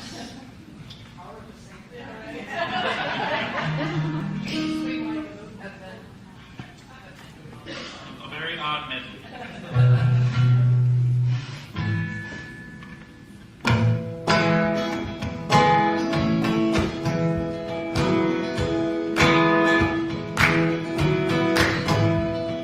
Swing wide the doors, the time is right. Swing wide the doors to let in the light. Bring in the dawn for humankind. Swing wide the doors of this heart of mine. I'm not holding it in anymore. I'm gonna shout it out loud. I understand now what I'm here for, and what this life is about. It's about love, it's about laughter, it's about comfort and smiles. It's about love, it's about kindness, it's about hearts open wide. It's about love, it's about passion, it's about taking a chance. It's about love, it's about service, it's about lending a hand. It's about love, it's about laughter, it's about comfort and smiles. It's about love, it's about kindness, it's about hearts open wide. It's about love, it's about passion, it's about taking a chance. It's about love, it's about service, it's about lending a hand. About lending a hand. Swing wide the doors, the time is right. Swing wide the doors to let in the light. Bring in the dawn for humankind. Swing wide the doors of this heart of mine. Swing wide the doors of this heart of mine. I've had so many doubts along the way. Felt like life was just another bill to pay without anything to show. But now I've figured out that every day a fortune's always found within my faith. And all I needed was to let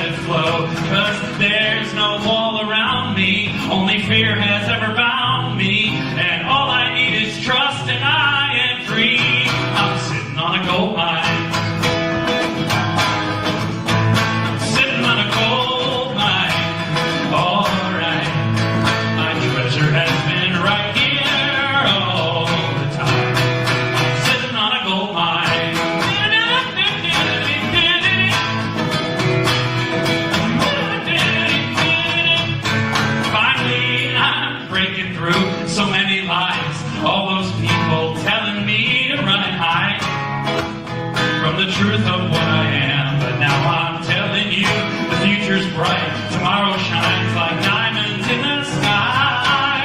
And all I needed was to understand that whatever I'm believing, well, that's what I'm receiving from the riches that reside inside of me. I'm sitting on a gold mine. I'm sitting on a gold mine, oh yeah. My treasure has been right here all the time. I'm sitting on a gold mine, all right. I'm sitting on a gold mine. I'm sitting on a gold mine. It's about love, it's about laughter, it's about comfort and smiles. It's about love, it's about kindness, it's about hearts open wide. It's about love, it's about passion, it's about taking a chance. It's about love, it's about service, it's about lending a hand, about lending a hand. Swing wide the doors, the time is right. Swing wide the doors to let in the light. Bring in the dawn for humankind. Swing wide the doors of this heart of mine. Swing wide the doors, the time is right. Swing wide the doors to let in the light. Bring in the dawn for humankind. Swing wide the doors of this heart of mine. Swing wide the doors of this heart of mine.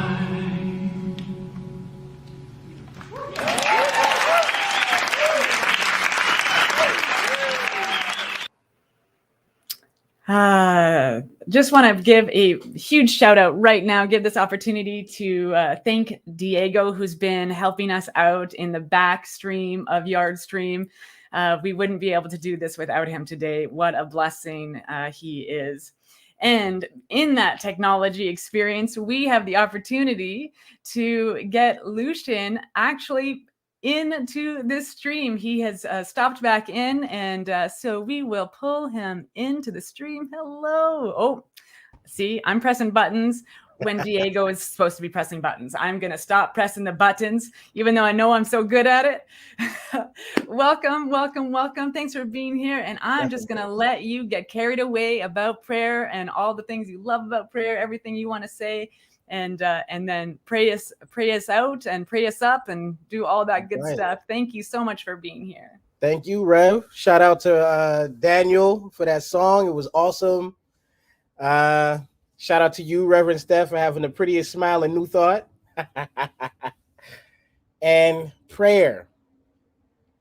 Prayer is the only tool in my belt, you know. I remember a story, and of course, I grew up in science of mind, so doing treatments has always been a part of my life. My grandmother, my mother, just the whole family, we didn't get away with just eating any meal at any time of the day and not praying. We said our prayers at night and all that. It was always a treatment. So we knew the 5 steps real early. But it used to get on my nerves.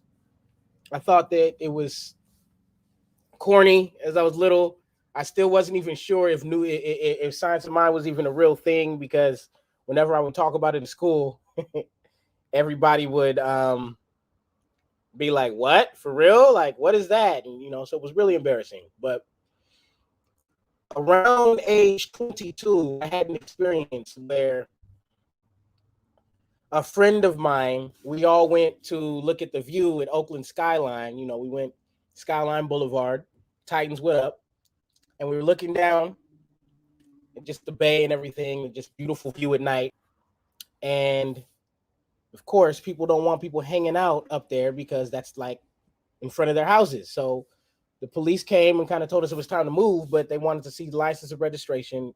Anyway, long story short, homegirl keeps looking for her registration. She's looking and looking, and finally something told me like she doesn't have her registration. So I just whispered to her like, you don't have it, do you? And she was like, shut up. I was Like, okay, well, see, that's a problem because normally OPD may tell you, okay, well, if you have your license, then you get in the driver's seat and you just drive y'all home. But I had a warrant for using a senior citizen's BART ticket when I was 16. And of course, when you're 16, you get a citation. You don't have the money to pay that citation. So it turned into a warrant from BART PD, which was really cool because I got to tell all my friends and family that I was wanted for something. So now I'm worried because he's looked at my license and he's seen the warrant. So we don't know what's going to happen. Either she's going to get her car towed or I'm going to jail. We don't know what's going on. So I did the only thing I really knew how to do in that moment, and I started to treat. And this was no regular prayer, y'all. I'm talking about I'm crying. There's snot slinging. I'm sweating. There's thunder and lightning, and the bay just splits open like Moses. I mean, everything that you could think of. I'm bringing the wizardry because I am scared. And I'm telling you, as soon as I said, and so it is, a car comes crashing over a street island and just stalls there. And, you know, I'm coming to the conclusion that maybe that was a drunk driver who ended up crashing over the island. He was fine. But yeah, the cop had to stop talking to me and go see about this drunk driver. Now, mind you, while I was praying, the cop was teasing me like, oh, come on, really? You think that's really going to change? Laughing at me. And I'm like, I don't hear him. I'm praying. And so as soon as I did that, and that car came crashing over the island, the officer looked at me, looked at the island, and looked back at me and said, so you're really good, aren't you? And I really, really wish I could tell you that I was humbled about it, but I was not. As soon as he said, you're good, aren't you? I was like, you saw that? You saw that? I know you saw that. I know you saw it. And that's what really showed me just how powerful prayer is. It is everything. It is everything. And what I'm realizing even more and more in my years is that every thought, every feeling, every emotion, every action is a prayer. The universe is always saying yes. And this is why we must really, this is why the meditation and the affirmations go hand in hand with our prayers. All three work together so that every thought and emotion and everything we're having, which is always a prayer, gives us the results that we're looking for in life. I make sure to not say, I can't afford that, or I don't have the money for that, because that's not true. The universe provides everything. So what I say instead is I'm watching my funds, because I need to be. If Warren Buffett is watching his funds, I should be watching my funds. So that's what I'm really learning. And in that situation, I just decided, look, I'm not going to jail. She's not getting her car towed. Like, that's not what the end of the story is going to be, because this officer is aligned in the same force that I'm aligned in, which is God. And we can only attract to us what we are. So that's what it is for me. And I love prayer. I was praying that I wouldn't be nervous for this. I'm seeing awesome comments from all of you. So obviously my prayers work. And I would also like to pray. And so right now in this moment, continuing in the consciousness of that same source that we are all aligned in, that same omnipresent, unlimited source, known as so many names because it is just that abundant. I, Lucian Baker, speak my word for this awesome World Ministry of Prayer event, knowing that it is already a success, knowing that we welcome the smiles and the tears and the laughter and all of that, for we know that all of it is God. I bless this moment, for this is the only moment in existence. And I know that all is well, all is prosperous, all is healthy, all is unconditional love. I release this, knowing that my word is law, knowing that the universe only says yes. I release it and take my hands off of it, where God has it. And so it is. Thank you, y'all. Thank you, Lucian. That was a great, powerful story. Like, I love those prayerful stories of just instant demonstration, and I always include it in my treatment. Spirit's going to show up in ways that I can see and touch and know and feel that presence in my life, and that I'm not alone in it. And what a perfect example of that instant. I got you. I got you. Yes. There is beautiful comments here, wonderful demonstration story. And we are so very blessed that you were able to make it in for the day and be with us. Tell us a little more. Where are you? You're studying ministry right now? Yes, I am. I am at the Napa Valley campus. Reverend Jay, what up?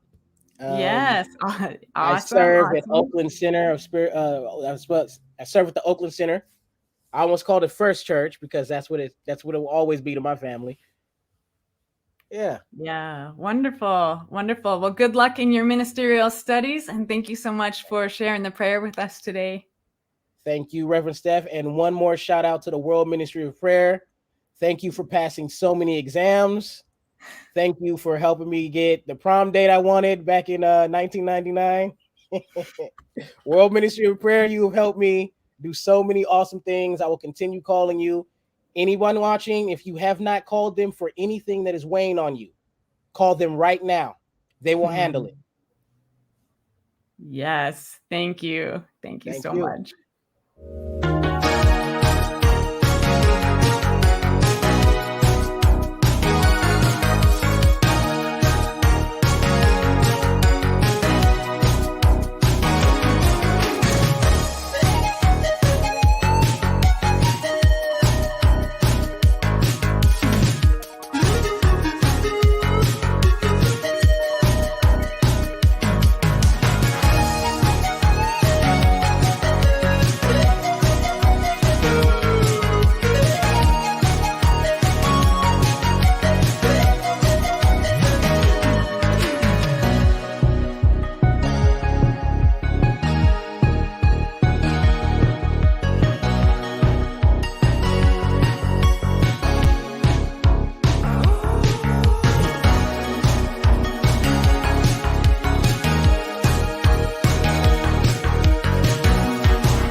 Hello and welcome. I'm Claire Victor, a prayer practitioner emeritus at the Center for Spiritual Living in Santa Rosa, California. I'd like to invite you to join me in a short prayer meditation session with sound. So if it's comfortable, you can take a breath and close your eyes. And in that breath, we just simply tune into this time and space. Maybe say hello to yourself by name silently as a way of calling you into presence. For in this presence, there is always everything we need.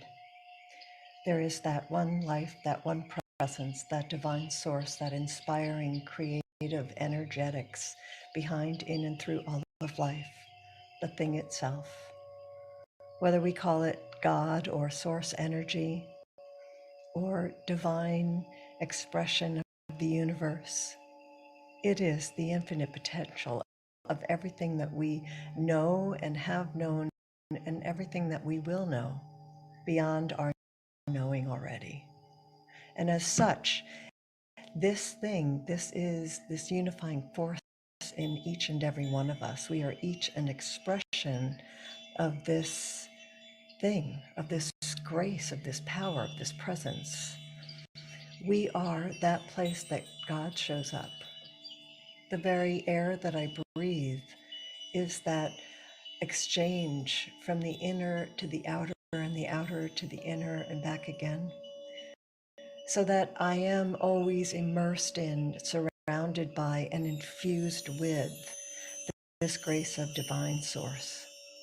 So in this way, I claim and affirm that shift in consciousness to simply just breathe in and relax into this time and place, into the beauty and the grace of this moment.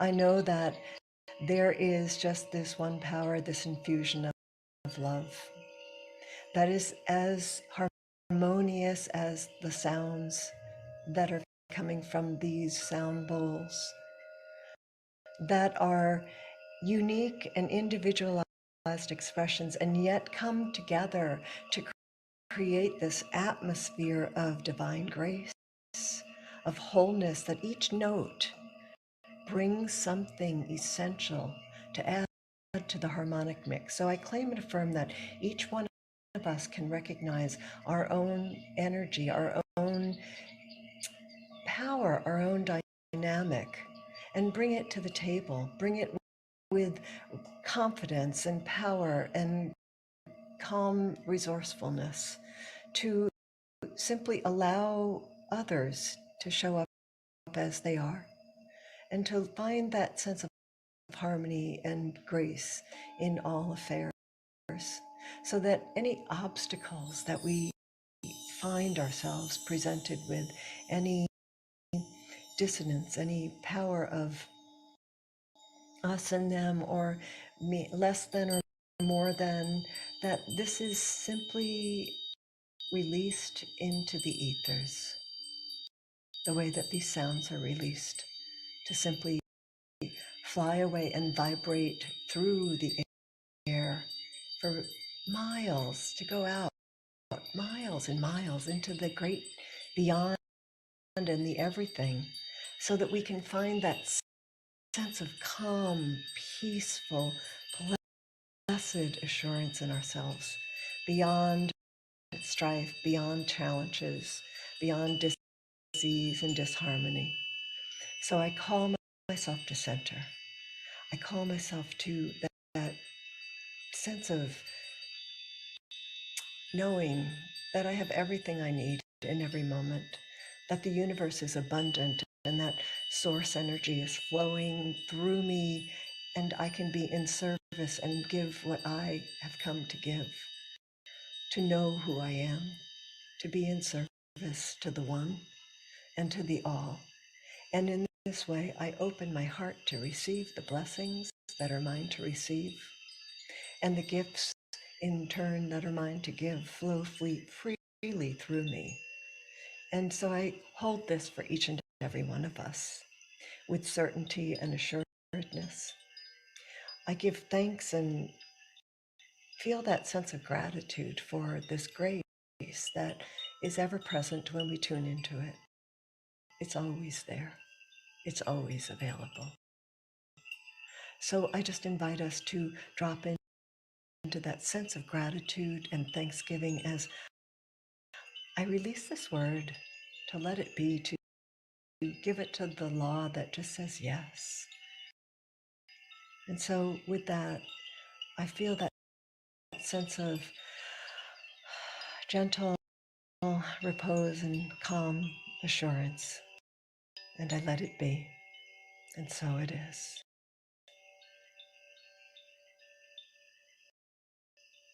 Blessed be.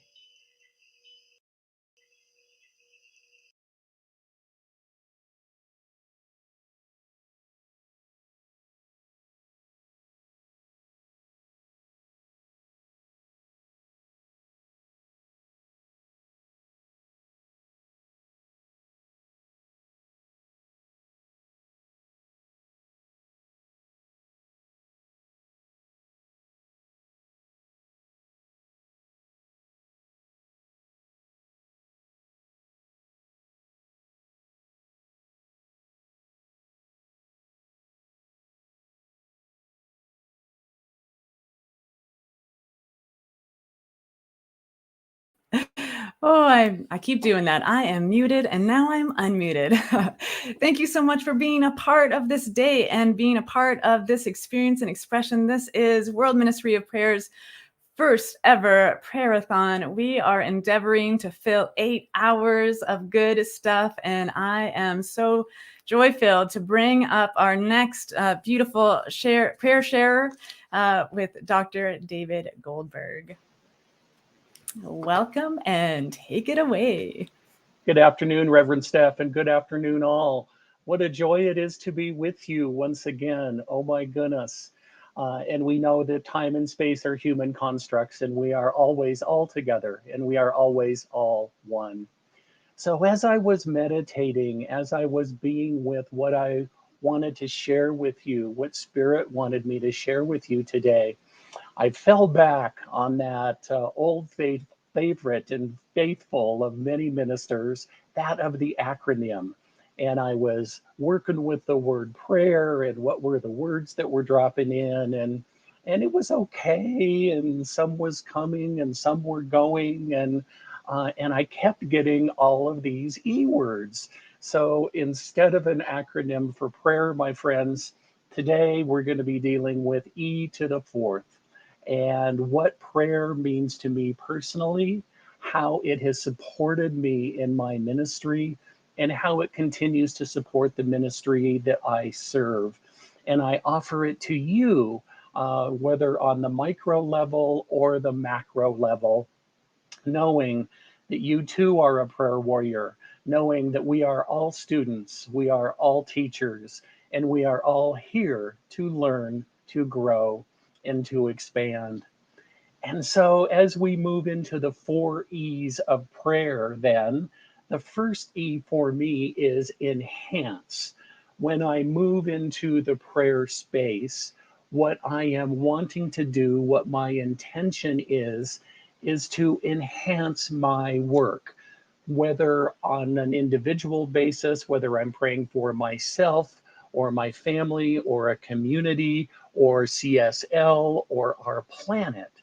My intention is to enhance my personal work, so I will continue to grow and expand.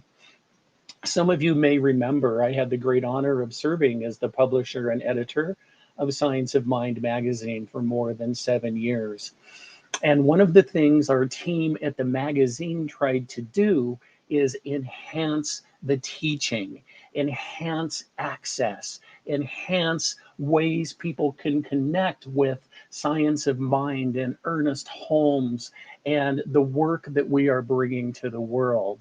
And the ways that we endeavored to do that is to have different parts of the magazine translated into Spanish, obviously for the many parts of the world where we are that speak Spanish. We also translated part of the magazine into French when we were in Canada for the Parliament of the World Religions. We offered the daily guides in sign language and audio versions, you see, because our charge is to meet people where they are and to enhance the already beautiful teachings that Ernest Holmes so brilliantly espoused. So the invitation for you is, how can you enhance your prayer work? My sense is, if we're on this prayer-a-thon together, that you already have a powerful prayer practice. And what might that look like if you enhance it? I was having a conversation with a newer member of my congregation, and she was saying, David, I'm having a challenge with this joining the church thing that says I have to keep the church in prayer. She said, I don't pray.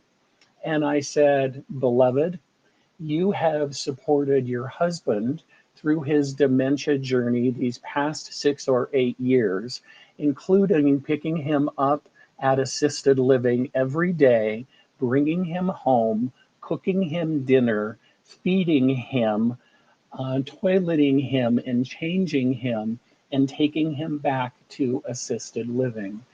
And what I know to be true is you are living a prayer. So as I did with my congregant, so too I do with you. How might you expand your definition? How might you enhance your prayer work? If you don't offer a prayer before meals, maybe it's just 2 sentences. If you offer gratitude in the morning, maybe it's an opportunity for you to close your day in prayer. So be with that, if you would, dear ones. How might you enhance your prayer practice? The second E that we're exploring with regard to prayer is echoing the message. How might we get more resonance from the work that we're doing, from the service that we're providing? And you know, excuse me, I know many of you are familiar with Reverend Kathy Mastriani, the Executive Director of the Science of Mind Archives and Library Foundation. And our beloved Reverend Kathy is a brilliant example for me with regard to echoing the message. You see, she is immersed in the work and the life and the teachings of Ernest Holmes all day, every day.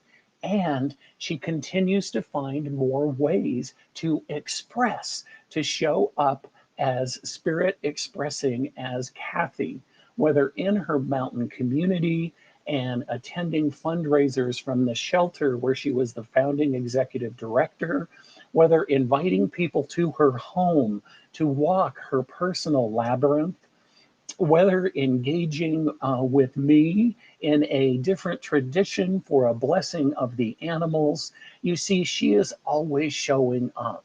And I love what Ernest Holmes said when he offered, I would rather have one person practicing the principles than 10,000 who understand it at a head level or on an intellect level. So the invitation this day is, how might you echo your message? And or how are you already echoing your message? And be gentle with yourself and be honoring and recognizing that you are as brilliant as the people that you're serving. So, how do we continue to echo the message? And isn't this prayer-a-thon an excellent example of doing just that?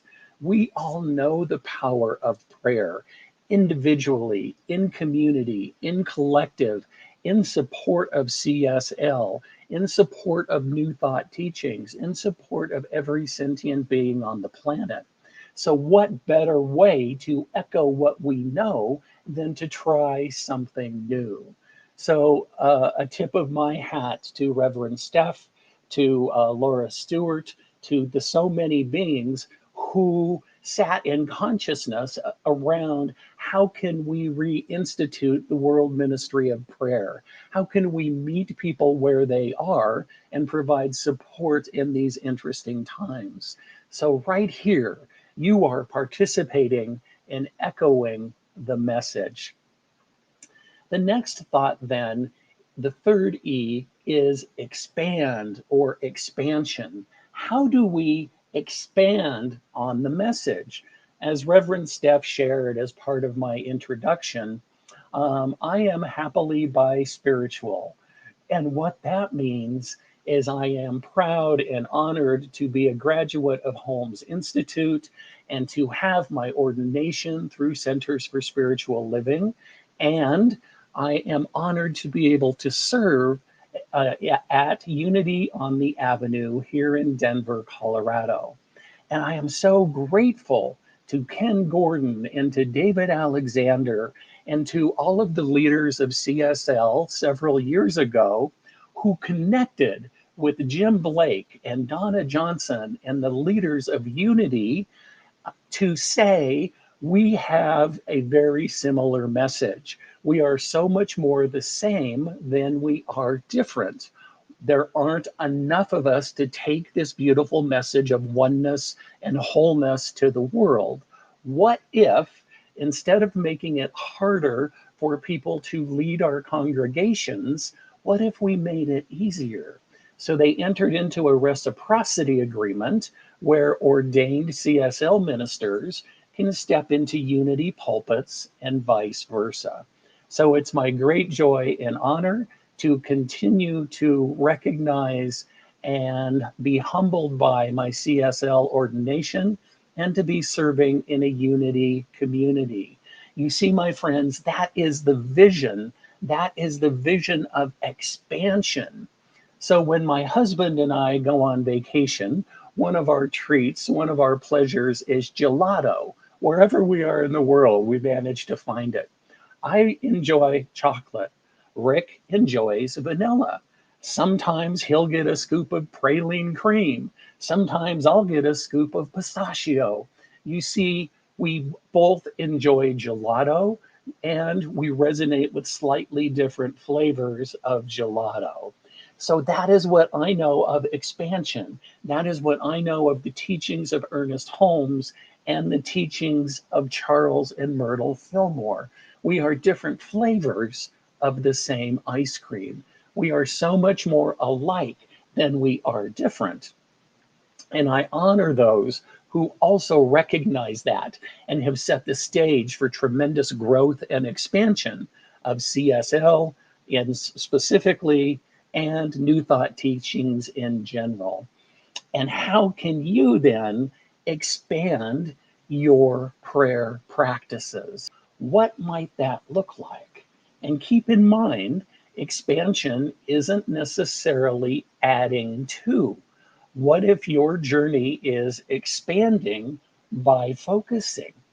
What if you have the great joy and flexibility to sit in meditation and prayer an hour a day?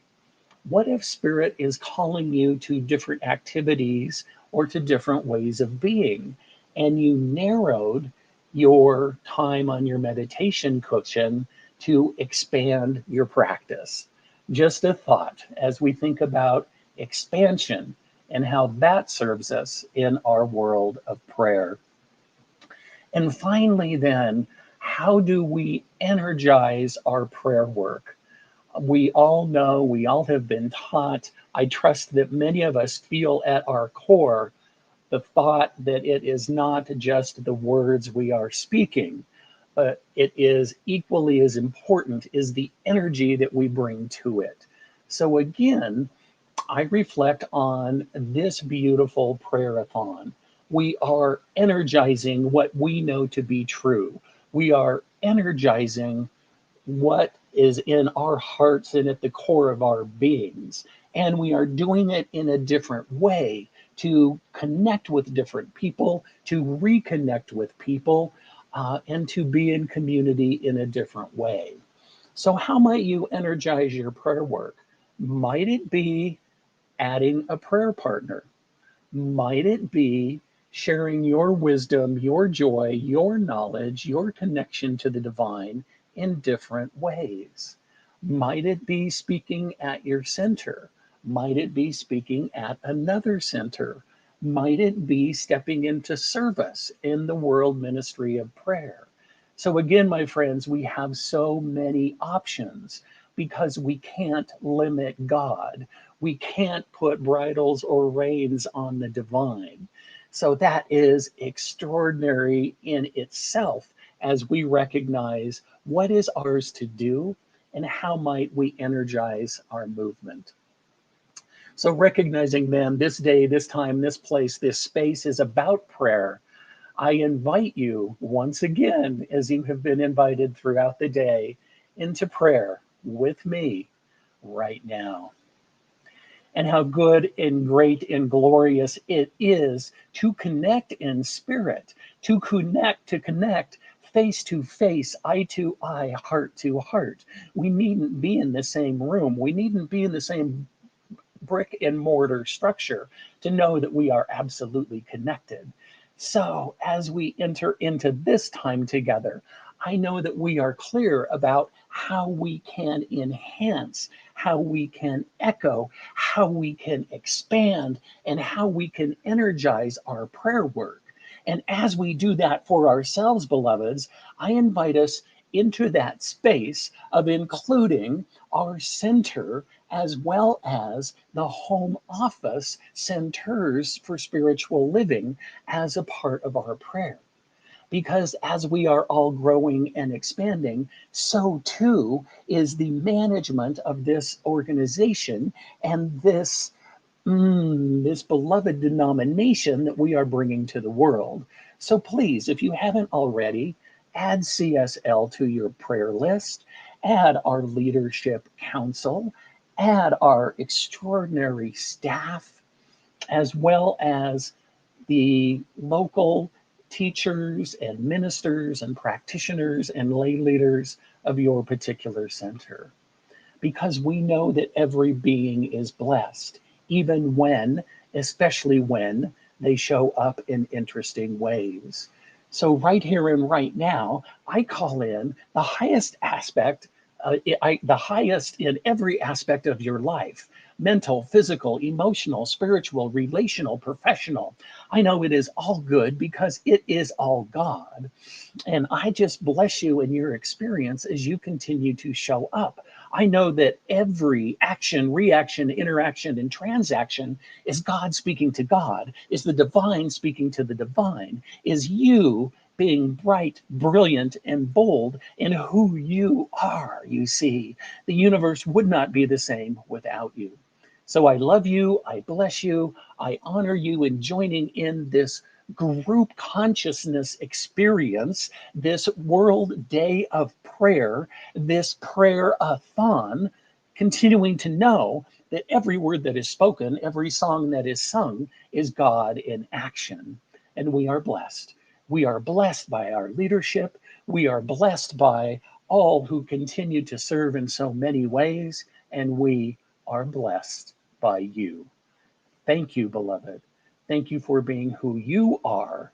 Thank you for being that spiritual being, having a human experience and showing up so nuanced, so beautifully, so boldly, so powerfully, so magnificently, and being in and being with. How is yours to be? What is yours to do? You are magnificent. I release, I let go into that amazing alchemy of love and logic known as the law, knowing that it was done before it was spoken.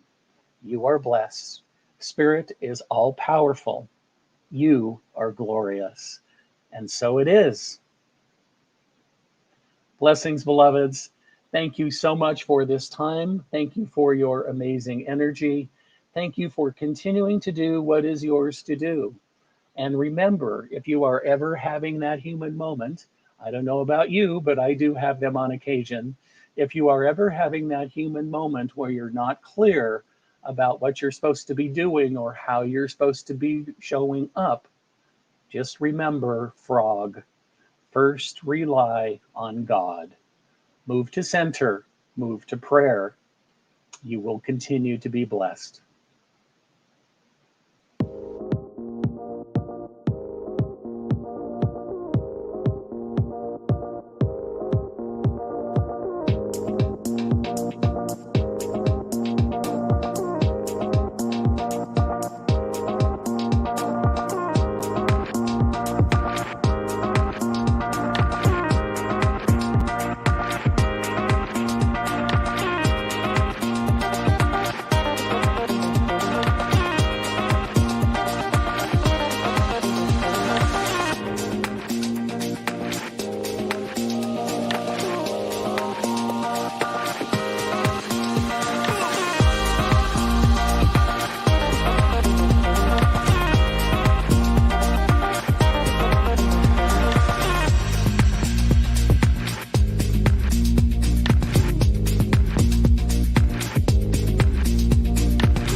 I don't want to give words to this.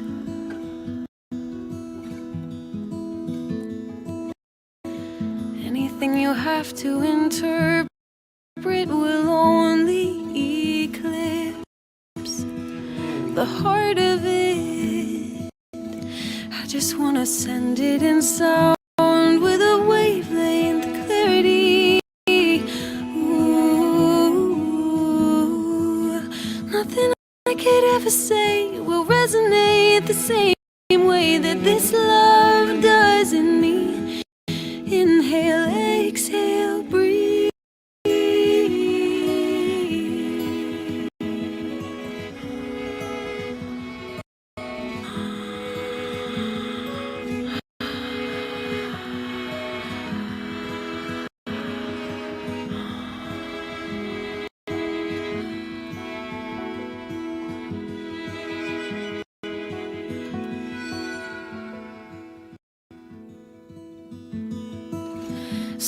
Somewhere in the beat of your heart, there I am.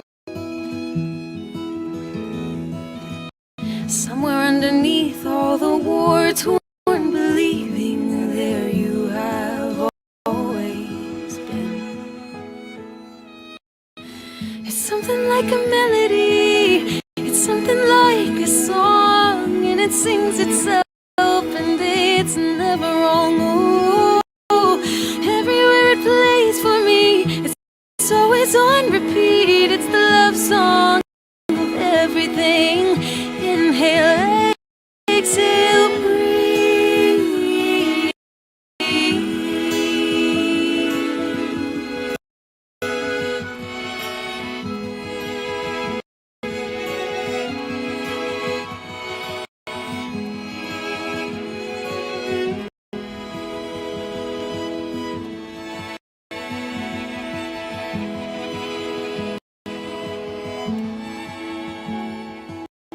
It's not just there in my body. It's not just there in the thoughts that I think. It's there in the roots, in the skies, and the seas, and the eyelids, the irises, the wind and the wings, in the will be, the ever was, the reason and the just because.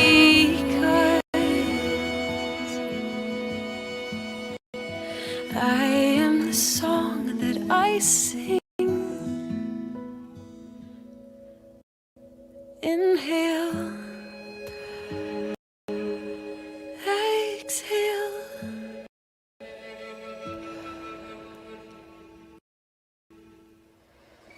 Breathe.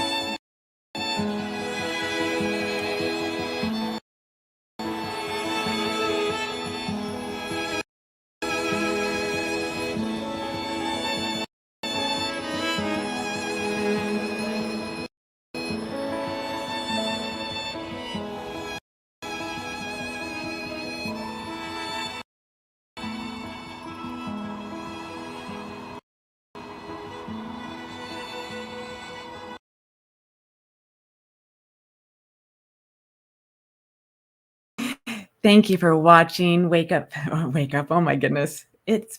We are doing live stuff today. We are here. This is World Ministry of Prayer's Prayer-a-thon, and I am so blessed to welcome in. We have some more prayer practitioners coming in for some World Ministry live of Prayer's Prayer-a-thon, and I am so blessed to welcome in. We have some more prayer practitioners coming in for some World Ministry of one of you has a speaker on for your computer that's we have some more prayer practitioners. We're going to get an echo, possibly. One of you has I have all my tech off. Perfect. Okay. It was me. There we go. There we go. I love all of this beautiful stuff and being in just in the flow of this day. Technology is doing some fun things, and here we are just praying it up anyway. And that is the beautiful gift. That is the beautiful gift that we have to share with the world, with World Ministry of Prayer. So I would love if you both introduce yourselves and share how prayer affects your life, and then bring us into a beautiful place of prayer. I'm going to pop off and let you, both beautiful practitioners, feel into that flow. Thank you so much for being here and sharing the prayer. Thank you, Reverend Steph. Suzanne, hello. I get to meet you. How exciting. Good to meet you, Teresa. Would you like to start us off with who, where you are, and what prayer means to you? And yes, I would love to. Hi, everyone. I'm Suzanne Grace Raleigh, and I am a licensed spiritual practitioner at the Foothill Center for Spiritual Living in Auburn, California. I'm also in the ministerial affiliate program, looking to be a CSL minister in the next few years. And I have been on the World Ministry of Prayer for 5 years.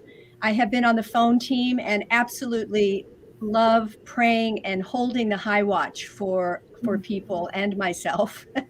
And it's just been such a joy today, and bravo to the team here at Prayer-a-thon. Such a beautiful day of so many different wonderful ways to open our heart to the infinite presence of God. So I'm just so happy to be here today. Thank you. thank you, Suzanne. And so wonderful to hear where you're from and all that you've already blessed the world with. And so my name is Teresa Valenzuela. I am a licensed practitioner at the Center for Spiritual Living in the heart of Las Cruces, and that's located about 3 hours south of Albuquerque, New Mexico, an hour from the border with Mexico. So lots of opportunity here. And I have been a practitioner since February of 2017. And I was trying to remember how I came across World Ministry of Prayer. And I'm thinking it must have been through Science of Mind magazine. And I've been a part of the team since December of 2017. Also on the phone, I return phone calls.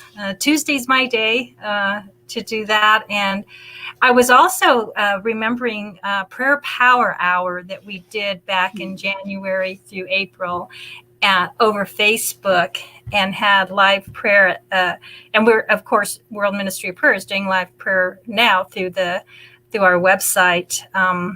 But anyway, just such a wonderful experience. So I've been a religious science student since 2007, and I did not understand all of the stuff around this affirmative prayer and those steps.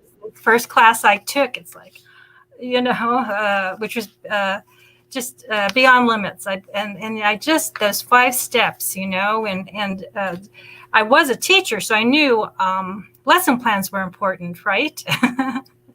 That structure. So now those 5 steps, recognition and unification, realization, thanksgiving, and then just releasing and knowing it's already done means so much different, so much different in my life today. And so going back to the prayer, and the first time I had to write a spiritual mind treatment, I had no idea. There were so many things I wanted to pray for. Right, for me, right, because I still didn't understand. The church I was raised in, you prayed either for forgiveness or something you wanted. So it just happened that a friend of mine, her son was in a car wreck, and she called me that afternoon when I was doing my homework, and so I was able to tap into that. And the theme for our day together here, Suzanne, is healing our bodies through prayer. And the connection of that first spiritual mind treatment and someone who was in critical condition the next day, miracles happen. There are prayers going out for him and his family all over our community and beyond. And he, right? Like he was okay. So how you want to share a little bit about the prayerness in your life? Well, I also want to, because our time is healing our bodies through prayer, I wanted to lead everyone into a movement prayer. I'm a yoga and meditation teacher, former professional dancer. So I have movement in me, and I pray moving. And so I wanted to share just some simple movements for people to drop us into a spiritual mind treatment, actually. So if I can do that first, and then we can just take it into a treatment and share the treatment, would that work for you? That is beyond anything I could have imagined. Thank you. Thank you. Yes. So I'm just grateful. And I'm assuming everyone is, well, if you're not sitting down, it's okay. Some people might be listening to this on their walk, which is awesome. And I'd like to just have us open our hands and open our hands to the infinite possibilities of this thing called life. And we just take that breath in this moment of our infinite potential with the divine. We often say, in God, I live, move, and have my being. And that's true right now. And so as we slowly begin to bring our palms together like a magnet, they're going to just touch the fingertips, the palms come together. And they naturally come together in what's called in the yogic tradition, a mudra. A mudra is a hand gesture. And this is called Anjali Mudra. And when we bring our palms together, it actually creates a balance of all of our opposites, our logic and intuition, our compassion and our strength, our masculine and feminine. It creates a union, a communion with ourselves. And then when we bring our thumbs and lightly touch the lower sternum, that is called the sea of tranquility. And so it creates a calming point for our mind to quiet. So this is a powerful mudra that we simply breathe in this moment. It's a prayerful mudra. It also is called namaste.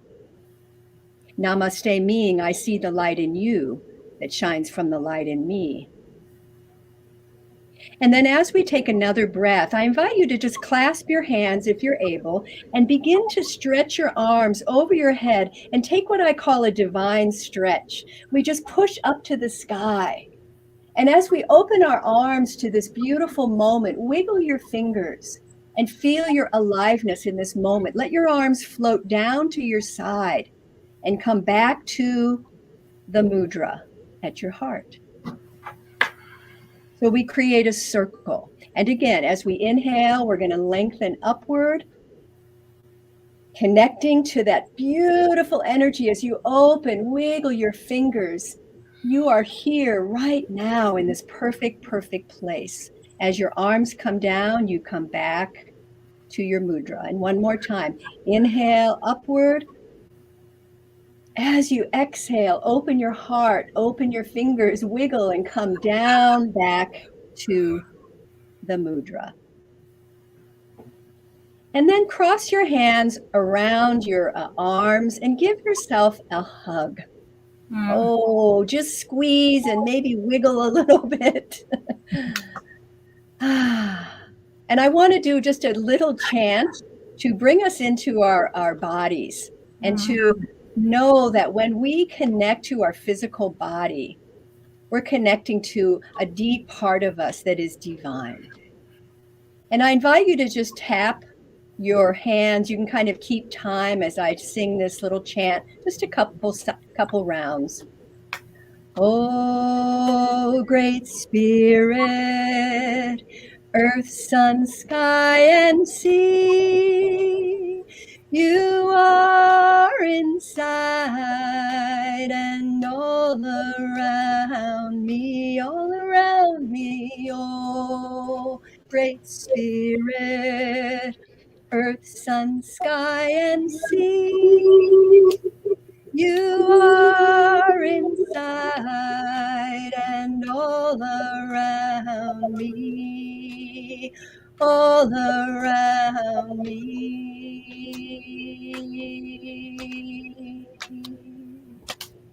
Om.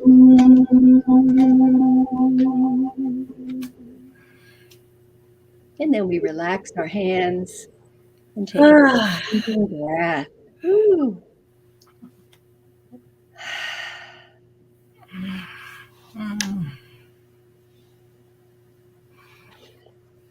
So I wanted to share before we do a treatment, and if this is okay, to read something from Ernest Holmes regarding our body. He says, "Today I identify my body with the action of God, the radiant life of the divine being. Today I identify my physical body with my spiritual body, claiming they are one and the same. Therefore, I see that every organ, action, and function of my body belongs to the rhythm of life, is a part of the radiant presence of the living spirit.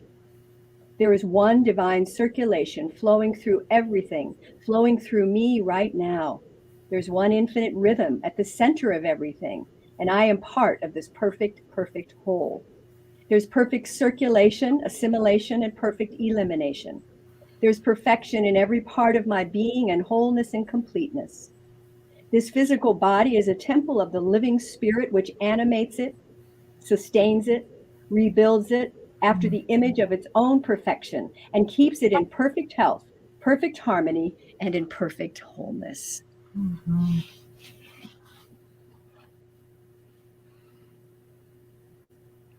And so stepping into that space and recognizing those qualities of wholeness, perfection, and being complete, knowing that there is one divine creative mind, one universal energy that flows up and down, left and right, circular, forever and ever, flowing outward and inward. And so as we know those qualities of spirit, we allow our hearts to open and we step into that space knowing that there is that unity, that there is an only one, that God is all there is, and we are, I am, you are, one within and with God. And just breathing in and feeling that, not only that oneness with the divine, but that oneness of our spirit, of this physical body, of our thoughts, of our gratitude, and just bringing that all in, within, without, and just allowing that flow from the top of our heads, flowing down and grounding us to Mother Earth, to the planet. Knowing and realizing that each and every cell is in tandem with that perfection, that we are here today to just revel and immerse ourselves in this power of prayer. And that within our physical body, we're open to that blessing of receiving, of knowing that we are part of that revealing of the truth of the I am. That we breathe in and know that it is all connected to one. That as our spirit and soul and thoughts vibrate upward, that our body, our physical body, comes up to that level of health, of perfection, of oneness. And I'll pass it on to Suzanne. Yes, oneness and wholeness. I speak that word, wholeness, for each and every one listening to this today or whenever, that we are surrounded by that infinite pulsating energy of the infinite, omniscient, omnipotent, and omnipresent. Yes, we are in this beautiful, magnificent symphony together. I'm knowing and claiming for each of us that we are each instruments in this symphony, playing our tune exactly as we are and as we need to be. And that there is that divine wholeness, that nourishment from God, moment by moment, as we open our heart to the greater good, knowing for each of us that we're willing to let go of the lesser and claim the greater good for our physical body, for our mental body, for our emotional body, for our energetic body, for our spiritual body. That there's a willingness to open and receive the gifts of God. So I am blessing each person right now in my heart, knowing that the greater good is available right now. And so we can relax and open and receive this gift, whatever it looks like, whatever it feels like. It's happening now in this beautiful, prayerful time. We feel our breath. We feel the pulsation of the divine moving in, through, and as us. In pure spirit, we live, move, and have our being. Yes, we do, right now. And so in such gratitude and appreciation, I simply let go. I let go of my word and release it into the law that always says yes, that is always working.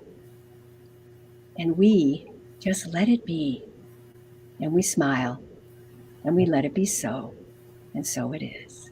And so it is. Amen. So be it.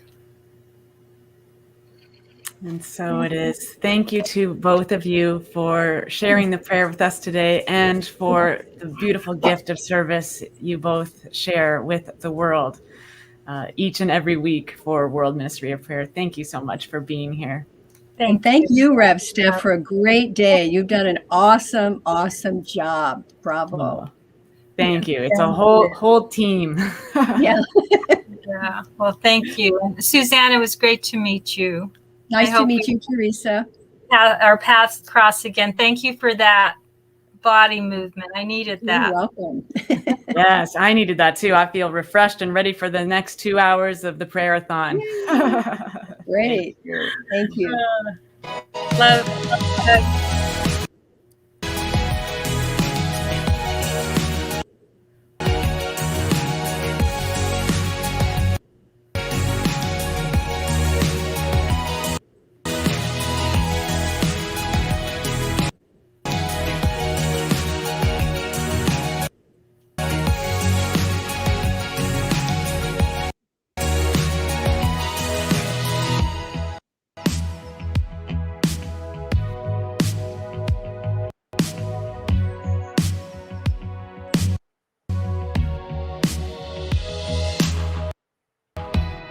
Simply anchoring right now to the divine breath, this divine and sacred inhalation and exhalation that reminds us to be present,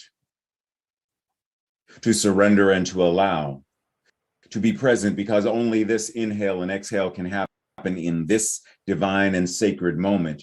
We can't rebreathe yesterday's breath. We can't pre-breathe tomorrow's breath. We can't save a breath for a rainy day. We can only breathe right here and right now. And from this right here, right now, we surrender and allow the body's intelligence to do what it does as we anchor and ground in prayer. But ultimately, what we are knowing is that this breath, life itself, there is only one life, and that life is God. And that life is breathing itself as it is incarnating, individualizing itself in, through, and as each and every one of us. And so from this place of now, being present, surrendering and allowing, I speak what I recognize and know as the divine truth of and for myself and for all of the individualized expressions of the one, with such conviction that I begin at the end. And so it is. And so it is that this thing called divine spiritual magnificence is the truth of my being. And so it is. And so it is that this truth is not just my truth, but it is the truth of spirit. Therefore, it is the exact same truth for everyone who is right here and right now, anchoring and grounding and coming together to be in alignment with this treatment, with this spiritual practice today. And so it is. And so it is that this divine and spiritual magnificence. There is only one life, and that life is God. This spiritual magnificence is the direct demonstration, the direct incarnation of this one mind, one life, spirit source, God, the universe itself. It is all there is. Circumference nowhere, center everywhere, right where I am. And so it is the very center of God. Right where each individualized expression is the center of God. And so it is with gratitude, and so it is that I allow this treatment to be what it is as God acts upon itself, as this idea in the mind of God is fully formed, fulfilling itself as answered prayer, that this divine spiritual magnificence is right now out picturing, in picturing, expressing, and impressing upon itself throughout all of creation.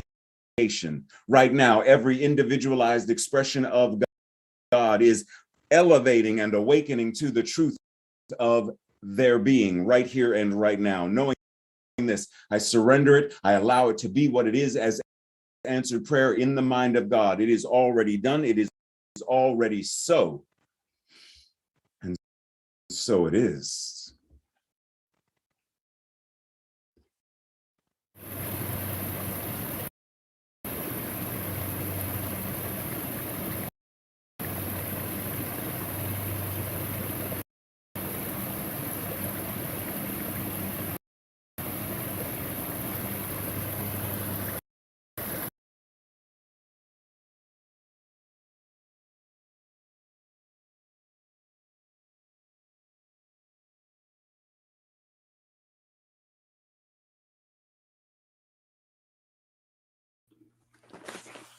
Hello.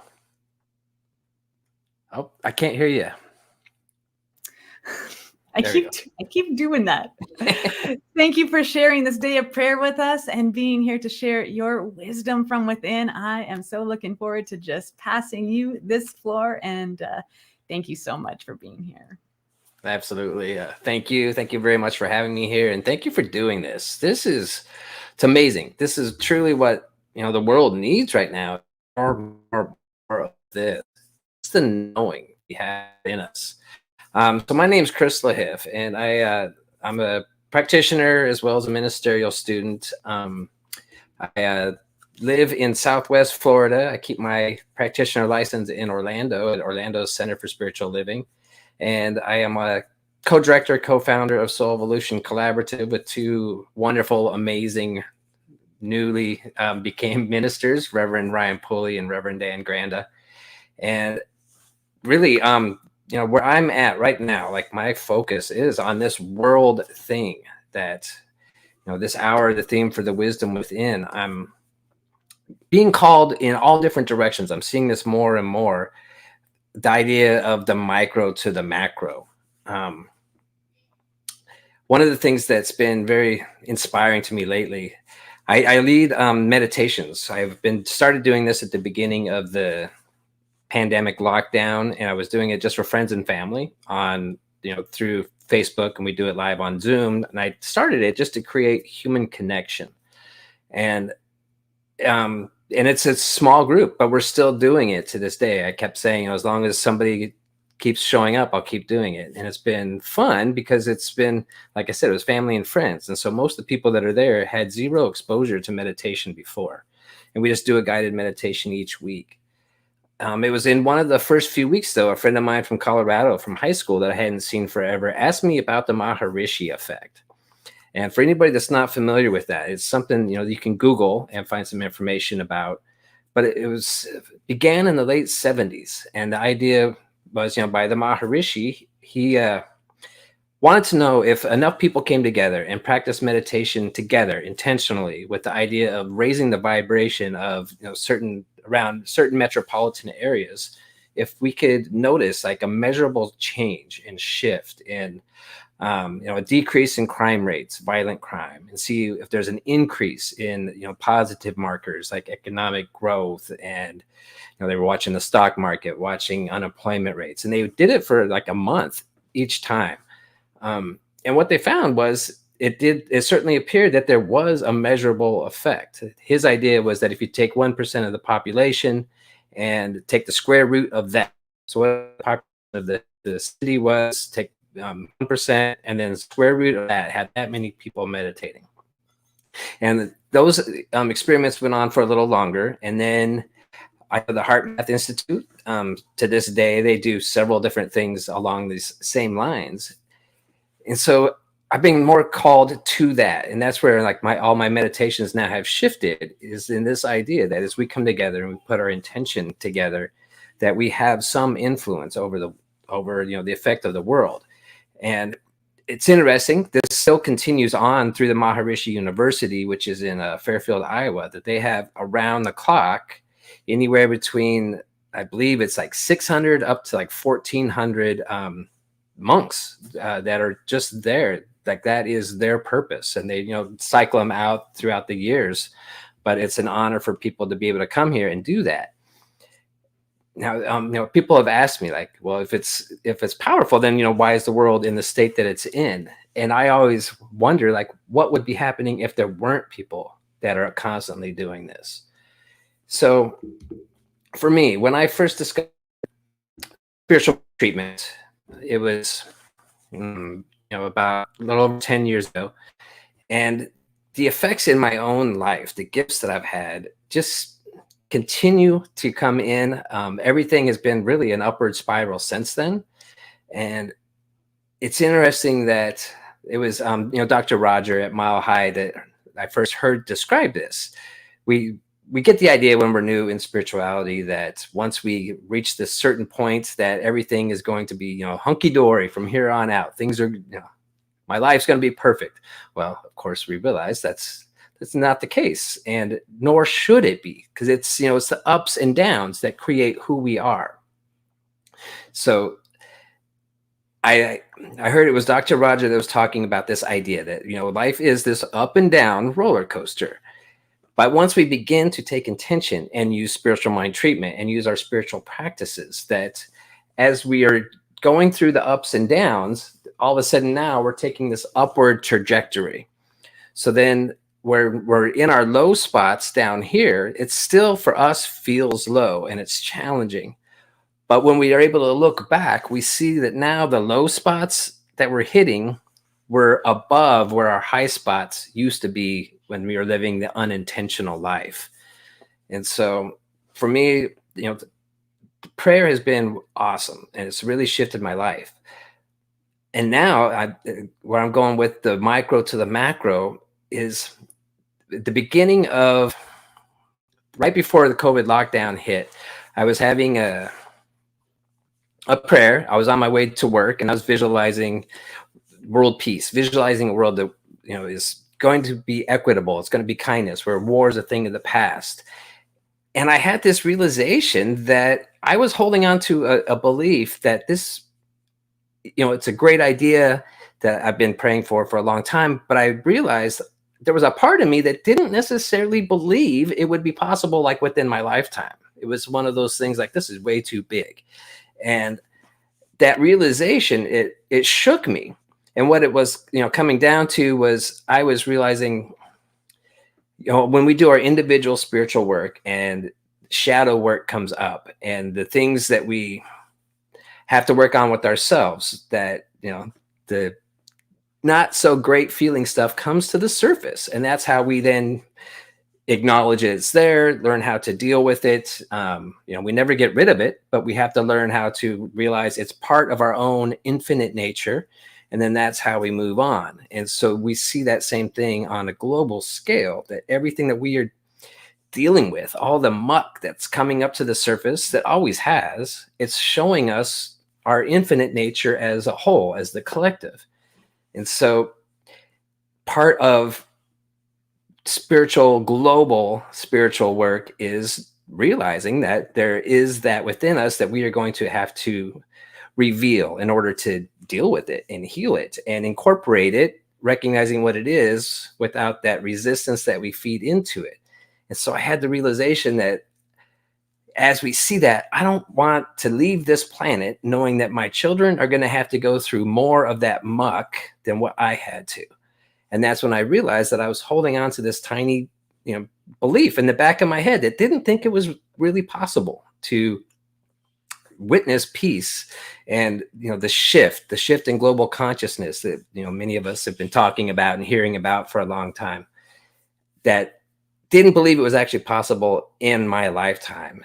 And that was eye-opening to me to realize, like, all this time I've been praying, like I might as well have not been praying if that wasn't really a belief in my mind. And when I did that, everything shifted within me. And so ever since then, this was back in March of 2020, my prayer has shifted to take in everything and to realize that this is not only possible, that it is absolutely happening, that it's everything that we see is all part of it. And all the things out there that I have resistance to, all the people that I am diametrically opposed to that are, doing actions, instigating different policies that like I personally am 180 degrees away from, that they are still part of this whole. And so in the past, when I would get so much resistance within me and feeling like that is the reason why we are not creating this world that works for everyone, why we're not moving in that direction. And so now it's that shift within, knowing that we are all this, and all those people that I was feeling that resistance to, they're all part of this as well. And we can't just, like I was saying on our individual work, we can't just pull out that part of us that we don't like and deny that it's there. We have to realize we are infinite. And so every single possibility is within our own potentiality. And that's the same thing on the global scale. So everyone that's out there that I find challenged with, they are all part of this. So that's me shifting my prayer, knowing that it's all perfect. It's all part of that whole. And I can't resist any of that. Of course, we have to, stand up, and this is where we take this into the world. When we start to do our own work, knowing that we are part of this shift on the planet, then wherever we're at, whatever, wherever we spend our time, whether it's, in a job, in, community, spiritual community, our neighborhoods, whenever we see something that needs to be called out, we do that, but we do it from a place of love and compassion, recognizing that that same potential that we see in this person showing up in a way that we disagree with, that's within us and that they are part of us. There's no separation. And so that has been just, for me, where I now feel so strongly called. And so all my meditations, all my prayers, and also, like so many wise people today have talked about, that we are always praying as we go throughout our day, all of our thoughts are contributing. And so that's where I also have to do a lot of my work for the wisdom within, to know that, reminding myself to keep my thoughts in alignment with what I want to see, recognizing when I get, if I'm reading the news and I get activated and triggered to something, and seeing it as separate as, the others that are doing this thing, and reminding myself, how do I bring love and compassion to that? So with that being said, that's where I feel called to pray. That's where I feel called to meditate, and just know for this future that we are absolutely creating this shift on this planet. And I'm so grateful for World Ministry of Prayer doing this work. I'm so grateful for all the contributors and all the supporters, that truly, the more that we individuals can truly believe that there is a better, a shift happening on this planet, and that it can absolutely happen in our time. It can happen in the here and now.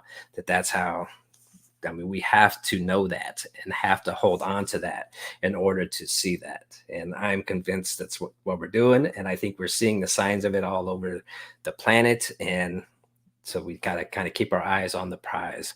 So with that being said, let's just finish with the treatment here. Thank you, everybody, for being, and let's go within. So as I go within, one of the things that I like to do to help me recognize this magnificence that we are a part of is I marvel at the breath that comes in through my nose, that goes in through my cells, that the lungs transfer this into the oxygen, into the bloodstream, and transport it throughout my body as it's used up, and every single cell is nourished. And then as that leaves my body as carbon dioxide, I see the plants that take that up. What an amazing system this is. The plants take that up and they distribute that carbon dioxide that they need throughout their systems. And then they give it back. And there's this constant ebb and flow. And this happens throughout the cosmos, that everything, one breath here is another breath there, that as this energy that breathes our bodies and beats our hearts, that orbits the subatomic particles in our atoms of our body, that keeps all of this in alignment. This same intelligence, this infinite design is behind it all. And I see that throughout the way that the planets orbit the stars, and how those stars form in the galaxies that have their own dynamic energy that's holding it all together in this perfect intelligence. It just reminds me how amazingly grand this is, and that the mind, the intelligence behind it, is part of my being. I know that I am that intelligence is infused throughout my physical body as well as my mental body and my soul.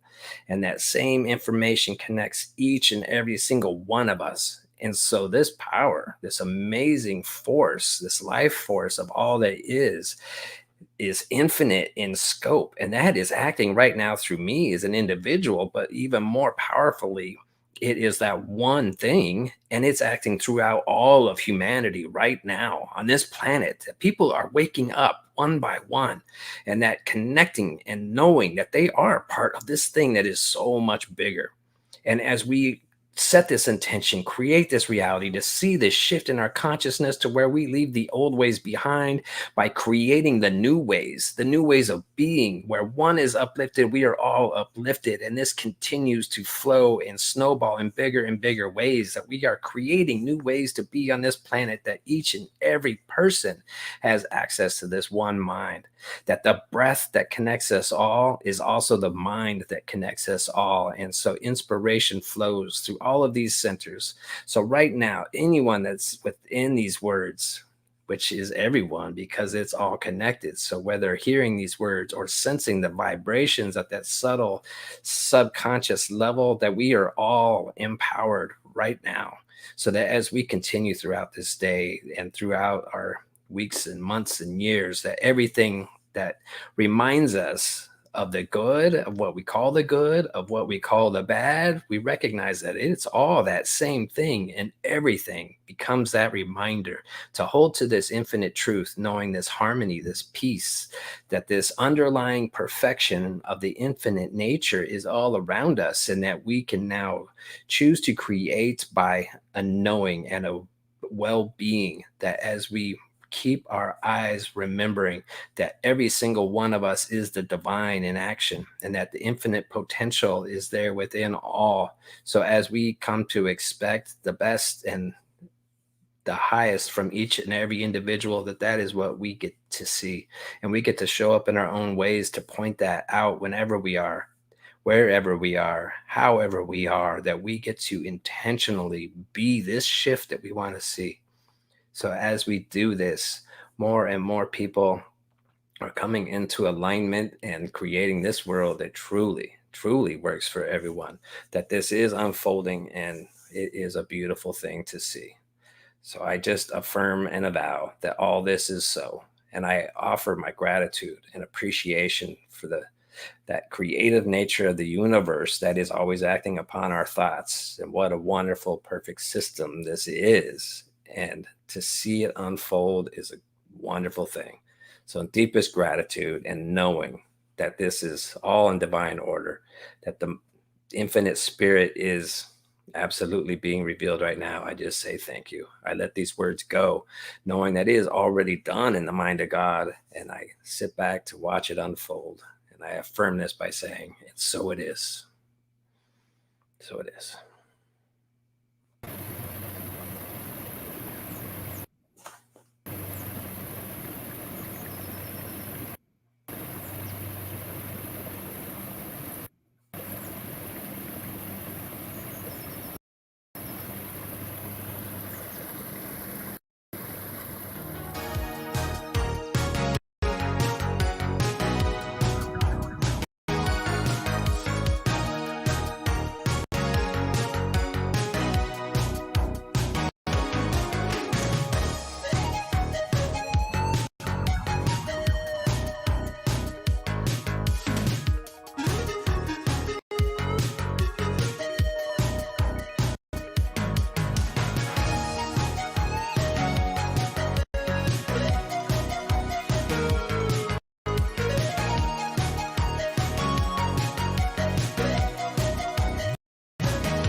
There we go. Can you hear me now?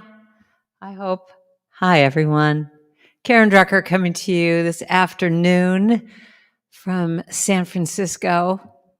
I'm just in a state after hearing all these prayers, and it's wonderful. So I'm very happy to be here, and what a wonderful idea this is to just have us just be in prayer for this many hours. So let me start off with one of my favorite quotes from Mary Oliver. It doesn't have to be the blue iris. It could be weeds in a vacant lot or a few small stones. Just pay attention. Then patch a few words together and don't try to make them elaborate. This isn't a contest, but the doorway into thanks and a silence in which another voice may speak. That's what prayer is for me. So I'm going to be representing, well, along with all my wonderful musical colleagues that have done music today, the musical part of prayer. That all the songs that I write, all the chants that I write, are all prayers to myself. They're all issues that I'm working on.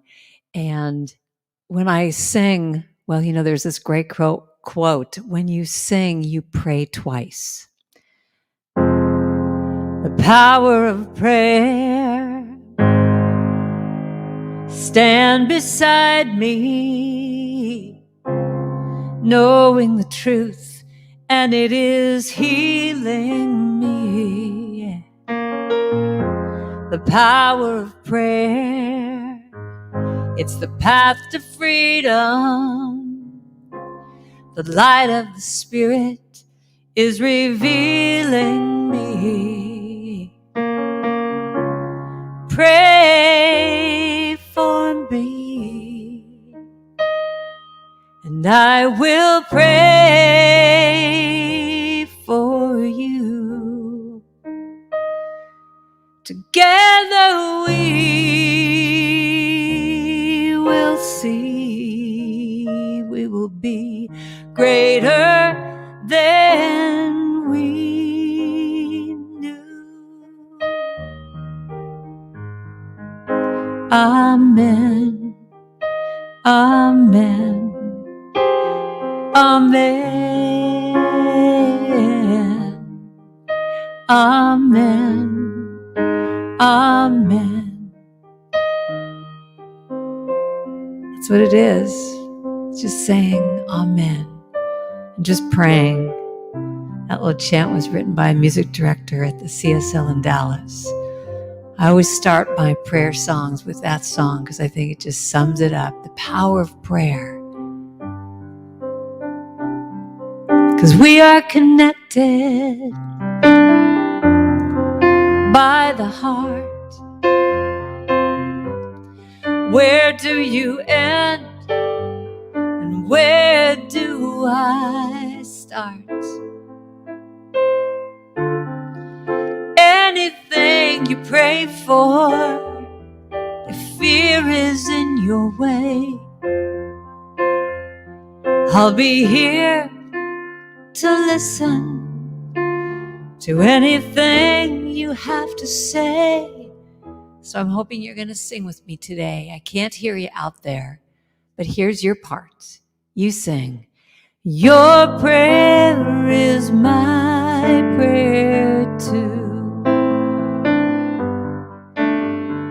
Your prayer is my prayer too. Whatever you feel, I feel too. You're a part of me and I'm a part of you. And your prayer is my prayer too. My prayer too. I love all these things coming up. Catherine's praying with me and singing. Good. Then I'm doing my job. So I don't know if you can write in the chat, if you're all being able to do that. But if you are, you're able to do that. Because I can't see it, but you're in your own little chat, I'm thinking. If you are, write in the chat right now, what is your prayer for yourself? So that everyone could see. And if that's not available, if you're with someone, tell them what the prayer is for yourself right now. What is the prayer that you have for you? And I hear the worries that are in your way. There's nothing I can do to take your pain away, but I'll help you reconnect with that voice that's deep inside, and let angels wrap you in their love, and let spirit be your guide. Here's your part. Your prayer is my prayer too. Your prayer is my prayer too. Whatever you feel, I feel too. You're a part of me, and I'm a part of you, and your prayer is my prayer too. My prayer too. So now write in the chat if you can, or tell someone if you're with them, or write in your journal, what is your prayer for someone else? It starts with you first. But now, when your heart is filled, you can look to other people. I pray and sing enough for all. Catherine says, I sing that we all have enough. Have enough. We all have enough, that we're healthy and we're loved and we have peace. So what is your prayer today for yourself, for someone else? And let's take it one step further. And what is your prayer for the world? Your prayer is my prayer too. So say that out loud, and we all say back to you, your prayer is my prayer too. Your prayer is my prayer. Your prayer is my prayer. Your prayer is my prayer too. My prayer too. So one of the things I think is so powerful is when we take whatever is on our heart, we know how to speak it to a practitioner. We can go to a prayer practitioner, and we can just say what those prayers are, and they can pray back to us. But I think it's really powerful when you say, like Thelma says, peace, wholeness, love for all, that you put that into your own chant. You say, peace, wholeness, love for all. Peace, wholeness, and love for all. Peace, wholeness, and love for all. That's my prayer, just peace and wholeness and love for all. So with that idea, I took one of my favorite chants, or one of my favorite expressions that I use a lot,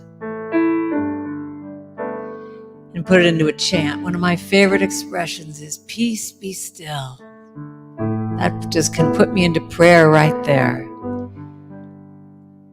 So with this idea, peace be still in me. Here's this little chant you can sing with me. It goes like this. Peace be still. Peace be still. Peace be still in me. That's the prayer. Peace be still. Peace be still. Peace be still in me. That's the whole thing. Sing that with me now. Peace be still. Peace be still. Peace be still in me. Peace, be still. Love, love, love. She says, peace, be still in me. See how easy that is? You could just take whatever line and just put a little melody to it. Someone gave me this expression recently, and I had to put something to it because I wanted to remember it. Stop and drop and pray. So when your mind is chattering, stop. Take a breath. Drop into that stillness. Drop down into that part of you that knows the truth. Stop and drop and pray.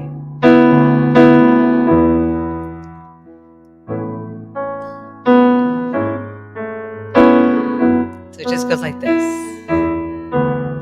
Stop and drop and pray. Stop and drop and pray. Stop and drop and pray. Stop and drop and pray. Can you see that with me? Stop and drop and pray. Stop and drop and pray. Just stop and drop and pray. Stop and drop and pray. Say one more time with me. Stop and drop and pray. Stop and drop and pray. I'll stop and drop and pray. Stop and drop and pray. Just that last line. Just say stop and drop and pray. One more time. Stop and drop and take a breath and pray.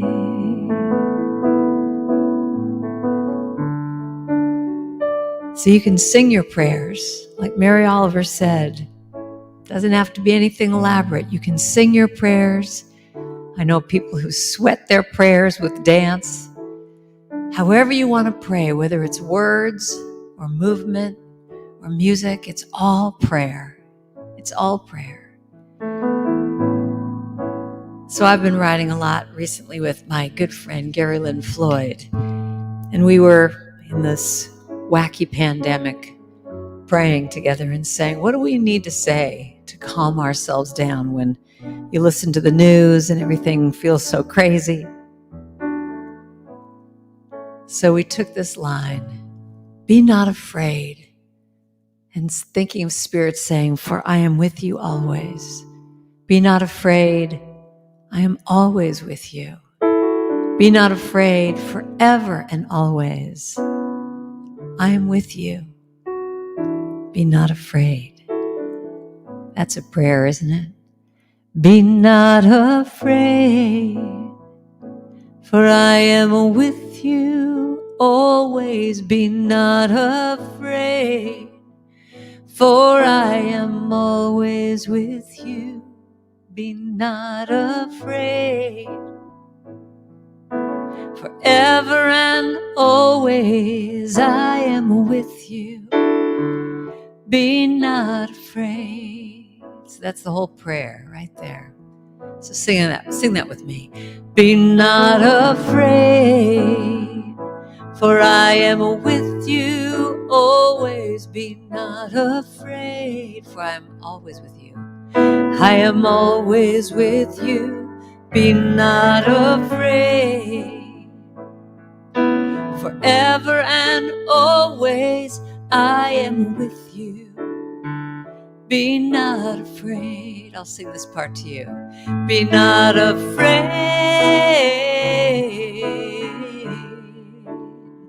Be not afraid. Be not afraid.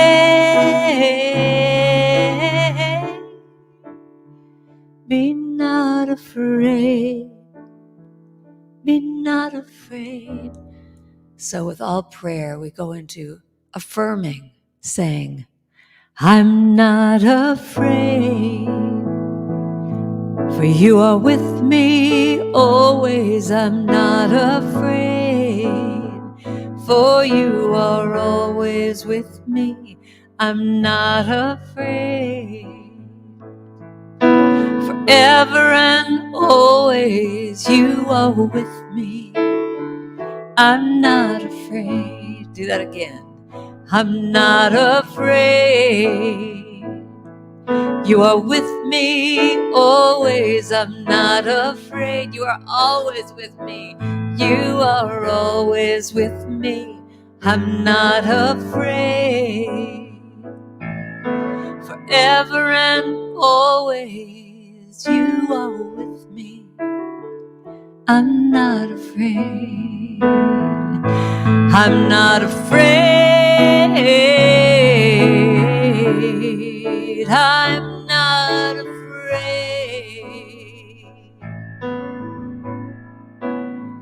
I'm not afraid. I'm not afraid. I've got prayer. I've got this wonderful world organization of prayer, this world ministry of prayer that will pray with me anytime I need it. I don't need to be afraid. Be not afraid, for I'm with you always. Be not afraid, for I am always with you. Be not afraid. Forever and always I'm with you. Be not afraid. I am with you. Be not afraid. The World Ministry of Prayer is with you. Be not afraid. Be not afraid. Your community, your church. Be not afraid. You're not alone. Be not afraid.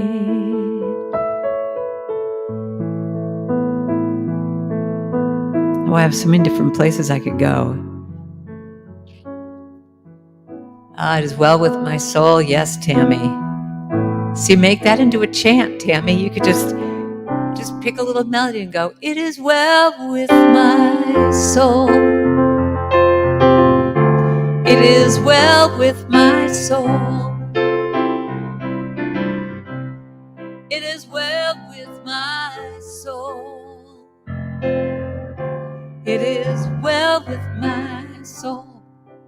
So I think I'm giving an advertisement for my How to Write Your Own Chant workshop. I didn't mean to do that, but that's what it is. Just pick anything that is a prayer to you and just sing a melody. I mean, you can even, I did Twinkle, Twinkle, Little Star, do you know how loved you are? You are precious, sweet, and bright, a radiant beam of shining light. Twinkle, twinkle, little star, do you know how loved you are? So I think I'll end today with, I wasn't planning to do this, but this seems like it's a prayer. So many people tell me that this is their prayer that they start their day with. So gratitude. It's all about gratitude. I am so blessed. I am so blessed. I am so grateful for all that I have. I am so blessed. I am so blessed. I am so grateful. I am so blessed. That's the whole thing right there. I am so blessed. Sing your prayers. I am so blessed. I am so grateful for all that I have. I'm so blessed. I am so blessed. I am so blessed. I am so grateful. I am so blessed. Yeah, sing it out now. I'm so blessed, so blessed, so blessed. I'm grateful. I am so grateful for all that I am, for all that I am. I am so blessed. I am so blessed. I am so grateful. I am so blessed. Sing it again. I am so blessed. I am so blessed. I am so grateful for all that I have. I am so blessed. I'm so blessed, so blessed. I'm so grateful. I am so blessed. I am so grateful. I am so blessed. I am so grateful. I am so blessed. So sing your prayers. And actually, I want to thank you all because you just gave me the idea for tomorrow night, what I'm going to do.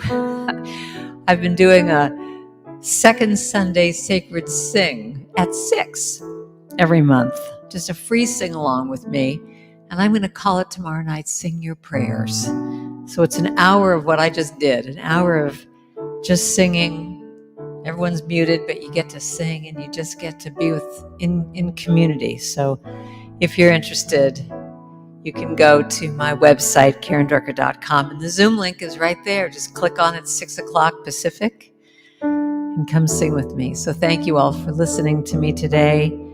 I love Centers for Spiritual Living. This is my home. Always happy to support in any way I can. I am so blessed. Thank you all for listening. Sure appreciate it.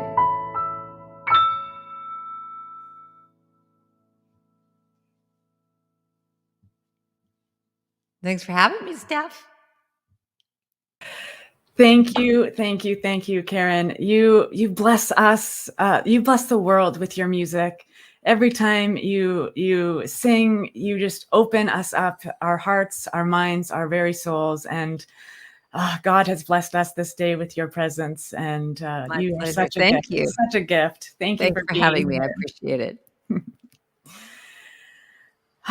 Okay, I am going to pull up some other practitioners here. We are moving into some live prayer time with Maureen, Sanja. Hello. Welcome back, Sanja, and welcome, Maureen. We are in time for prayer. Isn't let's just catch our breath. I just had the front row seat of a Karen Drucker concert, and when COVID first hit and we were in that the experience of everything shutting down all at once, and there was like all of this stuff going on.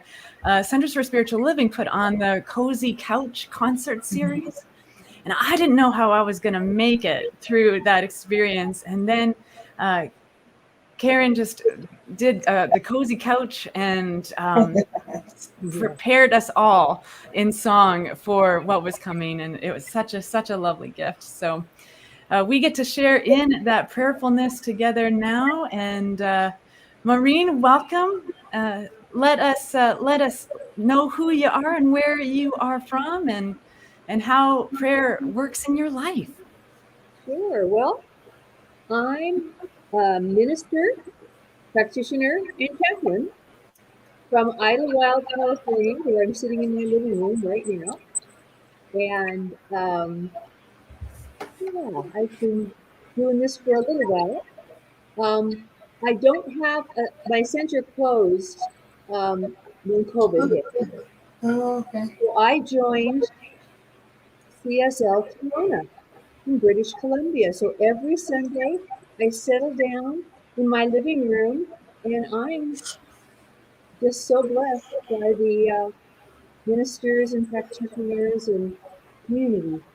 I also, Steph knows this, am a staff minister with an online virtual ministry called OneLoveAwakening.com with Reverend Steph and Reverend Kathleen St. Amon.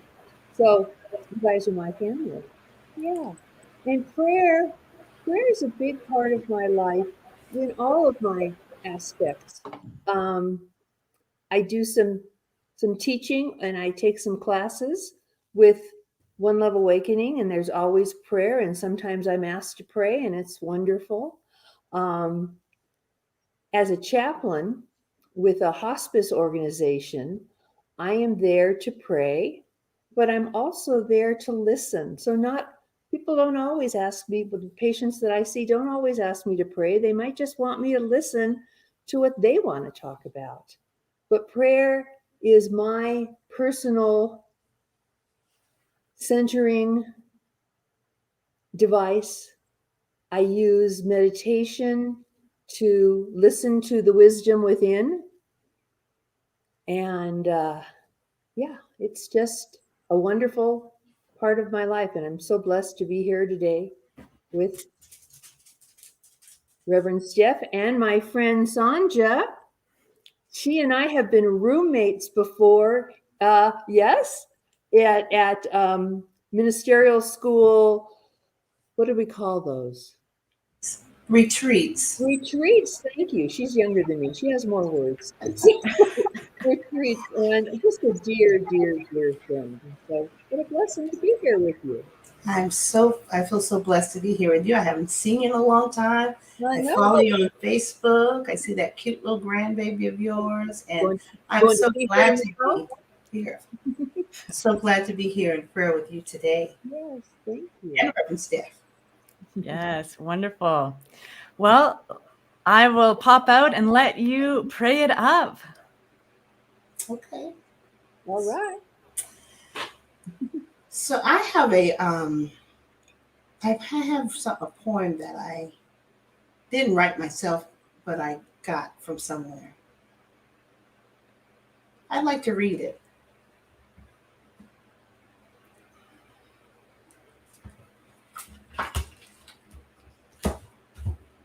Actually, it's from Opening Doors Within by Eileen Cady.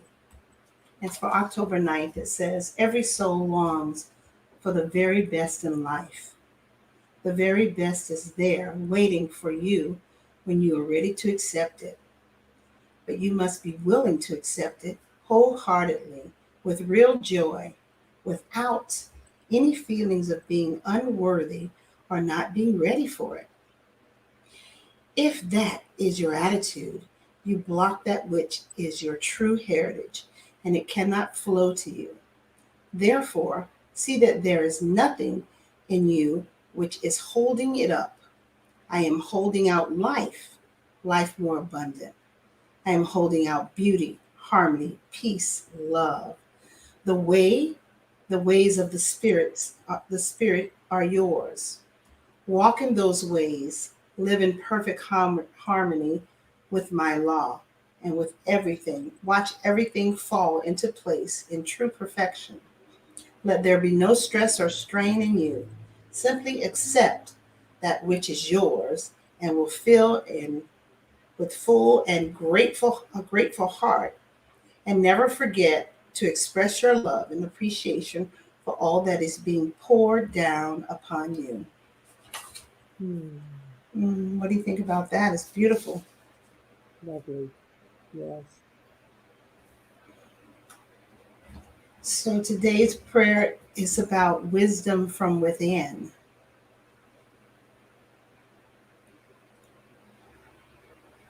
Did you want to start? I can. Sure. Oh, I always start my prayer with a deep breath in and a deep breath out. Just relaxing and settling into communion with the divine. And I know that there is only one God. By any name, in any context, there is only one. There is not God and there's God. And I know that I and all of us have been created by God. We are energized by God. We are a thought in the mind of God, manifested here on earth. I know that without God, I would not be. And with God, I am.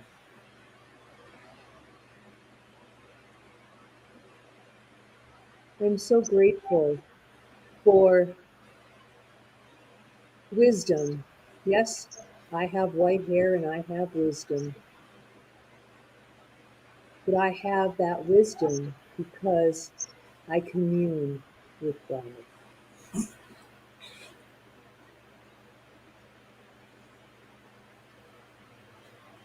I am grateful for peace. I am grateful for the joy that I feel in me. I am grateful for the love that I have for everyone on this call now, in this program, for everyone in CSL, for everyone in the sound of my voice.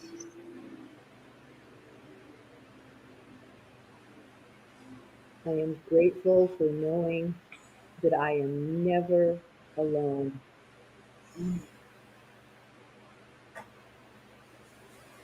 God is always with me, in me, ever present. And that is such a blessing to me. So I say thank you. I say thank you, God. Thank you for all that my teachers teach me.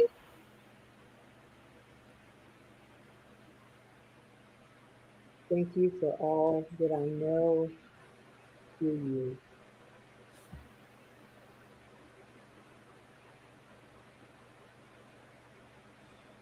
I am at peace. I am one with the one. I am at home with God. When I take this prayer, these words, this song in my heart, and I release it back into the mind, the creative mind. And I know that that's all I need to do. I say thank you, God. Thank you, Spirit. Thank you, friends. And I release this prayer and I say, and so it is. And so it is. That was beautiful. Thank you. I have something I'd like to read too, Sonja. Can I read it quickly? I got this book today, The Art of Life by Ernest Holmes. It was one I didn't have. And he says, the peace of God is at the center of my being. I am conscious of this peace. I enter into peace. I am surrounded by this peace. The peace moves out from me in all directions. It calms the troubled waters of my experience. It heals everything it contacts. There is nothing but peace. I enjoy this peace. I rejoice in this peace.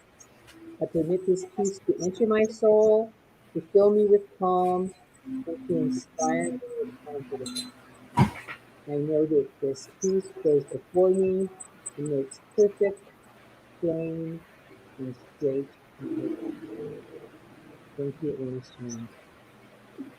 That's beautiful.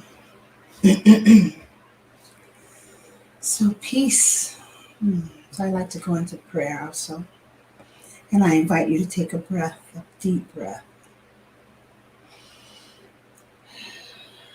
And I don't know about you, but I've been basking in all the prayers and the music and all the wisdom that has come forth already. And that has me in a peaceful state. So I know that there is only one truth, one infinite source of good in this whole big wide world. And that is the absolute. That is God. And I know that I'm so blessed to have that knowledge and that wisdom, to know that for myself, to know that truth, to settle into it and allow it to just permeate every aspect of my being. And that is the peace of knowing who I am and whose I am.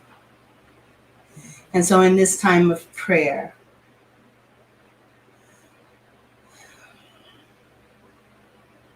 I just invite everyone who's listening to the sound of my voice to take that deep breath and know for yourself that this same power and presence, this same one truth, lives, moves, and has its being in and through you as you.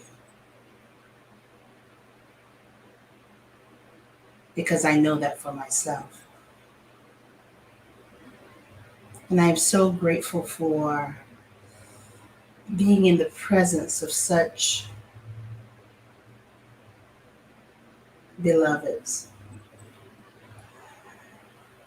I'm so grateful and honored to have been able to serve this sacred service. And I'm so grateful and I'm so honored to just be here with you today and allow Spirit to come through loud and clear as me. This is how God expresses himself, itself, in and through us. So I invite everyone to, Maureen mentioned meditation and spiritual practice. Lean into a daily spiritual practice and know the truth and the wisdom within you, that it's all good and it's all God. So I release this prayer, and so it is. Oh. Hi, you're back. And so it is. Thank you, both of you, for sharing in our prayer today and blessing us all with those beautiful words and those readings. Perfect. Thank you so much for being here and shining your light. And hopefully we'll see you on Prayer-a-thon number 2 in 2022. All right. Sounds good.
And I remembered to be unmuted. Look at that. Woo! We are learning in our final hour of this prayer-a-thon, our first prayer-a-thon with World Ministry of Prayer. And I am so excited to be popping into this room.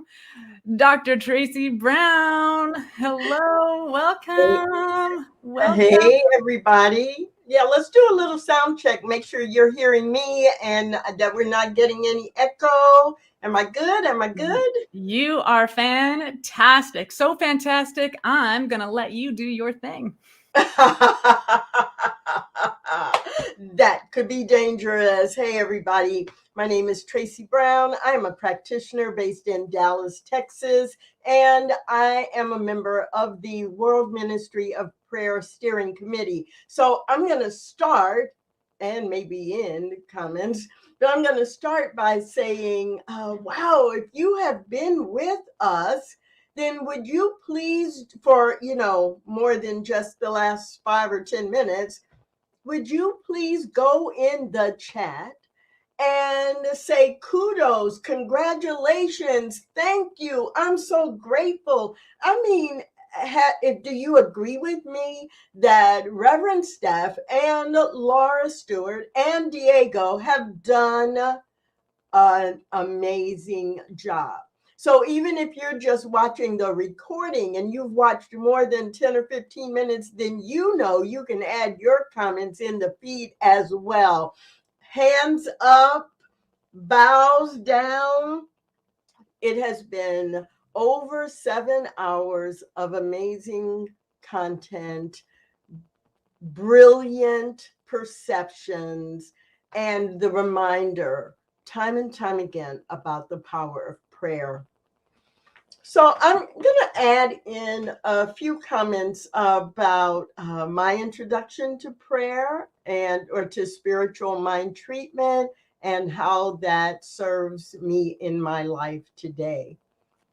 Actually, growing up, prayer was a constant in my life, and I grew up in a family where we blessed the food. There was always prayer before eating, where at night, we learned to kneel at the side of the bed and say, now I lay me down to sleep, which actually I think is a horrible prayer to teach young children. Now I lay me down to sleep, and if I should die, right, I'm going to die tonight, but God will have my soul. Anyway, I learned that growing up and did it every night for a long, long time until I learned more prayers. And I was very actively raised in a Christian church environment. So I've been familiar with prayer my entire life. But how did and when did I learn about spiritual mind treatment? That was much, much, much later. I was in my 30s, and I was introduced to spiritual mind treatment in 1986 by Dr. Donald Curtis.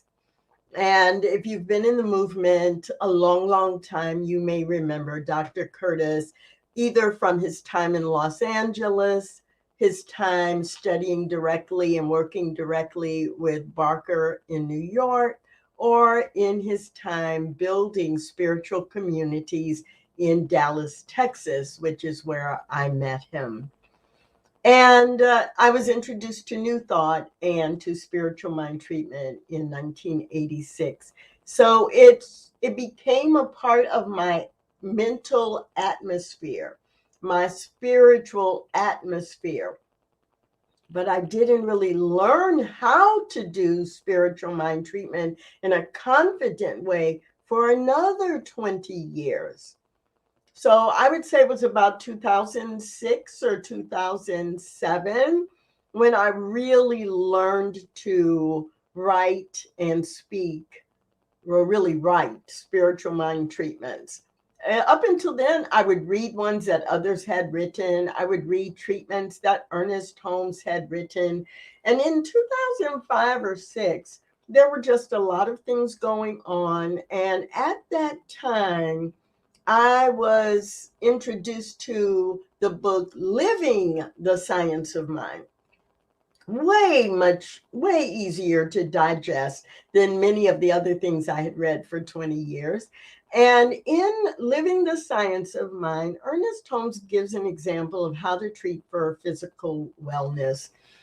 And I ended up using it. I ended up typing it up. I ended up copying it and putting it in a lot of places. I ended up slightly revising it and giving it as a prayer to others, 2 or 3 other people who were going through cancer and other things. But because I used it so much, and there were chapters in the book about why prayer works and how it works, I really began to not only appreciate it, but understand it and really understand what I was doing as I spoke a prayer.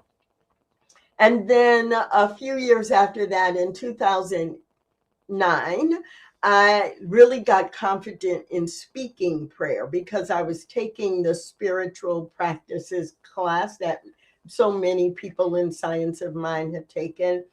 And our instructor, our primary instructor, said that he did not appreciate that. He didn't really learn to speak prayers out loud in the spur of the moment until he had been in practitioner training.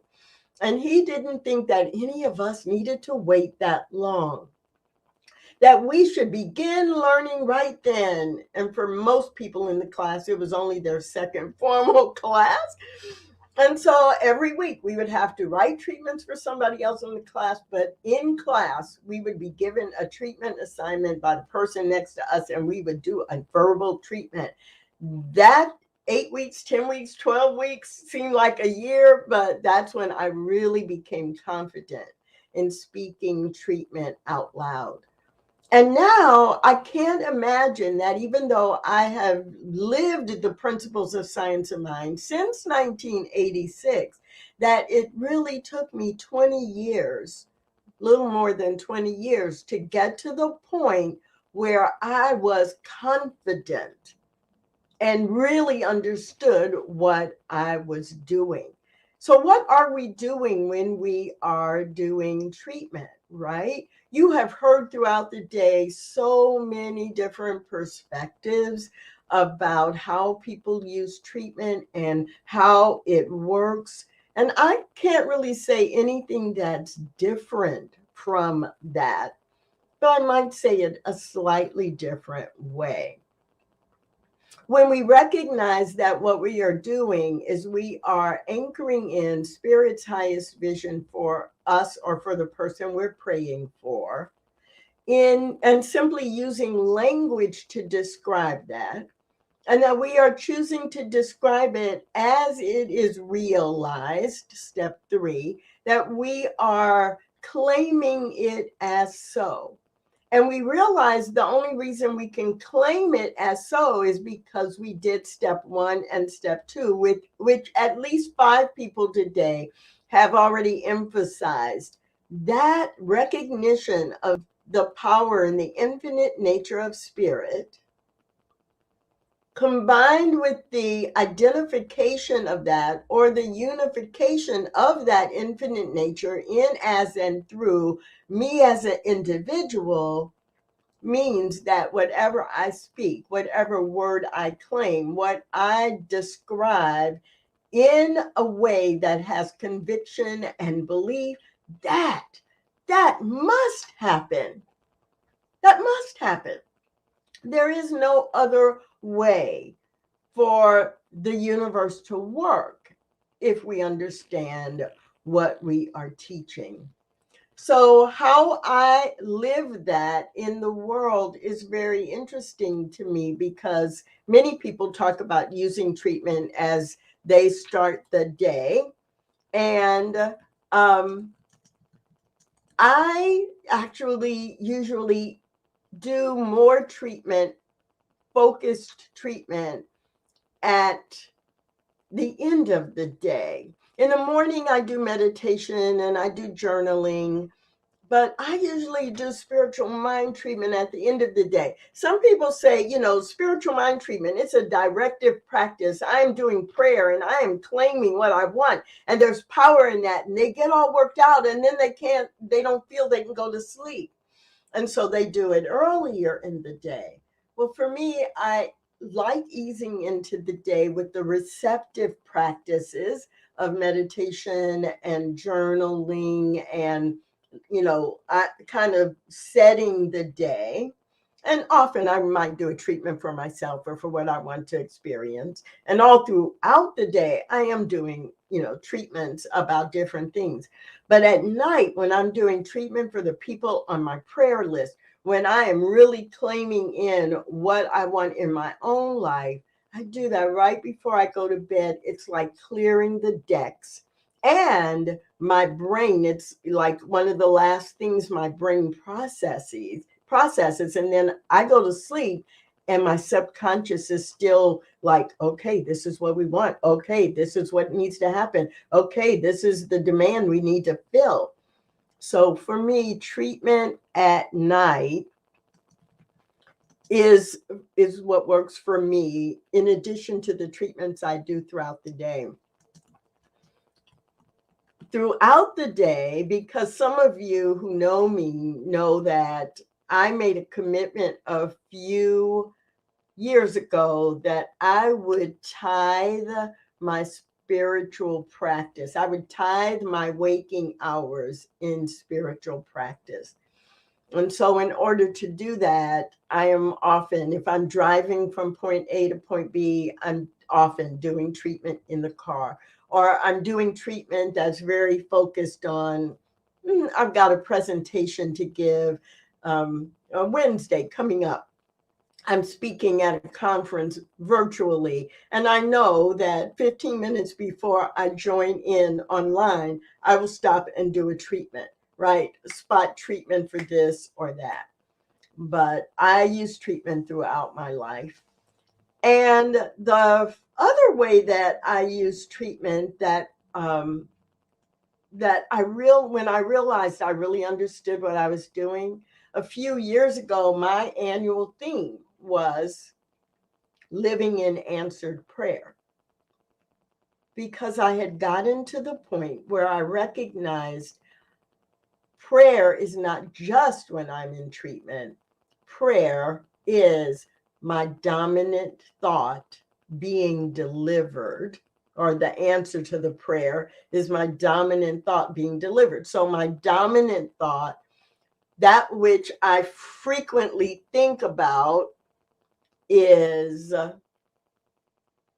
what is so important. That is what is heard as a prayer. That is what is experienced as a prayer. And so in that sense, that year of recognizing my life is simply answered prayer expressing, then I got really conscientious about noticing what I was praying for and praying about, whether I was doing a treatment or whether I was complaining constantly, and recognizing, ooh, I'm using my prayerful energy, or I'm counteracting what I'm saying I want in prayer with my common thoughts, my dominant thoughts. And so when I'm teaching about prayer, I remind people that, and several people today have said, when we say pray without ceasing, it's not always the formal prayer that can derail us. It's all the other things we say and do that are out of alignment with what we are prayerfully claiming. So spiritual mind treatment, and those of us who serve in ministry of prayer, in the World Ministry of Prayer for Centers for Spiritual Living, we know that our prayer technique, spiritual mind treatment, is the blueprint. The content of the prayer is capturing and solidifying our belief, and it is our behavior that then reinforces and fuels the delivery of that prayer. So that's a lot of what I've been thinking about prayer in general, and about how prayer shows up in my life. And the one acronym that I might have missed, but I didn't hear as we went throughout the day, that many of us use, and I want you to have it in your toolkit as well, is the RURTR acronym. The 5 steps of treatment, our blueprint of recognition, unification, realization, thanksgiving, and release. Those letters form an acronym, RURTR, which we often remember by saying, are you ready to receive? if you are doing prayer, or if you request a prayer through the World Ministry of Prayer, are you ready to receive what you say you want? Ernest Holmes reminds us that it's up to us to create, form, build, and expand a receiving center. And in that receiving center, our mind, our body, our belief is what we are all about when we are praying. We are claiming what we are ready to receive, and that is the most critical thing. The most critical thing. Being clear about what you want to receive, believing you will, you can, you already have received it, and then putting that all together with consistent behavior. So that's what I think about in terms of prayer for me. And I am reminded, as Deetra said, first thing, 7.5 hours ago, as Deetra said, Ernest Holmes referred to us as a healing order. And prayer was the department of healing. So keep that in mind, that we are healing that which is out of alignment with the infinite nature of spirit. It is nothing to play with. It's no miracle. It's no magic. It is simply spiritual law at work. So those are my thoughts for now. And we can talk a little bit more about it. Steph, Laura, I'd love to talk a little bit more about it, but let's have Steph. Steph, how about if you play another song by the amazing Jesse Powers, and then we can come back and expand a little bit more on that.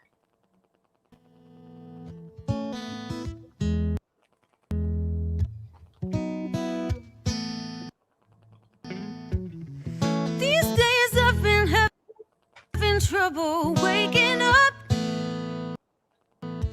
I'd rather stay asleep than try to believe in a higher love.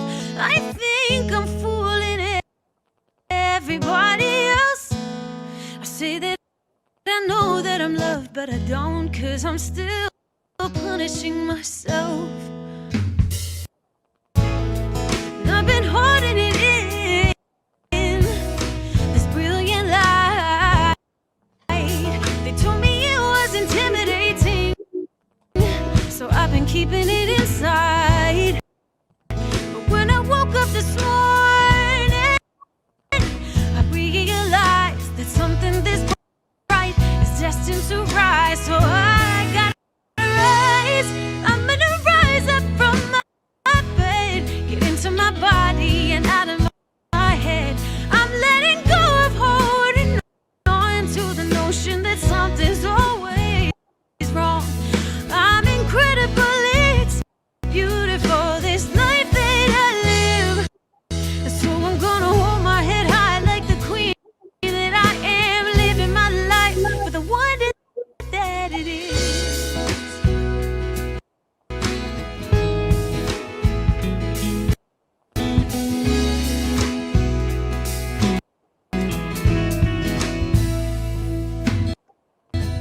These days I've been having trouble getting light.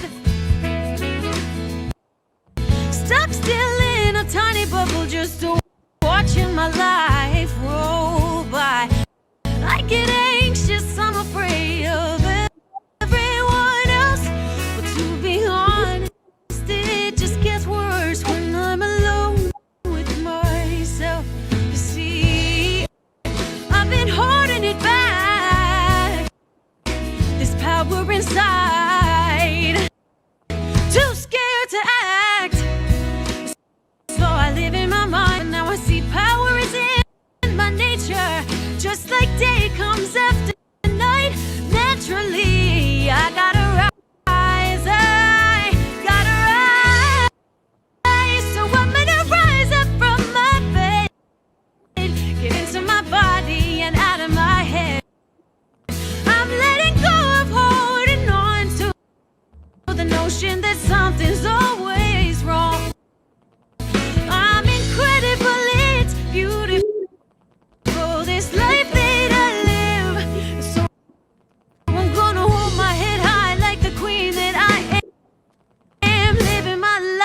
the wonder that it is.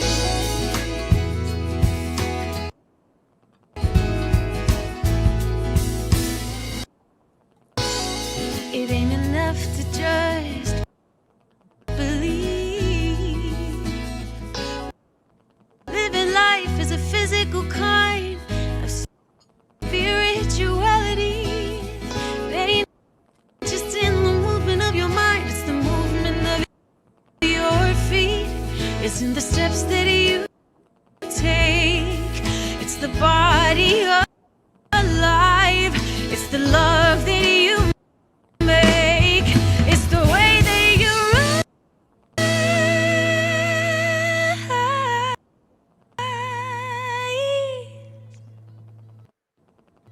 So I'm gonna rise up from my bed, get into my body and out of my head.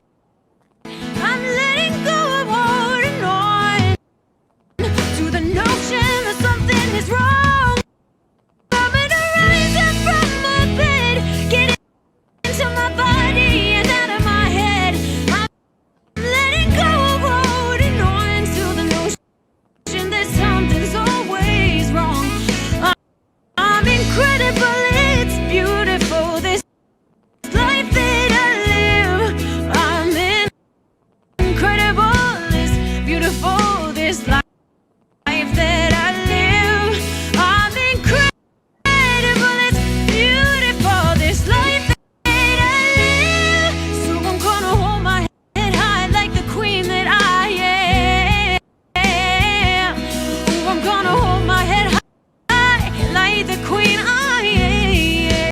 Oh, I'm gonna hold my head high, hold my head high, hold my head high, hold my head high, hold my head high like the queen that I am, living my life for the wonder that it is.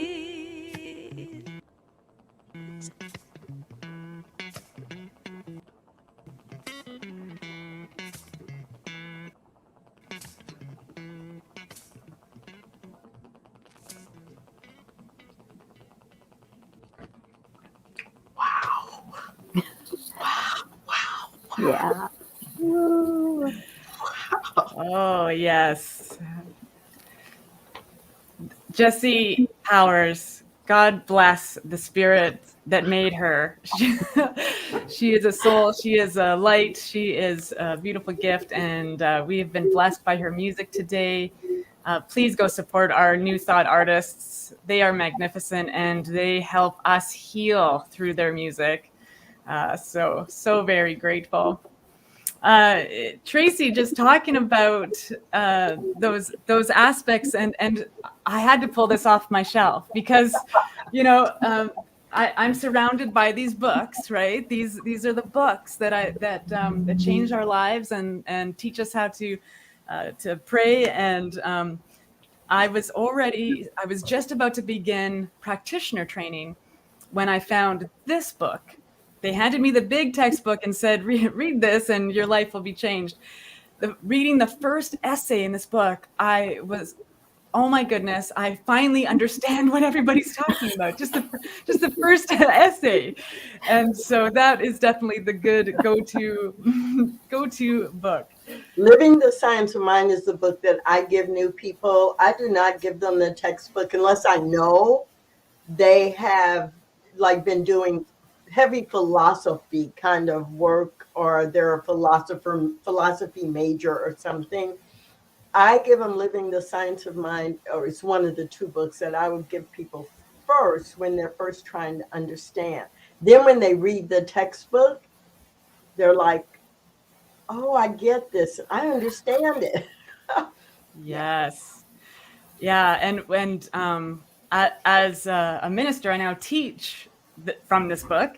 And it's the one thing I always say is that do not read this book by yourself. You find a class, get into a class and read it with other people. Yes. And I know that you have that beautiful opportunity often to do that Science of Mind study right online too. So people can check in now, and that's the beautiful expression of technology. We're so connected now, and classes everywhere, prayers everywhere. Such a blessing. Yeah, when I started my first foundations class, I actually took the class before I'd ever stepped into a Science of Mind center. And I was given the book, and it was very intimidating. It was very much like being in college, reading and rereading again. And then about partway through, we were given how to live the science of mind, and it just made things so much clearer. Because it is a simple philosophy to some extent. But to get through the redundancy and some of the words that just weren't very familiar, it took a while. I applaud anybody who picks up the book on its own just to read. It took me 10 years before that. I do know some people who have done that. That was their first exposure, and they loved the textbook, and they loved it from the moment they started reading it, and they got it. And I'm like, more power to you. And I loved it, but it was just, I had to think so hard. And of course, by the time I found Living the Science of Mind, or How to Live the Science of Mind by Ernest Holmes with the excerpts, I already had been through the textbook. But it just made it make more sense. And I think that's also what happens when people experience prayer, right? Yes. So they call into a World Ministry of Prayer, or they send an email request and they get an email prayer back, and they don't really maybe know how to do a spiritual mind treatment, but they feel the prayer. And it's directly related to something they care about. And it's so practical that then it's like, oh, I want more prayer. And, oh, I might want to learn how to do prayer that way. And that's different than looking at the theory or the philosophy. And really, how I always say we are called Centers for Spiritual Living. Even though we're under the New Thought umbrella, we're not called Centers for Spiritual Thinking, right? We want to take the thinking and turn it into the way we live and apply it to our everyday human experiences. And so, I mean, obviously, World Ministry of Prayer does that. It was the simplicity of I came to Science of Mind and affirmative prayer, the 5 steps of treatment, in a time when I was suffering. I had chronic depression. I had anxiety that was, I couldn't leave my house. And what I loved about spiritual mind treatment is that someone gave me 5 steps. If I followed these 5 steps, I will learn the art and science of effective prayer, and I can change my life. And so using the simple steps that are just so laid out for us, thank you, Ernest Holmes, to be able to change our lives. And I think that's a huge benefit of shifting our thinking in prayer, is that pre-science of mind, spiritual mind treatment, it was always, I felt like I was begging God to give me something. And what I love about spiritual mind treatment is that I already am that something, and I'm just, reconnecting with the wholeness that is already a part of that. And so the simplicity of it, and until I learned how to do that for myself, there are practitioners who are trained in the art and science of it that can hold the high watch for me and to know a greater truth for each of us. And that's the so important aspect of World Ministry of Prayer. There's a whole world of people that need prayer, and they don't have communities near them, or they don't have the technology. You can pick up the phone and have a licensed prayer practitioner call you back and be in prayer with you. And I think that's something that's so important that this world have, and that World Ministry of Prayer, it's such a humbling experience to now be a part of the giving back in the same way and manner that I was given. I'm smiling because so many people, right, and throughout today, and anytime you talk to folks who are serving in World Ministry of Prayer, so many have the story of they were served by prayer in such a way that now they want to be the ones to give that prayer. And you're absolutely right, whether it's email, whether it's voicemail, whether it's live chat, or whether it's seeking out prayer from people in your local community, practitioners or ministers in your local community, we reach thousands of people all over the globe. And in this day and time, where there is so much going on that there is never a shortage of things to pray about, right? Prayer is always relevant because whatever is going on, if it is out of alignment with the nature of God, our responsibility is to pray it back into alignment, to pray the world back into alignment. And that's what World Ministry of Prayer does. Yes. I've got to tell you, when I first hooked up with Rev Steph, after she sent the email out introducing herself, I was so inspired because she said, I want to put the world back in World Ministry of Prayer. And that's so inspiring because it is global. I mean, there is only one mind, and we all share it, and we all live and move through it and experience life as it. To be able to get that out beyond just our own spiritual community, but out into the world is huge. And, the thing that is so fabulous about that, Laura, in my opinion, and, it may just be my opinion, but one of the things that's so fabulous about that is we do not charge for prayer. We don't charge for prayer. Locally, we don't charge for prayer. Nationally, we don't charge for prayer. Internationally, we do not charge for prayer.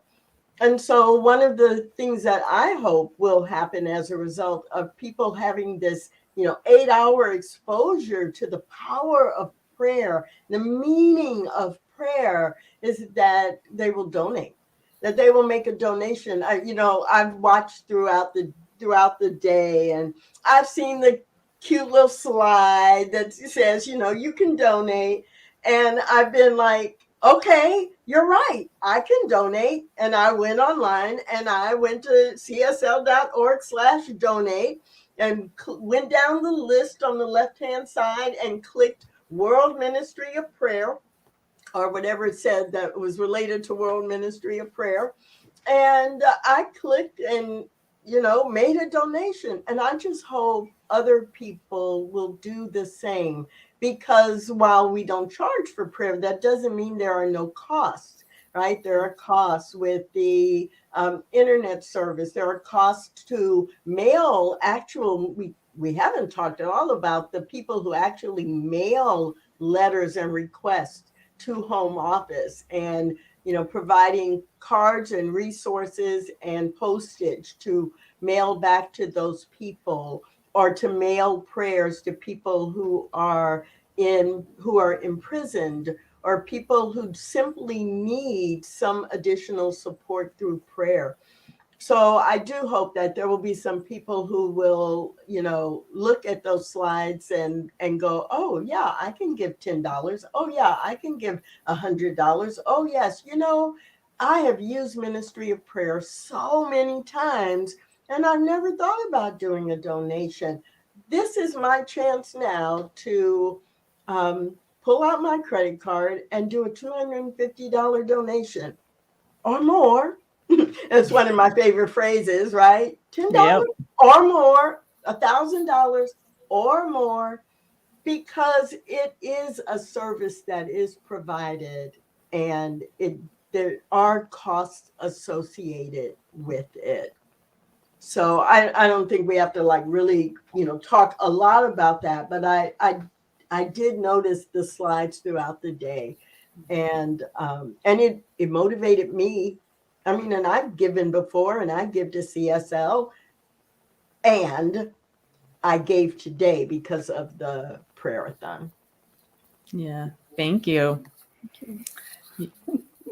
Yeah, we want World Ministry of Prayer to keep going and growing, and now with new technologies and I would love to see us get back to a place where we are 24/7 active, ready to answer prayer. And so, with everyone's loving support in donations and financial gifts, we can make all of that happen. And I look forward to the future. And to another prayer-a-thon. This has been an incredible day. We have like 12 minutes left in an 8-hour day, and it has been my cheeks hurt because I've been smiling this whole time, and I've just been so very blessed for all of the guests that have come on, all of the technology issues we've had. Grateful because I have loads of notes for next time. And we're just going to keep waking up humanity to its spiritual magnificence with the power of prayer. So with that, why don't we close out today with our prayer together? And before we do that, I just want to also give a special thank you to Science of Mind magazine for sponsoring a 4-page spread in the October issue, and always being there to support World Ministry of Prayer. Lots of collaboration with Science of Mind magazine coming up in the future. So very excited about that and very grateful to that Science of Mind magazine. So in that, Dr. Tracy Brown, would you lead us in prayer and close out our final session with us? Great. Are we doing a round robin prayer where I'm going to pass it to Laura and then Laura passes it to you? Or are we just doing a prayer? Laura? I'm good. Yeah, we're ready. Oh, yeah. We're always got prayer in us. We've got 11 minutes. Let's do this. All right. Now, you all have been praying all day. I don't have to tell you to get centered. So all I'm going to do is suggest that you join me and let's go upstairs. Let's go upstairs, as Reverend Homer Johnson used to say. Let's go upstairs to a higher consciousness. Let's go upstairs and ascend to that place where the infinite intelligence of spirit is always operating, always present, and is all that there is. That is the place from which we begin this awareness and this expression of life and this expansion of life and this evolution of life, because that is what spirit does. And this expression, expansion, and evolution of life is communicating and is expressing itself and expanding itself right here and now, not only as Tracy, not only as Steph, not only as Laura, but as every person who has in any way been involved in the prayer-a-thon today, as a participant, as a presenter, as a technical support, Diego. We are so clear that the expression of spirit is what is happening in, as, and through everyone in any way related.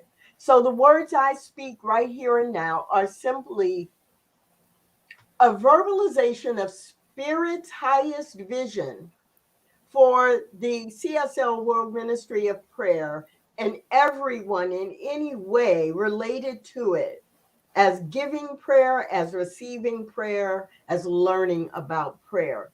So first and foremost, I speak my word claiming great gratitude for Steph and Laura and Diego for all the work that has gone in making this event happen. I also speak my word knowing that the existence of the World Ministry of Prayer is not an accident. The healing department of the Institute of Religious Science 94 years ago was not an accident. So I speak my word knowing that the intentions with which it began in 1927 is the same intention that is expressing itself, expanding itself, and evolving itself right here and now. For there is no time nor space in God, and this moment is the same as that moment.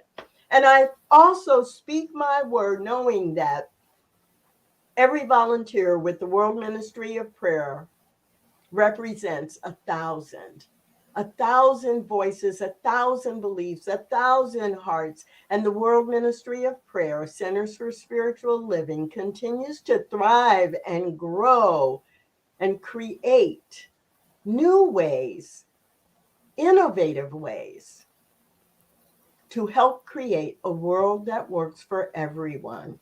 And I pass my word to Laura. So I know that right here and right now, there's absolutely no separation between anyone in this room, anyone outside of it, and beyond, between ourselves and that thing itself, which is expressing in, through, and as all life, all the time, for it is life. It is the life. It is the substance. It is the body and the breath of the World Ministry of Prayer, for we are it expressing as it. And it is good. I know that each and every person that is touched by the sound of a voice on the phone, by an email that they receive, by a text message or a letter, it is God speaking to God through each and every one of us. For there is no separation. We are here. We are here to express God and to express God fully, wholly, always and in all ways. We are the World Ministry of Prayer. We are good. We are holy. It is amazing. I am so grateful to be a part of this. I am so grateful for all the lives that have been touched and that are being touched today. I know that as a result of today's beautiful event, there are people reaching out to support us, not only with their time and their energy, but for next year's Prayer-a-thon. I know that we are inspiring people to know and express their spiritual magnificence, because that's really what prayer is all about. It is aligning with the divine. It is knowing our magnificence. It is opening up ourselves to greater and greater expressions of what we know to be the truth of who we are, the truth of what spirit is. Wow. I can feel spirit tingling all over my body because we are saturated in it. We live in, through, and as it, and it's great. It's wondrous. I simply give great thanks for the beauty of this day, the beauty of the people I am here with, the beauty of Centers for Spiritual Living, the World Ministry of Prayer, all of our communities, all of our ministers and practitioners, the laity that help to spread this word, to live this word, for our lives are a living prayer, and everything about our lives is answered prayer. So I celebrate this. I declare it to be true, to be so, to be amazing. Oh, thank you, thank you, thank you, Spirit. And from this place, I pass my word to Rev Staff. And I need do nothing else but give thanks, gratitude for this day, the powerful prayer that has been rippled out into the infinite expression from this day, for all the hearts and minds it's touched and will continue to touch as World Ministry of Prayer expands and explores the nature of its own being, the power of prayer, changing lives, loving people. And so I am grateful for all of this and everything, and I simply just let it be so. And so it is. And so it is. Ashe, Aho, Shalom, Amen. Woo! Whew. And so it is. Have a great and beautiful rest of your evening. Thank you for being here. Thank you for checking in, watching the replay. If you are watching on the replay, let us know. Hit that hashtag replay. We would love to share in it with you. We'll see you next year for another World Ministry of Prayer-a-thon 2022. Have a great day, everyone. Love you all.